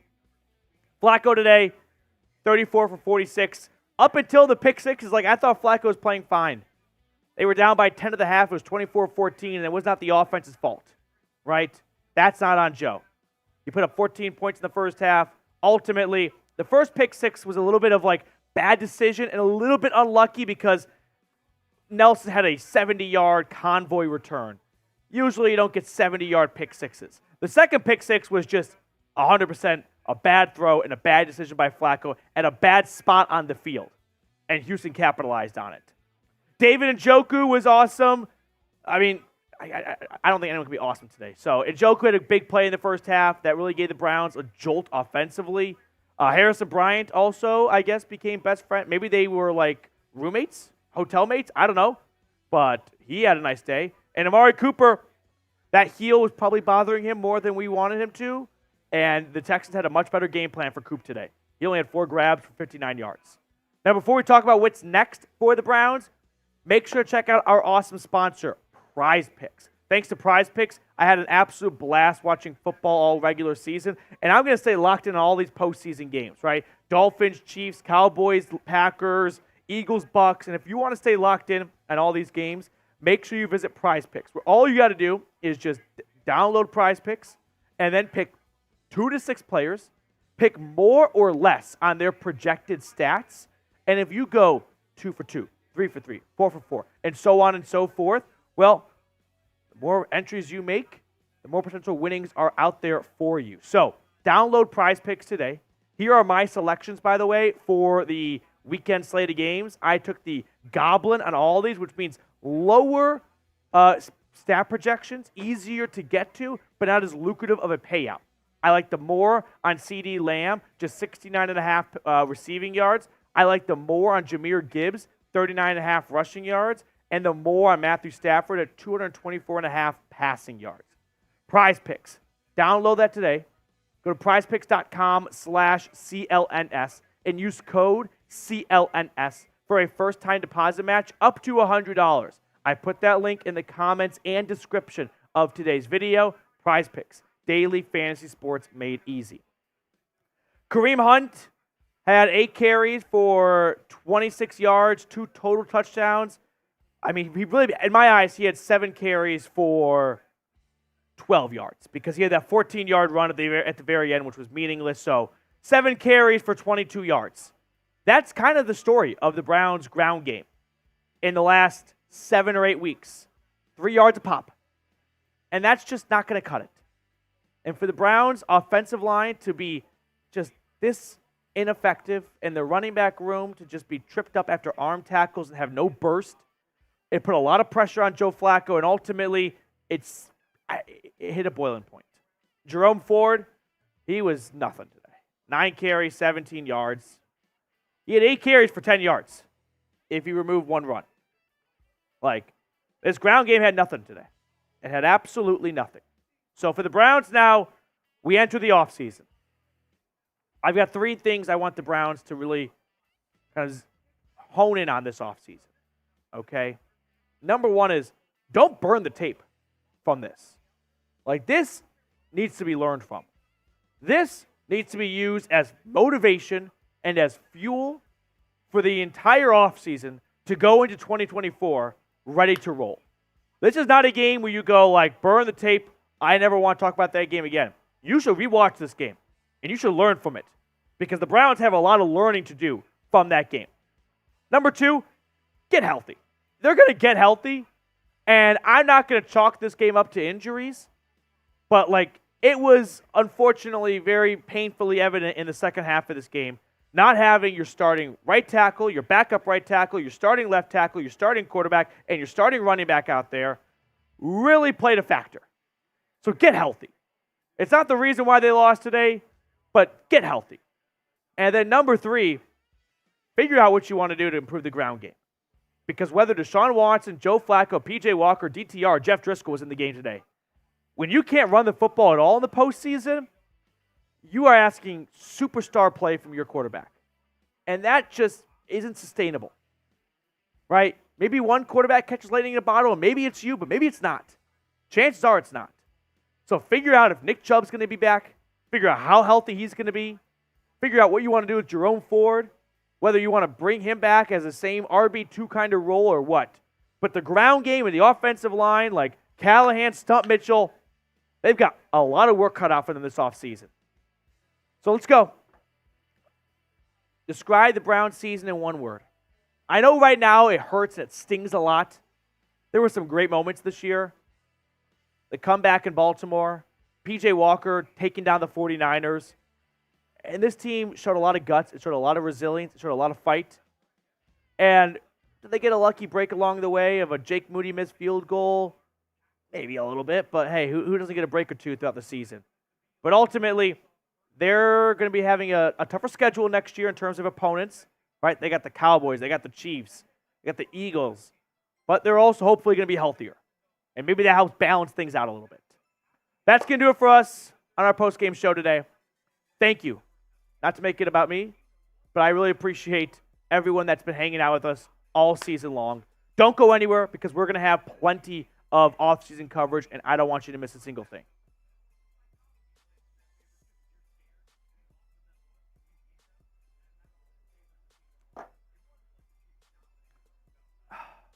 Can I use the word fun to describe it? Like, the Browns were a lot of fun this year, were they not?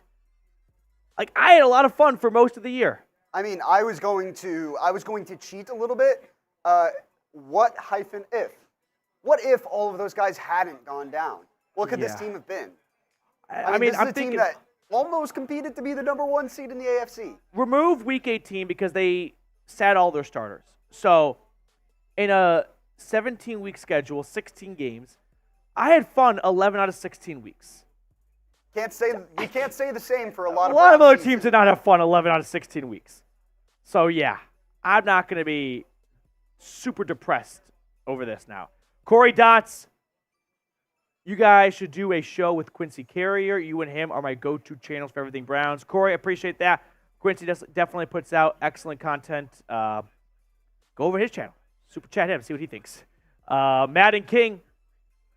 We blessed that we made it. Can't hold our head low. I mean, the Browns were playing with house money in some ways in terms of the amount of injuries they overcame. But yeah, just got to get ready for 2024. Scotty, man, TBH game was semi-rigged. No, game was not rigged. Was the David Njoku no call a bummer? Sure. The refs were not helping the wide receivers get 5 yards of separation in the first half on every single touchdown. That's not the referees. That's the Browns defense. Miro with a $20 super chat. James, it's easier ending the season like this with you guys. Not sure I could do it alone. You guys do a great job and made this year awesome. Let's have a great offseason. Can't wait until next September.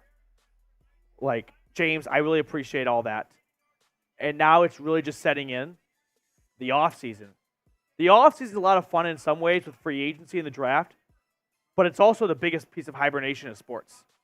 Like waiting all of February, March, April, May, June, July, August. We have 7 months until football. And no, preseason football is not football. James, thank you so much, dude. What's that? Can't hear you, sorry.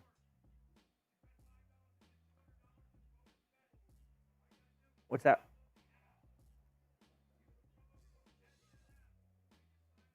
Okay. I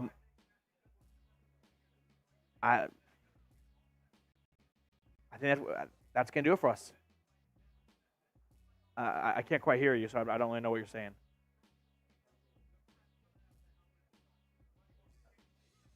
Okay. Describe the Browns in one season. In one word. Describe the Browns season in one word. Man. Time out, like sad. I know that this is going to be the last taste in your mouth, but I wouldn't say this was a sad Browns season. They won 11 games. How about resilient? Right? That's probably a good way to summarize. Bittersweet. Ultimately, it's the playoffs that matter and dictate how successful you are. Here he comes. I'm surprised it took this long, honestly. You can come on. It took a little This bit is of public enemy number 1, Jeremy Chugs from Texans Today. it took a little bit of the sting out of it because it was done with like 10 minutes to go. Yeah. Congratulations. Like, I'll eat crow. Did not go the way I thought it would go. Not at all. No, not at all. Give credit to I'm trying to think of what shirt I want you to wear. Yeah, I'll just say this to you now. Like, give credit to D'Amico and company for like a couple big things. One, they found a pass rush this game. They didn't have that the first go around, right? That was Their main guys were out. the main guys down. That's a big reason why. That's a big one. Second, give credit to the Texans defense for game planning better for Amari Cooper. Like, that's just adjustments, right? Even though they totally forgot about David Njoku in the second quarter. I swear he had like 100 yards in the second. And then finally, I'll say give credit to C.J. Stroud, because what I said was, like, C.J. Stroud's been so smart with the football this year. Like, you can't go into this game thinking we got to pick him off twice. But if you can make him uncomfortable in the pocket as a rookie, he might make a bad decision. And he didn't do that. Like, he knew how to read the pocket, and he looked like a 10-year guy in the pocket today. And that's like an area that you don't expect to see a rookie QB do. David Tepper on suicide watch. Yeah. Congratulations. And I guess you're rooting for the Dolphins and the Steelers to win. And the Houston Texans are one home win away from going to the AFC Championship. Call me crazy. You hate store-bought pesto? Yes. Call me crazy, but I hate store-bought. That's wild, Susie. Texans just whooped them out. Call me crazy, but I almost want chalk, and I feel somewhat more comfortable with the Texans against the Ravens than the Texans against the Bills or Chiefs. Well, no. If the Texans... Oh, I see what you're saying. My bad. Rather than go up against the Bills or Chiefs. Right. I'd rather it go chalk and then play the Ravens. Yeah. Because I don't think Dolphins and Steelers are winning. Yeah, I see what you're saying. I'll tell you this much. I'm not letting this game ruin, and you should not either, the rest of the weekend. Like, let it ruin tonight. Don't get invested into the Chiefs-Dolphins game. But wake up tomorrow going, we still have a lot of football left, and football is awesome. And you're going to miss football soon. Also, out of every team in the league, you have to think, if I told you at the beginning of the year that Joe Flacco would be starting on your team's, like at your team's quarterback spot in the wild card round of the playoffs, you would have been like, damn, Deshaun Watson got hurt in week 18. That blows. Right. Okay. Congratulations. And did you see the shirt I put in production? I did. I don't know if we're doing that. I sure hope know. not. I sure hope not. I'm thinking about it. That's going to do it. Final score, Browns win 46-45.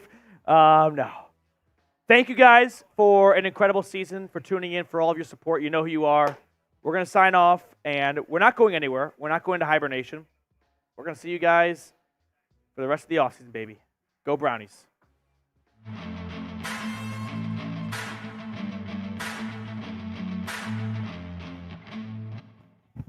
Well, that was an ass-kicking like we've never seen before.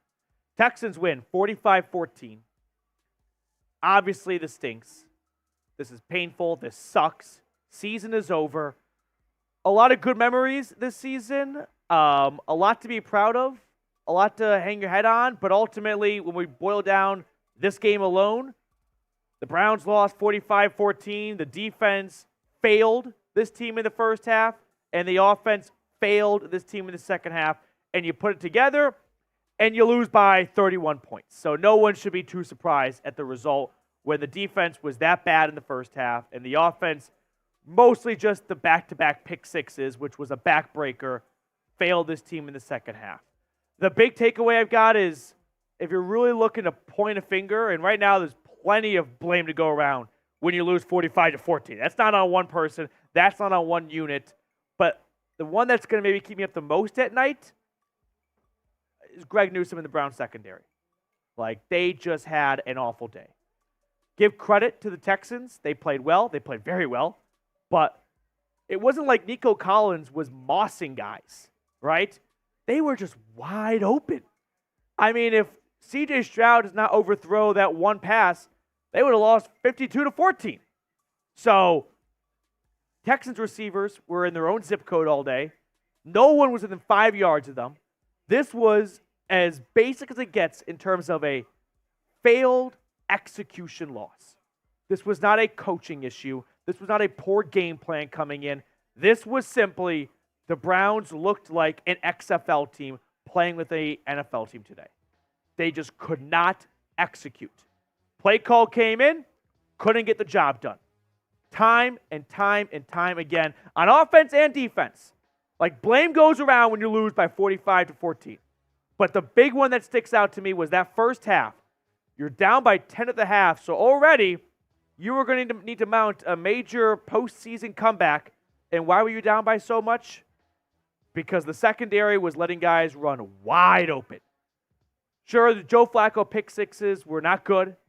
They ended this game, but the game, in my eyes, it might not have been over, but it was getting very close to that, right? I don't know if you say the reason why the Browns lost today was because Flacco threw 2 pick sixes. No, they lost because Texans receivers were just running by themselves.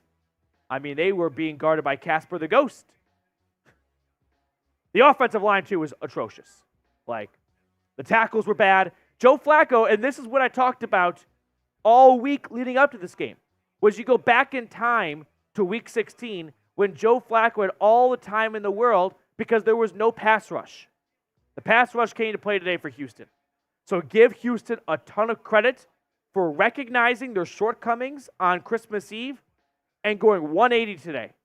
And then pair that with the Browns' inability to execute basic plays, and that's why you have a 45-14 loss.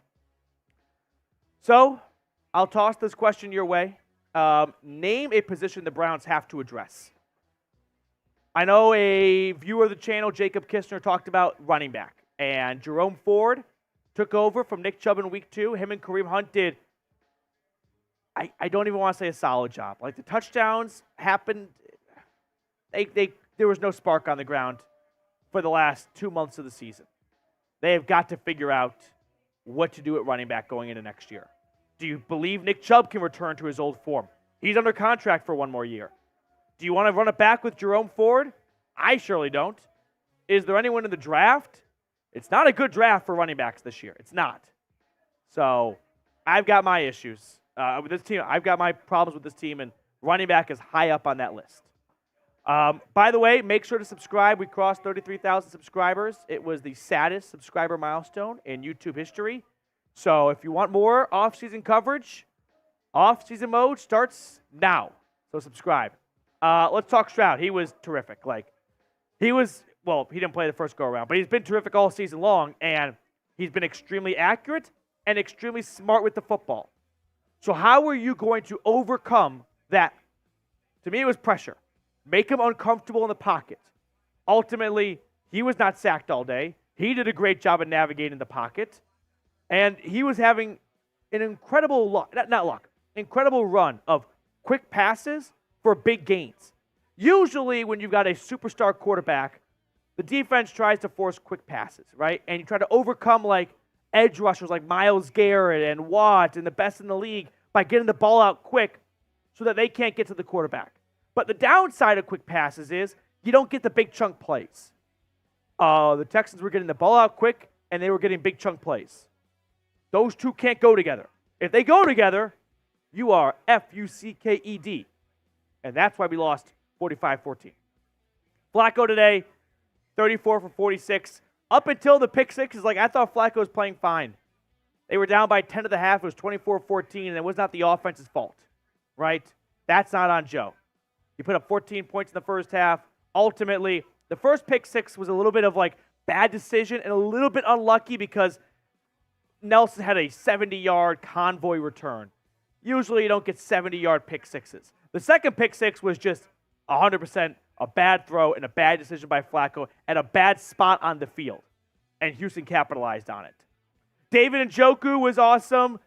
I mean, I don't think anyone can be awesome today. So Njoku had a big play in the first half that really gave the Browns a jolt offensively. Harrison Bryant also, I guess, became best friend. Maybe they were roommates, hotel mates. I don't know. But he had a nice day. And Amari Cooper, that heel was probably bothering him more than we wanted him to. And the Texans had a much better game plan for Coop today. He only had 4 grabs for 59 yards.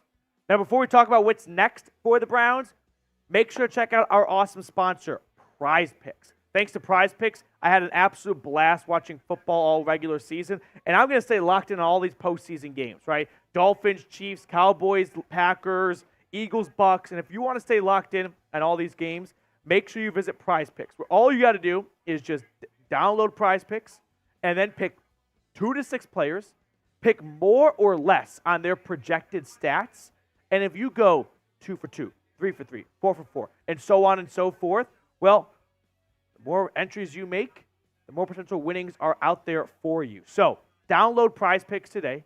Here are my selections, by the way, for the weekend slate of games. I took the Goblin on all these, which means lower stat projections, easier to get to, but not as lucrative of a payout. I like the more on CD Lamb, just 69.5 receiving yards. I like the more on Jahmyr Gibbs, 39.5 rushing yards, and the more on Matthew Stafford at 224.5 passing yards. Prize Picks.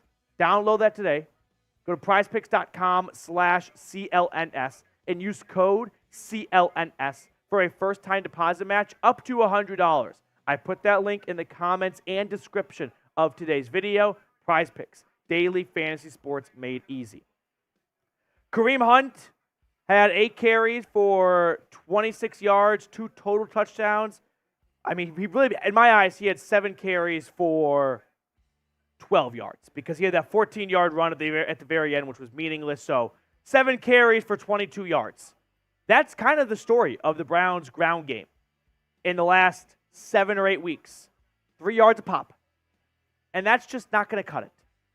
And for the Browns' offensive line to be just this ineffective and the running back room to just be tripped up after arm tackles and have no burst, it put a lot of pressure on Joe Flacco, and ultimately it's it hit a boiling point. Jerome Ford, he was nothing today. 9 carries, 17 yards. He had 8 carries for 10 yards if you remove one run. Like, this ground game had nothing today. It had absolutely nothing. So for the Browns now, we enter the offseason.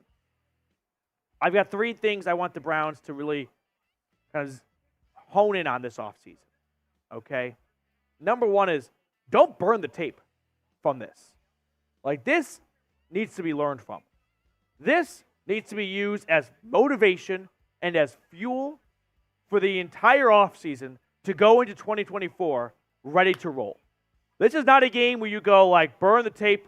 I never want to talk about that game again. You should rewatch this game, and you should learn from it because the Browns have a lot of learning to do from that game. Number 2, get healthy. They're going to get healthy, and I'm not going to chalk this game up to injuries, but, like, it was unfortunately very painfully evident in the second half of this game, not having your starting right tackle, your backup right tackle, your starting left tackle, your starting quarterback, and your starting running back out there really played a factor. So get healthy. It's not the reason why they lost today, but get healthy. And then number 3, figure out what you want to do to improve the ground game. Because whether Deshaun Watson, Joe Flacco, P.J. Walker, DTR, Jeff Driscoll was in the game today, when you can't run the football at all in the postseason, you are asking superstar play from your quarterback. And that just isn't sustainable, right? Maybe one quarterback catches lightning in a bottle, and maybe it's you, but maybe it's not. Chances are it's not. So figure out if Nick Chubb's going to be back. Figure out how healthy he's going to be. Figure out what you want to do with Jerome Ford, whether you want to bring him back as the same RB2 kind of role or what. But the ground game and the offensive line, like Callahan, Stump Mitchell, they've got a lot of work cut out for them this offseason. So let's go. Describe the Browns season in one word. I know right now it hurts and it stings a lot. There were some great moments this year. The comeback in Baltimore, P.J. Walker taking down the 49ers. And this team showed a lot of guts. It showed a lot of resilience. It showed a lot of fight. And did they get a lucky break along the way of a Jake Moody missed field goal? Maybe a little bit, but hey, who doesn't get a break or two throughout the season? But ultimately, they're going to be having a tougher schedule next year in terms of opponents, right? They got the Cowboys, they got the Chiefs, they got the Eagles, but they're also hopefully going to be healthier. And maybe that helps balance things out a little bit. That's going to do it for us on our post-game show today. Thank you. Not to make it about me, but I really appreciate everyone that's been hanging out with us all season long. Don't go anywhere because we're going to have plenty of off-season coverage, and I don't want you to miss a single thing.